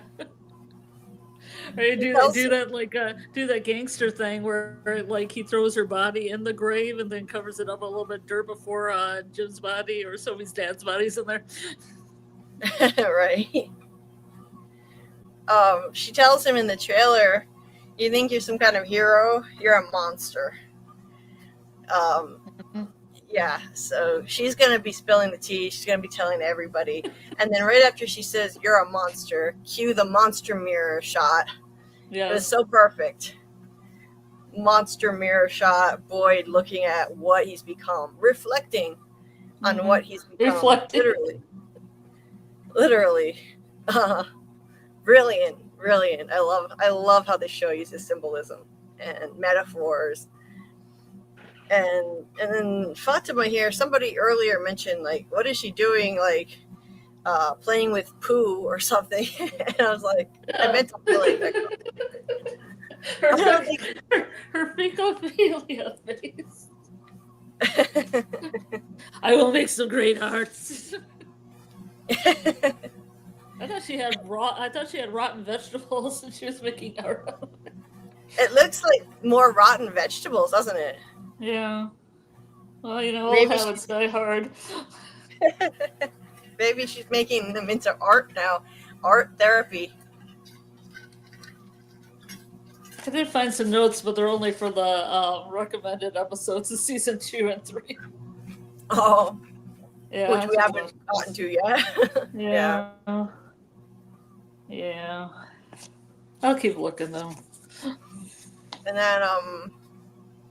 And then she's doing like rage therapy too, smashing cars. She's also doing rage therapy. Yeah, she's screaming too. There she's screaming while she's smashing the car. Yeah. Everyone's screaming. Scream up. It's gonna be a scream of a season. It's gonna be a scream. Yes. Yeah, it's good. That should have been the tagline. She's in the car graveyard smashing cars, I guess, just to get her rage out. Maybe this is after Ellis dies. Ooh. Oh, no. No. I hope Fatima comes out stronger. I don't know. I think she's broken like this windshield she's smashing. She's broken. Maybe this will be her metaphor, like Sarah has her broken ornament. That's symbolic of her little broken snowman. Fatima is doing pottery. It looks kind of like she could be like doing some sort of pottery, but I'm not sure. I hope she's not making one of those scarecrow people.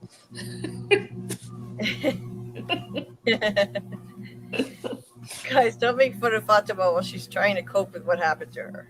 Oh yeah, no, we would not do that. Doing a fun art project. Yeah. Acosta looks drunk while Boyd is manhandling her in the trailer. Oh man, imagine if she's drunk driving the ambulance around. I don't know what she can really do with it. She's like, I wrote nothing around it. Why would she be even doing this? I mean, isn't it a little late to be trying to get out? I guess she never got a chance to drive around in circles. Girl's got to get out of Dodge, man. Gotta get out. Yeah. She never got a chance to drive around in circles. So it could be, she wants to see for herself that there's no way out. You can't drive out of here. And she's stubborn. She's a stubborn person. Maybe it's that. Everybody thinks they can do it, though. Didn't like Kenny or somebody say like that everybody thinks they can get out? Everybody thinks they're going to be the one to figure it out. Right. Yep, they do. And now she's the one who's being stubborn and not accepting that she can't just get out of here in a rational way. Acosta's still going through the 5 stages. Football says, speaking of Fatima, I hope she adds more context to what she said in season 3 about the monsters. Yes. I want more information. Maybe she got a little more than she said in that scene, and we'll learn the rest of it. A little more to that revelation about where the monsters came from. And then we could get a little flashback showing it. That could be cool. Fatima, do not make scarecrows. Yes, please don't. Hey, welcome back, Ryan.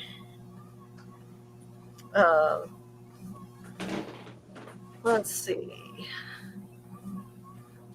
She needs to evacuate her frustration and sadness. She birthed a goddamn monster. All right, Fatima is going to be severely traumatized and broken.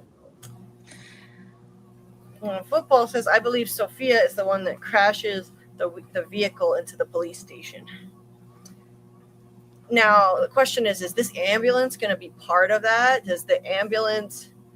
I saw somebody leave me a comment on my trailer breakdown video, something about how Acosta might not like Boyd's way of doing things when the new arrival shows up in town, and Boyd wants to just let them drive in circles.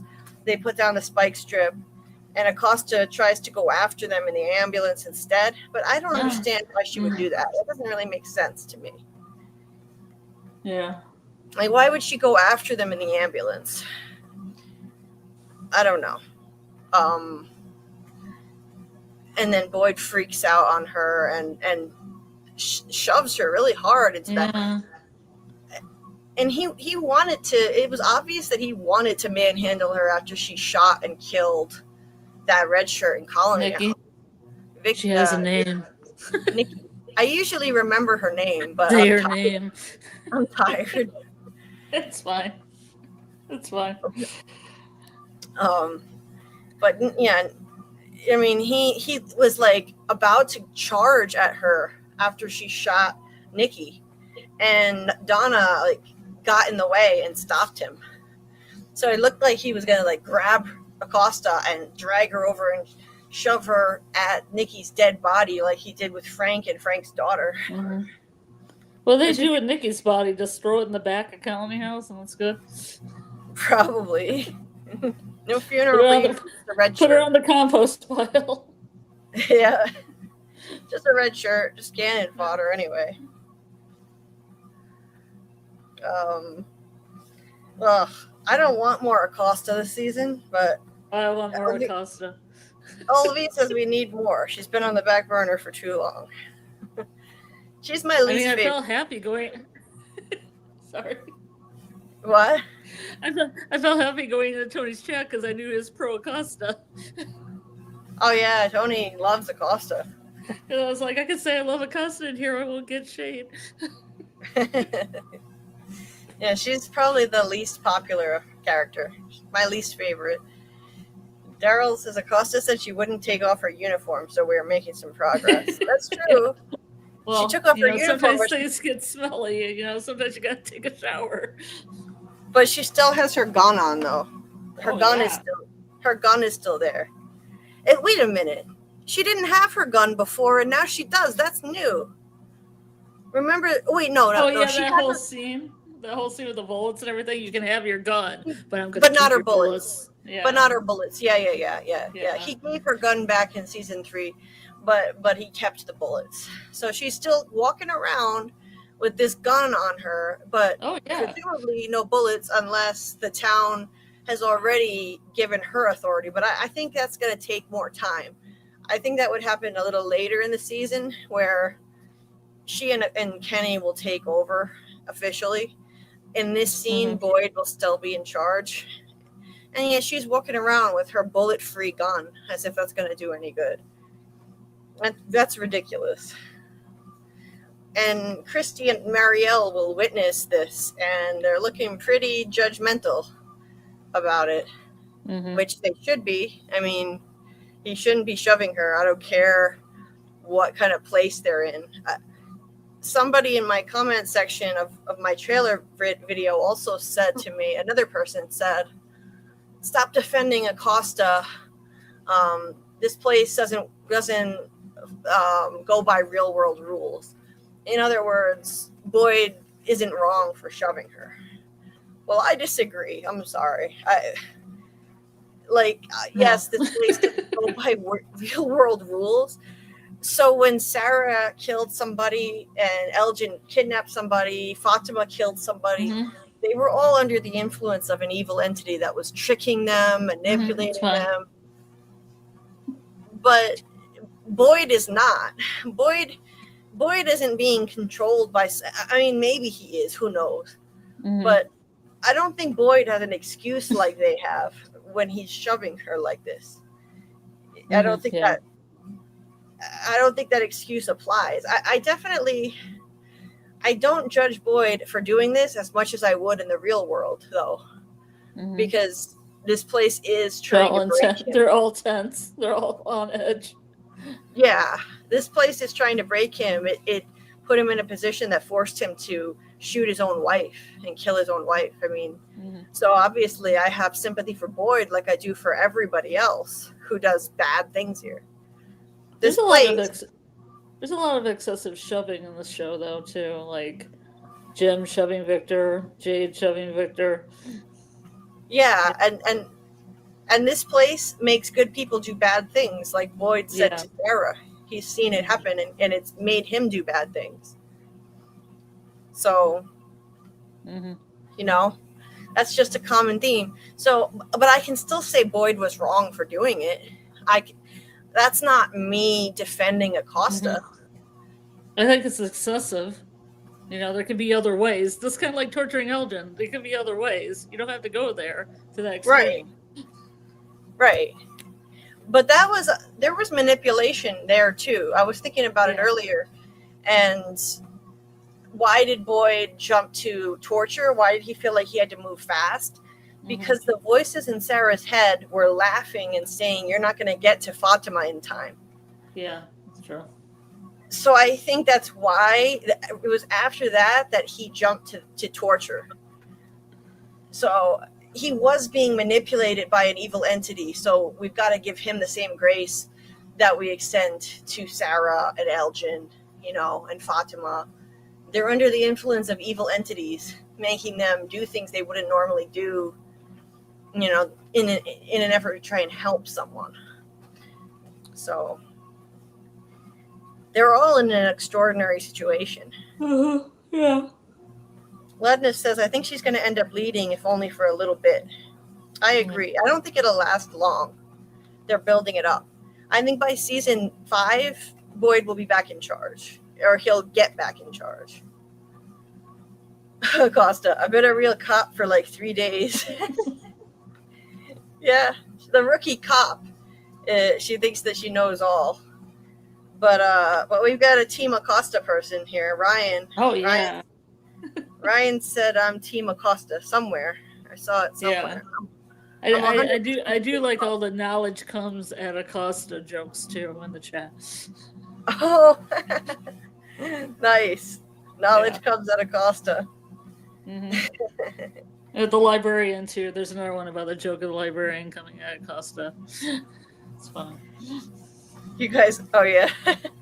You guys might start to love Acosta. We'll see. I already love her. I think she's a good rival for Boyd. I think somebody has to stand up to him, and she is.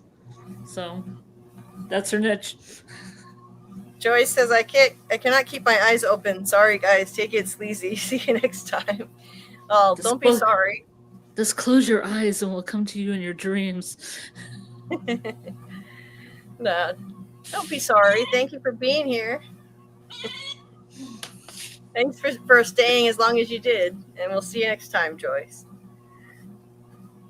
Daryl says, I think Boyd lets Acosta have bullets, and in exchange, she doesn't rat him out about Elgin. Could be a good deal. A good deal for Acosta. Loves those bullets. Debbie says Sophia and Kenny are going to have a whole religious act going by mid-season. Maybe. Oh, man. It was such a trope. It would be such a trope if there's a cult, if like they start, if Sophia tries to start a religious cult in a place like this where they're all in a dire situation. Like very often you see cults springing up. Mm-hmm. I really hope it doesn't go that way. It would be kind of cliched, but Kenny is praying with Acosta. I mean, not Sophia. Sorry. Mm-hmm. I'm used to saying Kenny and Acosta because I was thinking they were going to be. Yeah. You know? Yeah, it doesn't seem like in the trailer they're a thing. That's the thing. It's looking like it's going to be Kenny and Sophia. Yeah. They're in 3 scenes together in this trailer. They're at the funeral. He's there comforting her at the funeral, standing next to one of the graves with her. He's rescuing her outside in the dark with a monster coming. And they're praying together, which is a very personal, intimate thing. She says, Lord, protect us in this place where evil walks so freely. There was such a fun theory I read that the man in yellow shapeshifts into her. That's great. Yeah. Because they think that he's like growing blonde hair, and I think it's fun. Yes. I mean, and there was a dress. Someone pointed out there was a wedding dress in the suitcase that the man in yellow has. So maybe he's been a woman before. He's shapeshifted into a woman. Now he's going to shapeshift into Sophia. And we saw it on Discord too, a picture of Doug Hughes in a bridal gown. Yeah. I mean, it was like photoshopped together, but it was funny. Oh, that's so funny. Yeah, theories like that are just really fun to think about. Yeah, I think somebody put that like it's like the man in yellow is the bride monster because you're the bride monster. Right. Yes, I agree. Football, like if Acosta slapped Boyd or something, then the shove could have been justified. The push, it depends on if it's self-defense or not. That's what it depends on. Otherwise, men shouldn't be shoving women. Excessive force, that means a 2-week paid vacation. Yeah, exactly. Yes. I agree. Like, I think Acosta is too emotional and irrational to lead. I think Boyd was right when he told Kenny that if anything happens to him, Kenny needs to lead. And this was setting up that Acosta is going to take over, and it's going to be a mess because Boyd said to Kenny, it's got to be you. Acosta can't be in charge.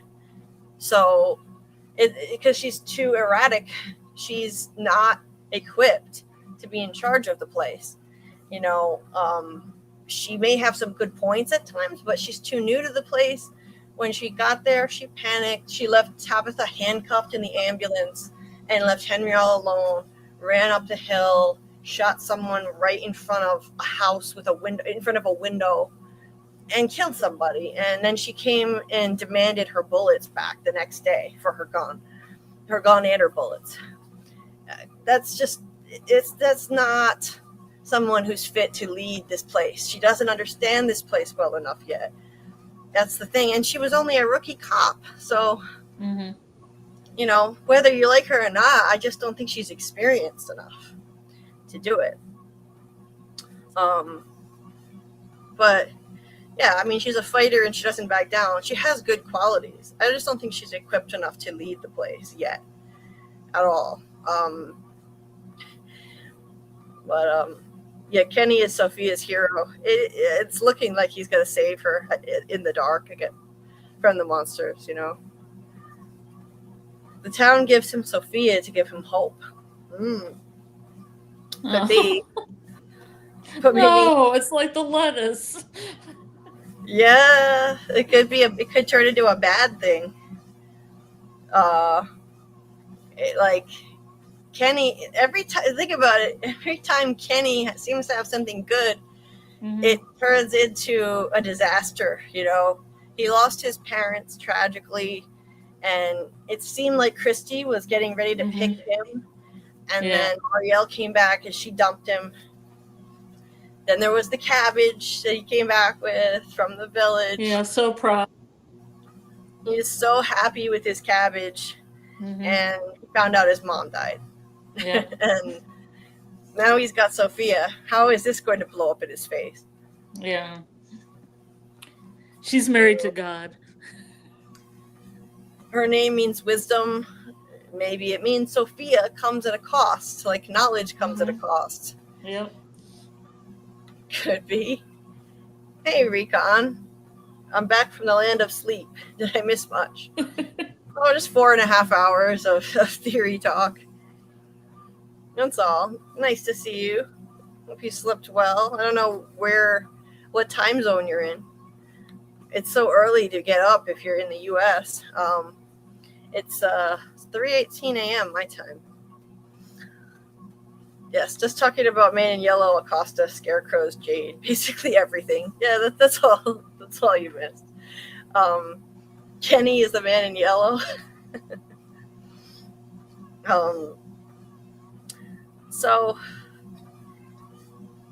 let's see. So yeah, Recon. I was telling them earlier about your data report that you put together based on the map, the U.S. map, the high-res image, which I think is awesome. And maybe there's somebody in the fandom who can help. I don't have technical knowledge like that on how to do this sort of thing, but maybe there's somebody in the fandom who can help you, like you asked, just clean it up, fix any of the data errors. But I love it. I'd love to discuss it. And we could wait if you don't feel like it's ready. But I'll message you more about that, and we can discuss it. Incognito says, so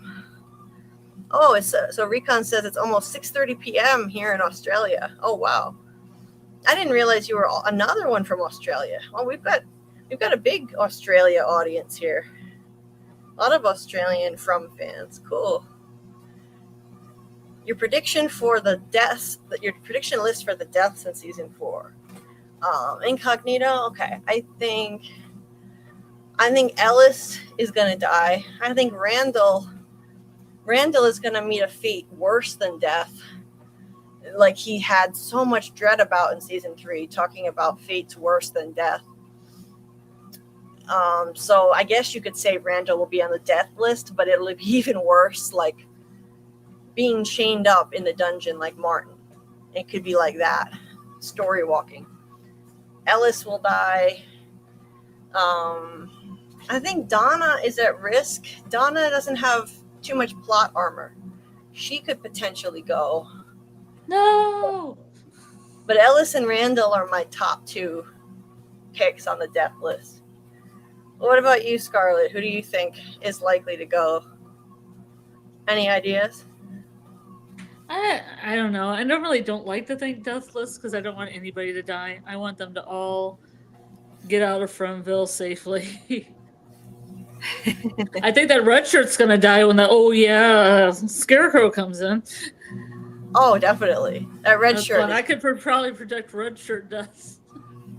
So a red shirt comes in, has one scene where they call them by their name, and then they die horribly, and then Christy's like, "I remember him," kind of like that scene. Let me see. What would I predict here? Maybe a monster will die. Maybe they'll finally kill one because they have that Julie story walking scene where she goes back to where the bile bullets are, and maybe she gleans some knowledge that actually will kill them with the bile. Okay. Something like that. Maybe Kenny will finally get that vodka, Molotov cocktail going in the caves. I mean, I feel like one of those plots. I feel like those plot lines were all set in motion for some kind of reaction later. Like the thing with Kenny was set up, so maybe there'll be a fire. The thing with Julie in the trailer set up, so maybe that will go back to the bile bullets, because there's a lot of loose ends, and I feel like they were left loose for a reason. But it still doesn't answer the question. I don't want Down to go. Ellis isn't really doing anything, so that's okay. Yeah. Ellis could be toast. He really isn't, because that one thing we see in the trailer when we were like, "Oh, the big 5," and I was like, "Oh yeah, Don's there, Boyd's there, and Tabby's there, and Jade's there, and Ellis is there." But is Ellis really doing anything? Yeah, why is Ellis included in that meeting? Exactly. But I don't really want him to go. But if somebody had to go, I guess it'd be fine, and it would affect Boyd, and Donna would affect Boyd too. But I like Donna. I mean, not that I don't like Ellis, but I think Donna does more. Right. Yeah, well, Daryl, if Sophia doesn't bang Kenny, then she's useless. Well, she's so religious that's likely to happen, so Kenny's still probably going to die a virgin. I'm going to predict that Sophie's dad dies. Oh, there you go. You heard it here. There's a novel pick. Sophia's dad dies. That's it. Jim's dead. And Jim's dead. Jim dies all the way in the first episode. Yes. He'll finally be officially dead this time. Yes. Jen, we love you too. We love you too, Jen. Thanks for being here. Just such a lovely group of people. And it just keeps expanding, and,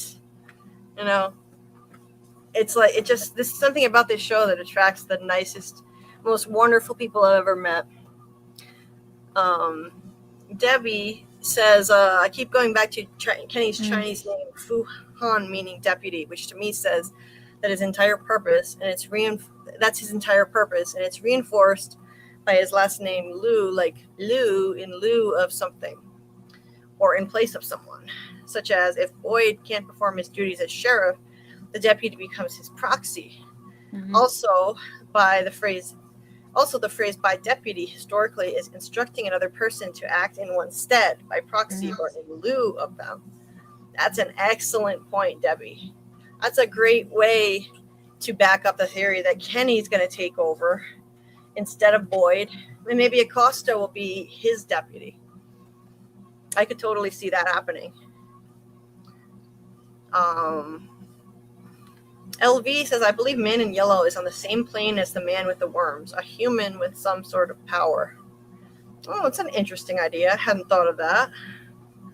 Yes, you stay coming for Ellis. Yes, I will stay on that hill, and we'll see.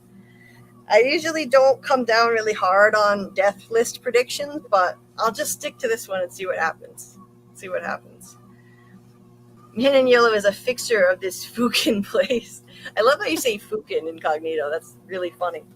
Um, what country says that instead of fucking? I can't remember. A fixer of this fucking place maintain the town's bad influence. Yeah, I could totally see it that way. Absolutely. My Australian friends hated how I pronounced the country. Australia. Oh, Australia. Yeah. Jen, oh, that's so sweet. You are the better part of USA to me, Julie and Scarlet. Well, thank you. It means a lot. I speak for all Americans when I say I'm very sorry to the whole world for what the U.S. is doing. And I don't endorse what our current government is up to at all. Any of it. I apologize, everyone. It's not my fault. I can make a blanket statement like that. I'll stay off of politics, but there's some messed up things. You know, I voted, but I didn't vote for certain people. That's all I'll say. Yes. Samuel said Robert Saunders suspected Donna would die because her actress posted pictures on vacation during filming. Interesting. Ooh. Wait, her and Cliff? Like Elizabeth and Cliff hanging out on vacation? Ooh. Yeah. That's troubling. Maybe she was done filming because, she's done on the show, but they film for long periods of time, and when so sometimes the actors literally fly back and forth from the filming site when they're not needed. Mm-hmm. They filmed from June to November, so just because she went on vacation doesn't mean that anything's going to happen to her. David says The Village is another good isolated town movie. I love that movie. Yes. I love concepts like this, where people are trapped somewhere, kind of supernatural, and they can't get out. I love it. Something wrong with me. I don't know why I love that so much. Henry might not die this season, but maybe the next. Yeah, Henry could go. He could go, but that would be terrible. He just got reunited. Yeah, that would be horrible for Victor. Victor would lose his mind. After 40 years, they just got reunited, and Victor needs him. Victor needs him to deal with all the revelations that he's having and the meltdowns because he's so triggered by uncovering all of his memories, the trauma of it all. So I really hope that he doesn't die yet. And Victor, I worry about Victor. I think if he were to remember everything, then that's it. His purpose will be fulfilled and he would be done. They were planning on killing off Victor in season 1 originally. So I could see Victor going at any time. And that would be a total and complete gut punch. Like, that would be one of the most emotional deaths they could do if they kill off Victor. Imagine if they kill off Victor and his dad is now stuck here without him after they just got reunited. They had that beautiful, tearful hug reunion and Victor dies not long after. Mm-hmm. Oh no. Like, remember, knowledge comes at a cost, and Victor is digging up his lost memories. He's remembering too much. He could become a target of the Man in Yellow entity this season. I'm concerned for Victor. I put him on the risk of death list for sure. Yeah, I hate to say it, but I could totally see Victor dying in season 4. He knows too much, and he's not going to reveal everything to us. Otherwise, all the mystery of the show would be gone. Like, if he remembers literally everything. But yeah. Let's see. If Marielle dies, that's not good for Kenny. Or that's good for Kenny. Yes. I still want to see Kenny and Christy end up together. Ooh, Christy might be on the chopping block. I could see that. Because Christy. I have a feeling that season 4 is going to be more because of my rewatch of the recommended episodes. It's very Mari heavy. Mm-hmm. It's very cicada heavy of like Randall and Mari and Julie, and I'm thinking those are going to be the people explored in season 4 because that's what they say. The clues lead to what's in season 4. Right. Not Christy. Okay. Not Christy. Christy might fall into another bear trap, which is weird because if she died after she'd been in the bear trap, that would just suck. Oh yeah, it would. And yes, Recon, I think Ellis is on the chopping block. And why? Because he and Fatima, they keep on surviving over and over again these near-death experiences.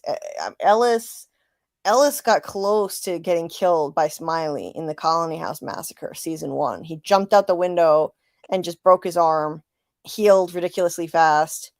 Season 2, Dale stabbed him. He had to get taken to the clinic in the middle of the night. They barely made it there, and he barely survived with a blood transfusion from Boyd. Season 3, Fatima survives the Smiley pod pregnancy, barely. I mean, then their love is still there. They still have each other. They had that beautiful proposal scene in season 1. They got married in season 2. Beautiful scene. I think the evil entity can't allow that much happiness. I mean, Fatima's going to be screwed up for life now, but they still have their love. Imagine if they take Ellis away at this point. Well, that would also affect Boyd, though. That would also break Boyd as well if his kid passed away.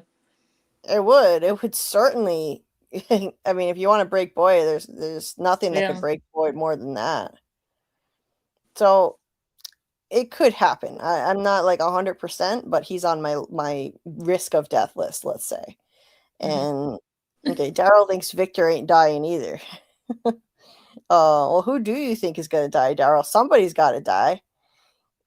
Good night, Michael. What?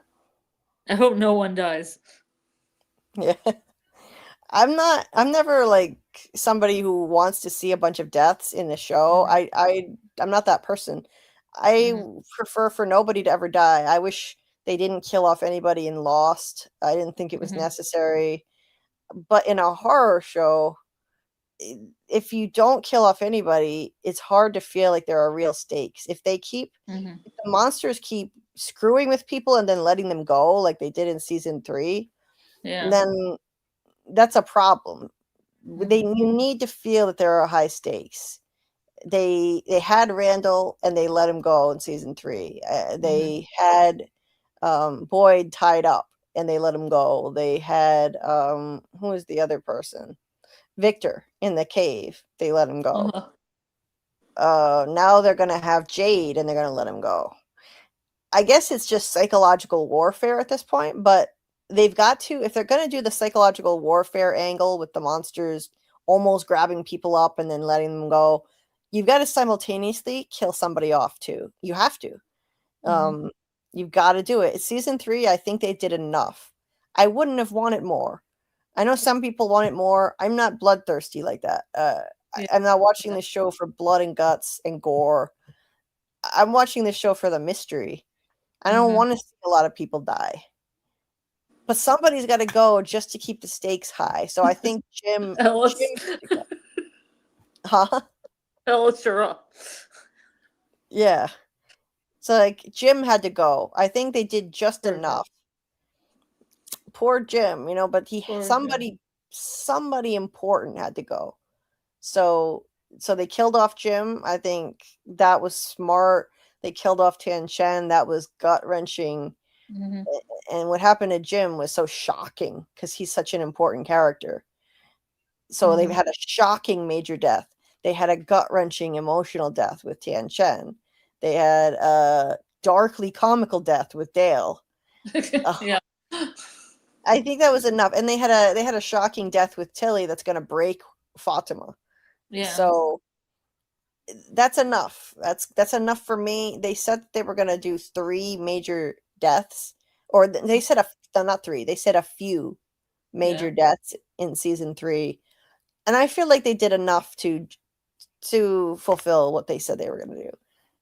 And season 4, they just need to kind of equal that. So maybe take out one major person, like an Ellis or a Victor, that would be the biggest gut punch if they killed Victor off. That would be a major death and an emotional death in one. Well, you're gonna have Sylvie's dad going early on too, and that's gonna be a death. So that would be some shocking thing that they could have some gory thing happen, like with the EMTs when they came in, they got slashed. So that would be your shock death early on.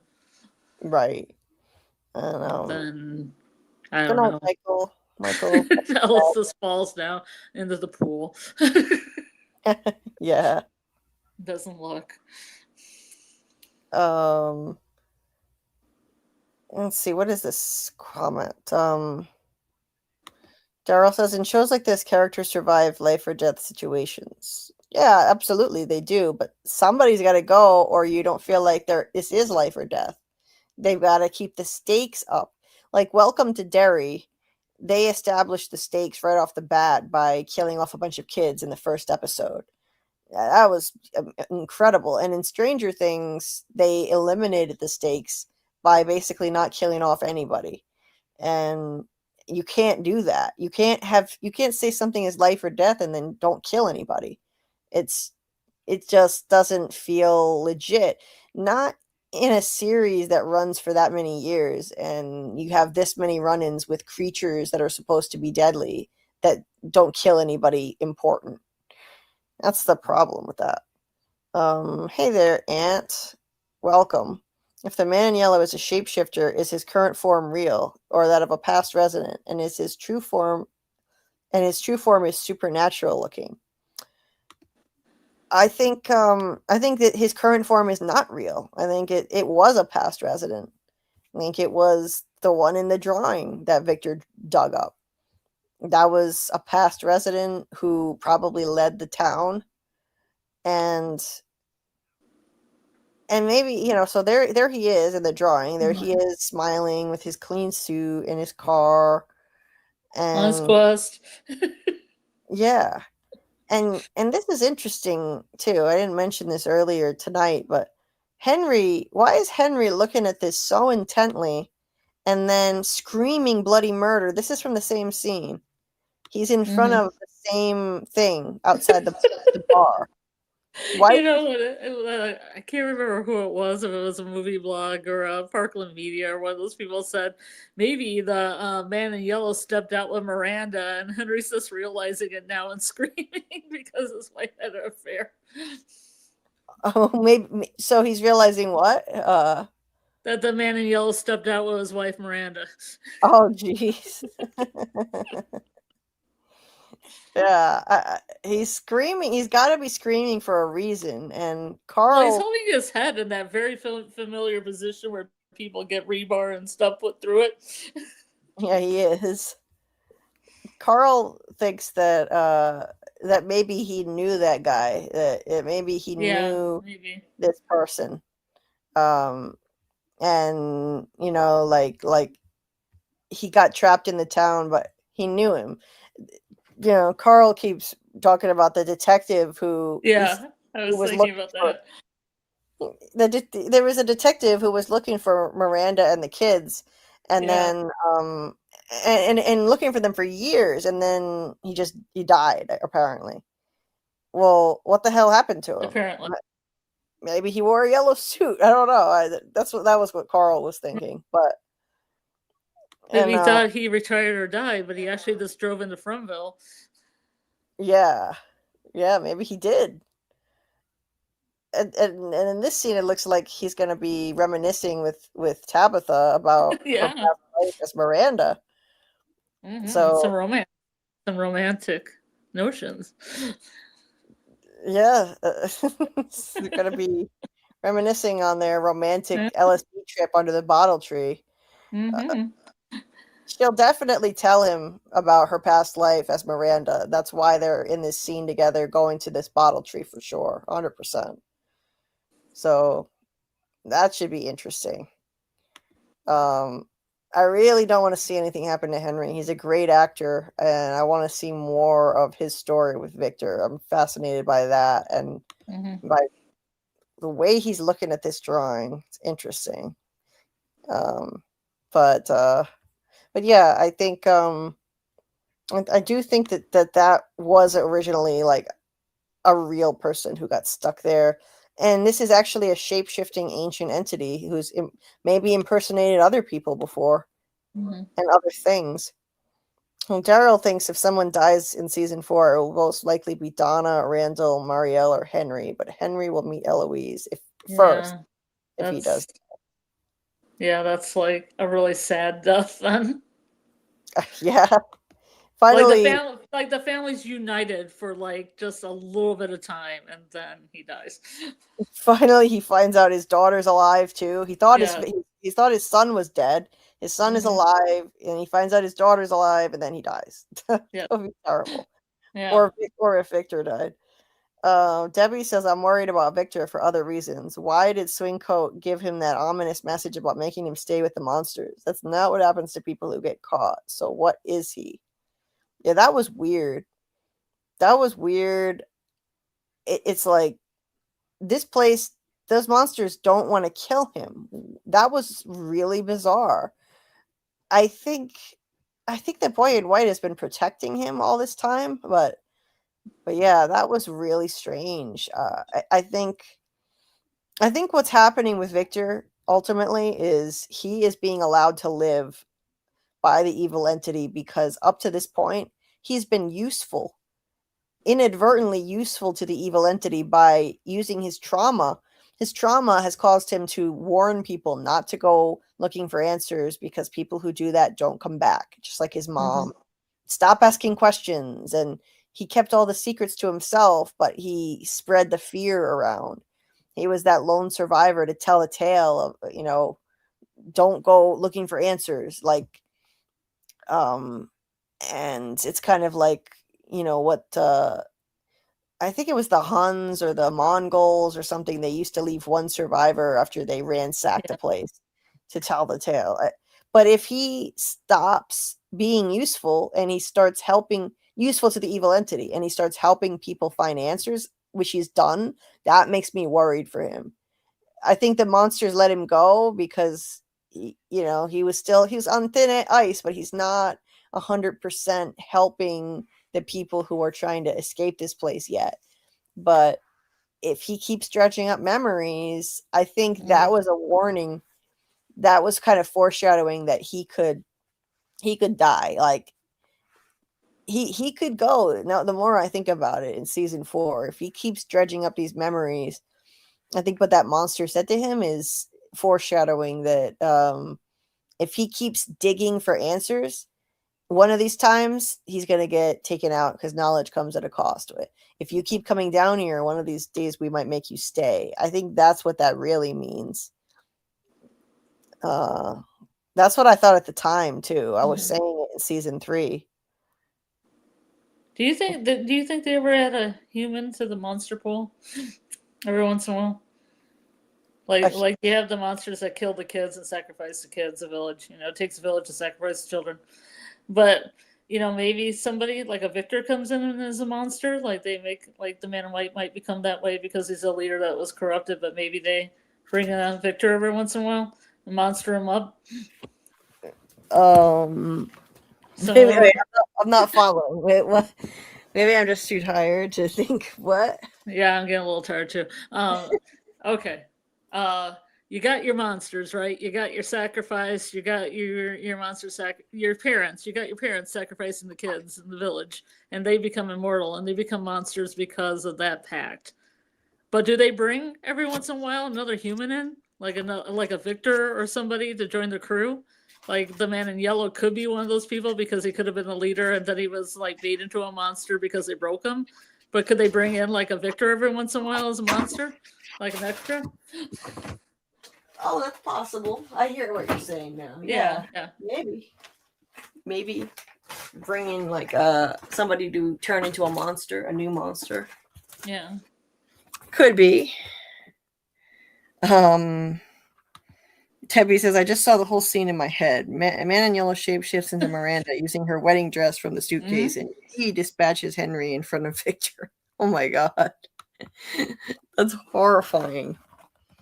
No, that would be absolutely cruel. Tabby's in the corner going, no. No. No. Incognito says, Julie, I like when you say incognito. I think it's because of the accent. Oh, am I saying it weird to you? That's funny. We all have some kind of accent, even if we don't realize it. And it's true football. His wife drew a painting of a man in a yellow suit. It's different looking than this, but he might look at it and remember that. That's a great point. Okay, we're gonna start wrapping this thing up now. Yeah, he could have remembered Miranda, something about Miranda when she painted it or something, and it triggered some bad memory. Right. LSD memories. Bad trip. Yes, Doug was here incognito. Doug was here earlier in the chat before he went to bed. He was. And we'll probably have him on again soon. I'll see if he wants to come on again and talk with us maybe next week or something. He said that, he would absolutely like to do that soon. So Recon says, if people are going to be killed off, I'm totally okay with Ellis and Fatima. They should take one for the team, I think. Poll to decide what Acosta is punching at the diner. Sourdough, Alma, empty box of bullets. Yeah. What is she randomly punching? I don't know. Yeah, it looks like something this tan, like some tan something she's punching in the diner. Yeah. I don't know. Well, let's go to the picture. We'll wrap this up. We're almost at the 5-hour mark, but let's see. It was right here. Yeah. I don't know. It's hard to see. You can't really see what the hell she's got in her hand there. It goes by really fast. So, yeah, your guess is as good as mine. Don't know. Or she could be smashing an item of somebody's in her hand. It's kind of blurry. Right. Smashing boy's badge. Smashing the badge. Right. No kings, no rulers, no here.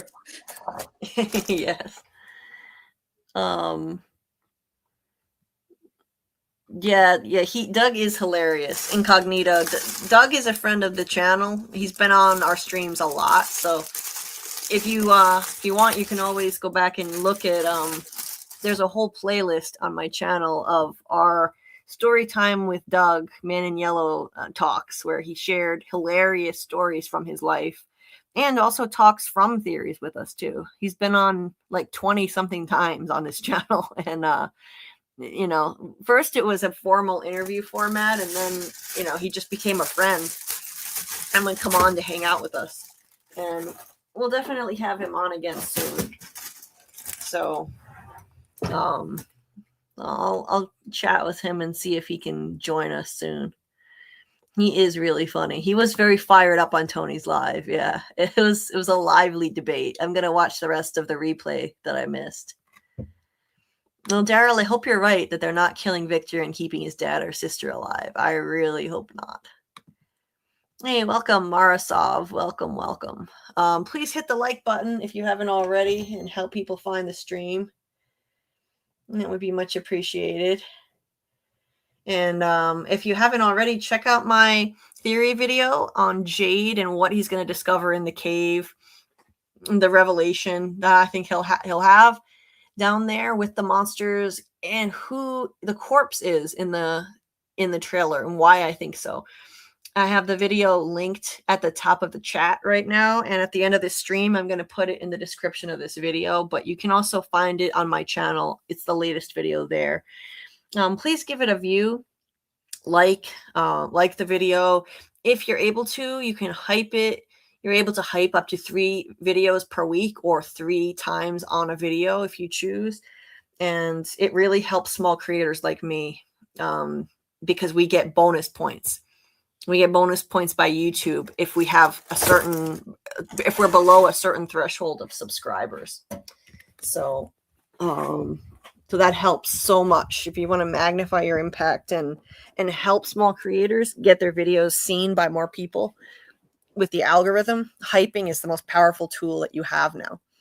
And not everybody has hyping available. Thankfully, YouTube has enacted it for me.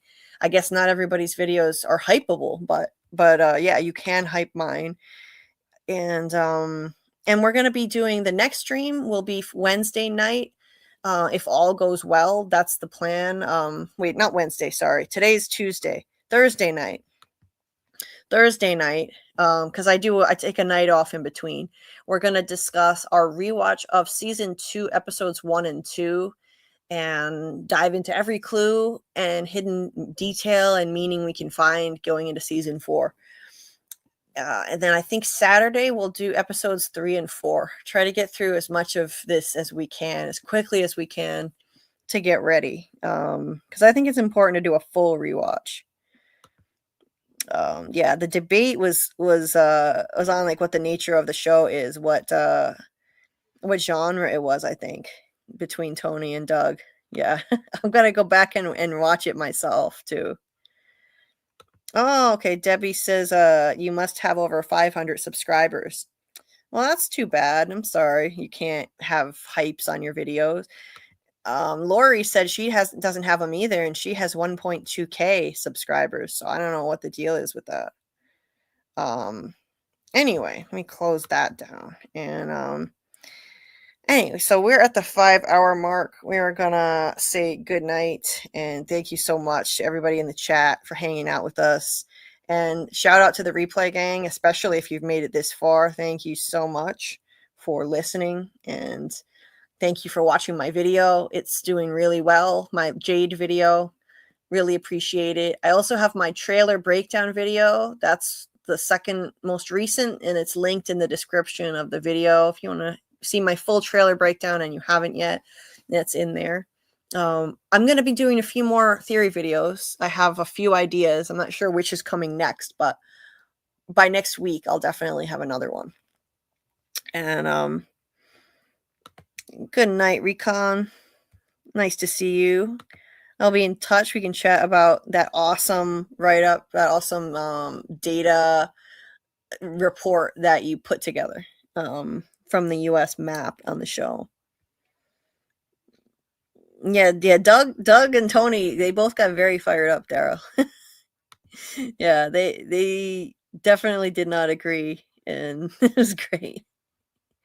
Oh, thank you, Daryl. Appreciate you. As always, you were here the whole time. Before I close it down, let me see who is at the top of the XP. These days it's usually Daryl. Let's see if it's Daryl again. And join the Discord. If you're not in there, join the Discord. We're going to be doing a watch party with Doug one night this week. Most likely it'll be this week, of his latest appearance on something. It was Murdoch Mysteries in Canada. It's supposed to be a really good episode that he appeared on, and he has an exclusive copy of it that he's going to stream for us in the Discord. So I will let you guys know when it's going to be. I'm going to talk to Doug and schedule that. So if you want to watch with us and Doug Hughes in the Discord, our man in yellow, our good friend, he will be streaming that for us one night this week. Just join the Discord if you're not in there. And also, our watch parties are going to be coming up for season 4. Every week I'll stream it in the Discord like I did for season 3, and I'm sure that's going to be fun. So yeah, and you can share your theories in there. As always, I'd love to hear your theories and keep the conversation going. We'll do some more rewatch parties for From in there too. I haven't had a chance to do them for the last week, but I will be doing more of those, especially for some of the key episodes. So as usual, Daryl is there at the top of the XP, number 1, and then Samuel, number 2, Amy, number 3, Michael, Joyce, David, Gilles, Jen Hack, and let's see, who else is in there? Trace, Miss Joan, and Football Affinity that's the top 10. So, and shout out to all of you guys. You're all awesome. And I appreciate each and every one of you, including the replay gang. So, yeah, you take care too, Incognito. Daryl's been watching Tony's alien video theory since season 1. Yeah, I love Tony's videos. It's great. Football Affinity says, are you going to stream the episode Saturday night since they drop Saturday night? Yes, I am.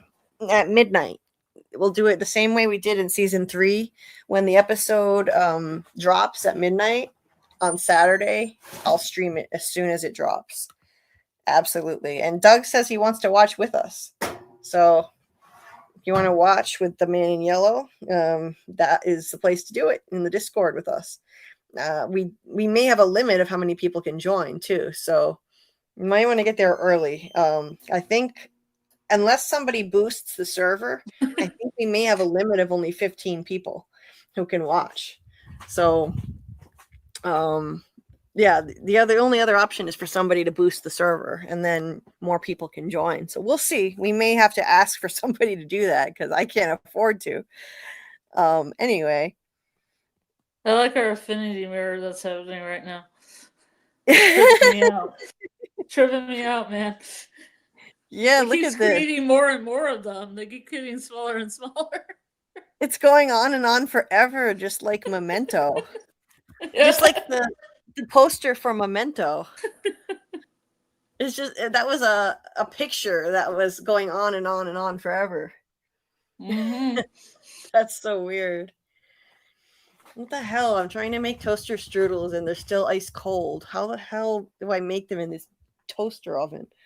Oh, I'm hungry and I need to go to bed. Yeah, this is very weird of like peering into the abyss right now, and the abyss is staring back. It's staring very back at me. You're right. Look at that. That is trippy stuff. Thank you, Debbie. Anyone who has Nitro, please boost Julie's Discord server. Thank you. Yeah, if you want to have watch parties that are bigger than 15 people and watch with Doug Hughes in the Discord, we're going to need boosts for the Discord for season 4.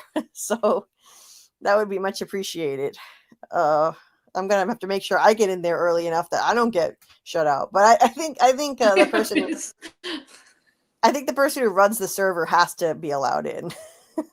Yeah, you think so? You'd be like, I'm gonna play this. Oh well, there's 15 people in there. I guess not. Oops. Yeah. Oops. Last time we started season 3 not knowing that there was a limit and some people couldn't make it in. And we found that out, and then a few people boosted the server. So then we had enough room for everyone. So it can be done. Good night, Samuel. Yes, season 4 is going to be fucking bananas is what it's going to be, Daryl. It's going to be fucking bananas. Where did I have that video of the guy who plays Khatri saying that? I think it's at the end of my cameo from him. Season 4 is going to be fucking bananas. Yeah, I'll play it. I'll play it on the outro. I haven't done that in a little bit. I was going to show Doug this picture of a tree that had a maple syrup bucket attached to it, and I never did. Oh, okay. He'll probably appreciate it since he's Canadian. Yeah, probably will be. They probably will. Okay, I can't even talk anymore. Yeah, that's fine. I mean, it kind of looks like a faraway tree. That's why I was looking at it. Oh, cool. In a way. It's kind of creepy looking. And good night, Amy. Yeah, so the watch parties will be Saturday nights at midnight in the Discord for season 4. So cannot wait. Fucking bananas. Fucking bananas. Love it. Have a good day or good night, everybody. And we'll see you hopefully Thursday night for the rewatch stream, season 2, episodes 1 and 2. And thank you so much, as always. Appreciate you guys. Good night. Good night, Scarlet. Good night. Get your dogs together. Get your crows together. Get your animals together. And protect each other. Don't die. Good night. Good night. Julie? Hi! It's me. Why am I screaming? It's me, David Alpay. Hey Julie, it is also Julie here, name twin. Hi JulieBDeepDives, it is Avery who plays Sarah on From. I just want to say thank you so much for watching and supporting the show, and I also want to give a shout out to your co-host, Scarlet of Many Names. Hey Julie. Hi, Julie B. Julie B. Scotty McCord here. How are you? Hi. Finally, I get to connect with Julie B. Deep Dives. Julie B. My child, it is I, Father Khatri. But Julie B., I understand you are rocking it on the old YouTubes, and I appreciate you. We, as a family, appreciate you like you wouldn't believe. And we are so thankful for everything you do and all the love and energy that you put out there into the universe.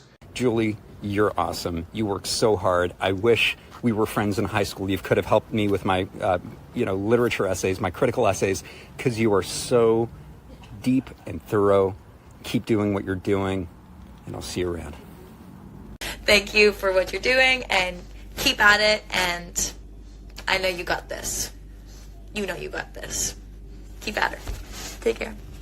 Congratulations to you guys on all your success of your YouTube channel, and I'm wishing you all the best in 2025. Anyway, Julie, I just want to say, keep going, keep on keeping on. You got this. Holding Julie B, protecting Julie B. With big muscle car hugs, there's a bottle tree. Keeping you protected. That's for you. That's for you and for all your brilliance and for everything that you've given from and helped make it what it is. So, Julie B, thank you. Thank you. Thank you for season 4. We'll see you in season 4. It's coming. Hold tight. Maybe binge the show until we get there. Dive deeper. Julie B's Deeper Dive. You're doing great. It's amazing. Bless you. And we'll see you in season 4. Don't stream and drive. Father Khatri thanks you for watching. Sean Majumder, the actor, who couldn't be here right now, but he wanted to let you know he's very thankful. And I hope you feel better. I know you will. Keep your chin up. And I wish you all the best. Take care. Season 4 is going to be fucking bananas. Be well.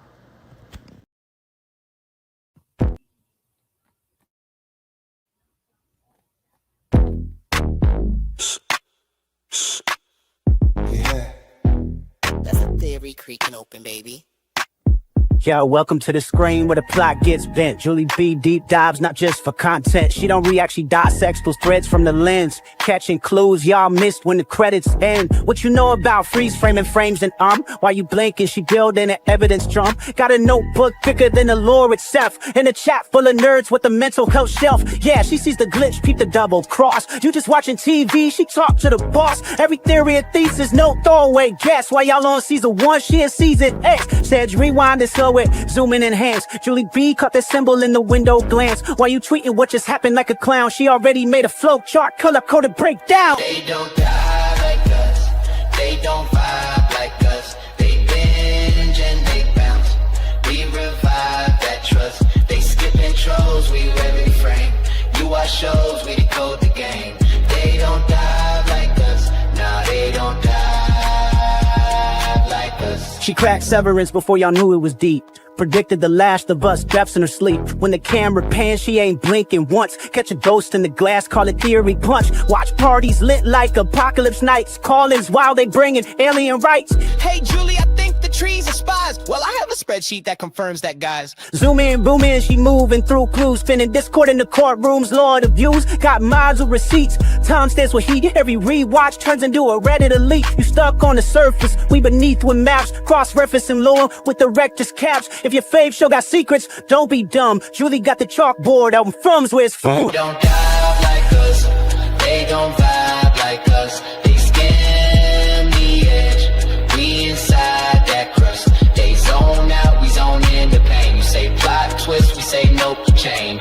They don't dive like us. Nah, they don't dive like us. What's that? That ain't a blooper, that's a plot thread. You thought it was a shadow? She thought it was a coded message from season 3. And she's probably right.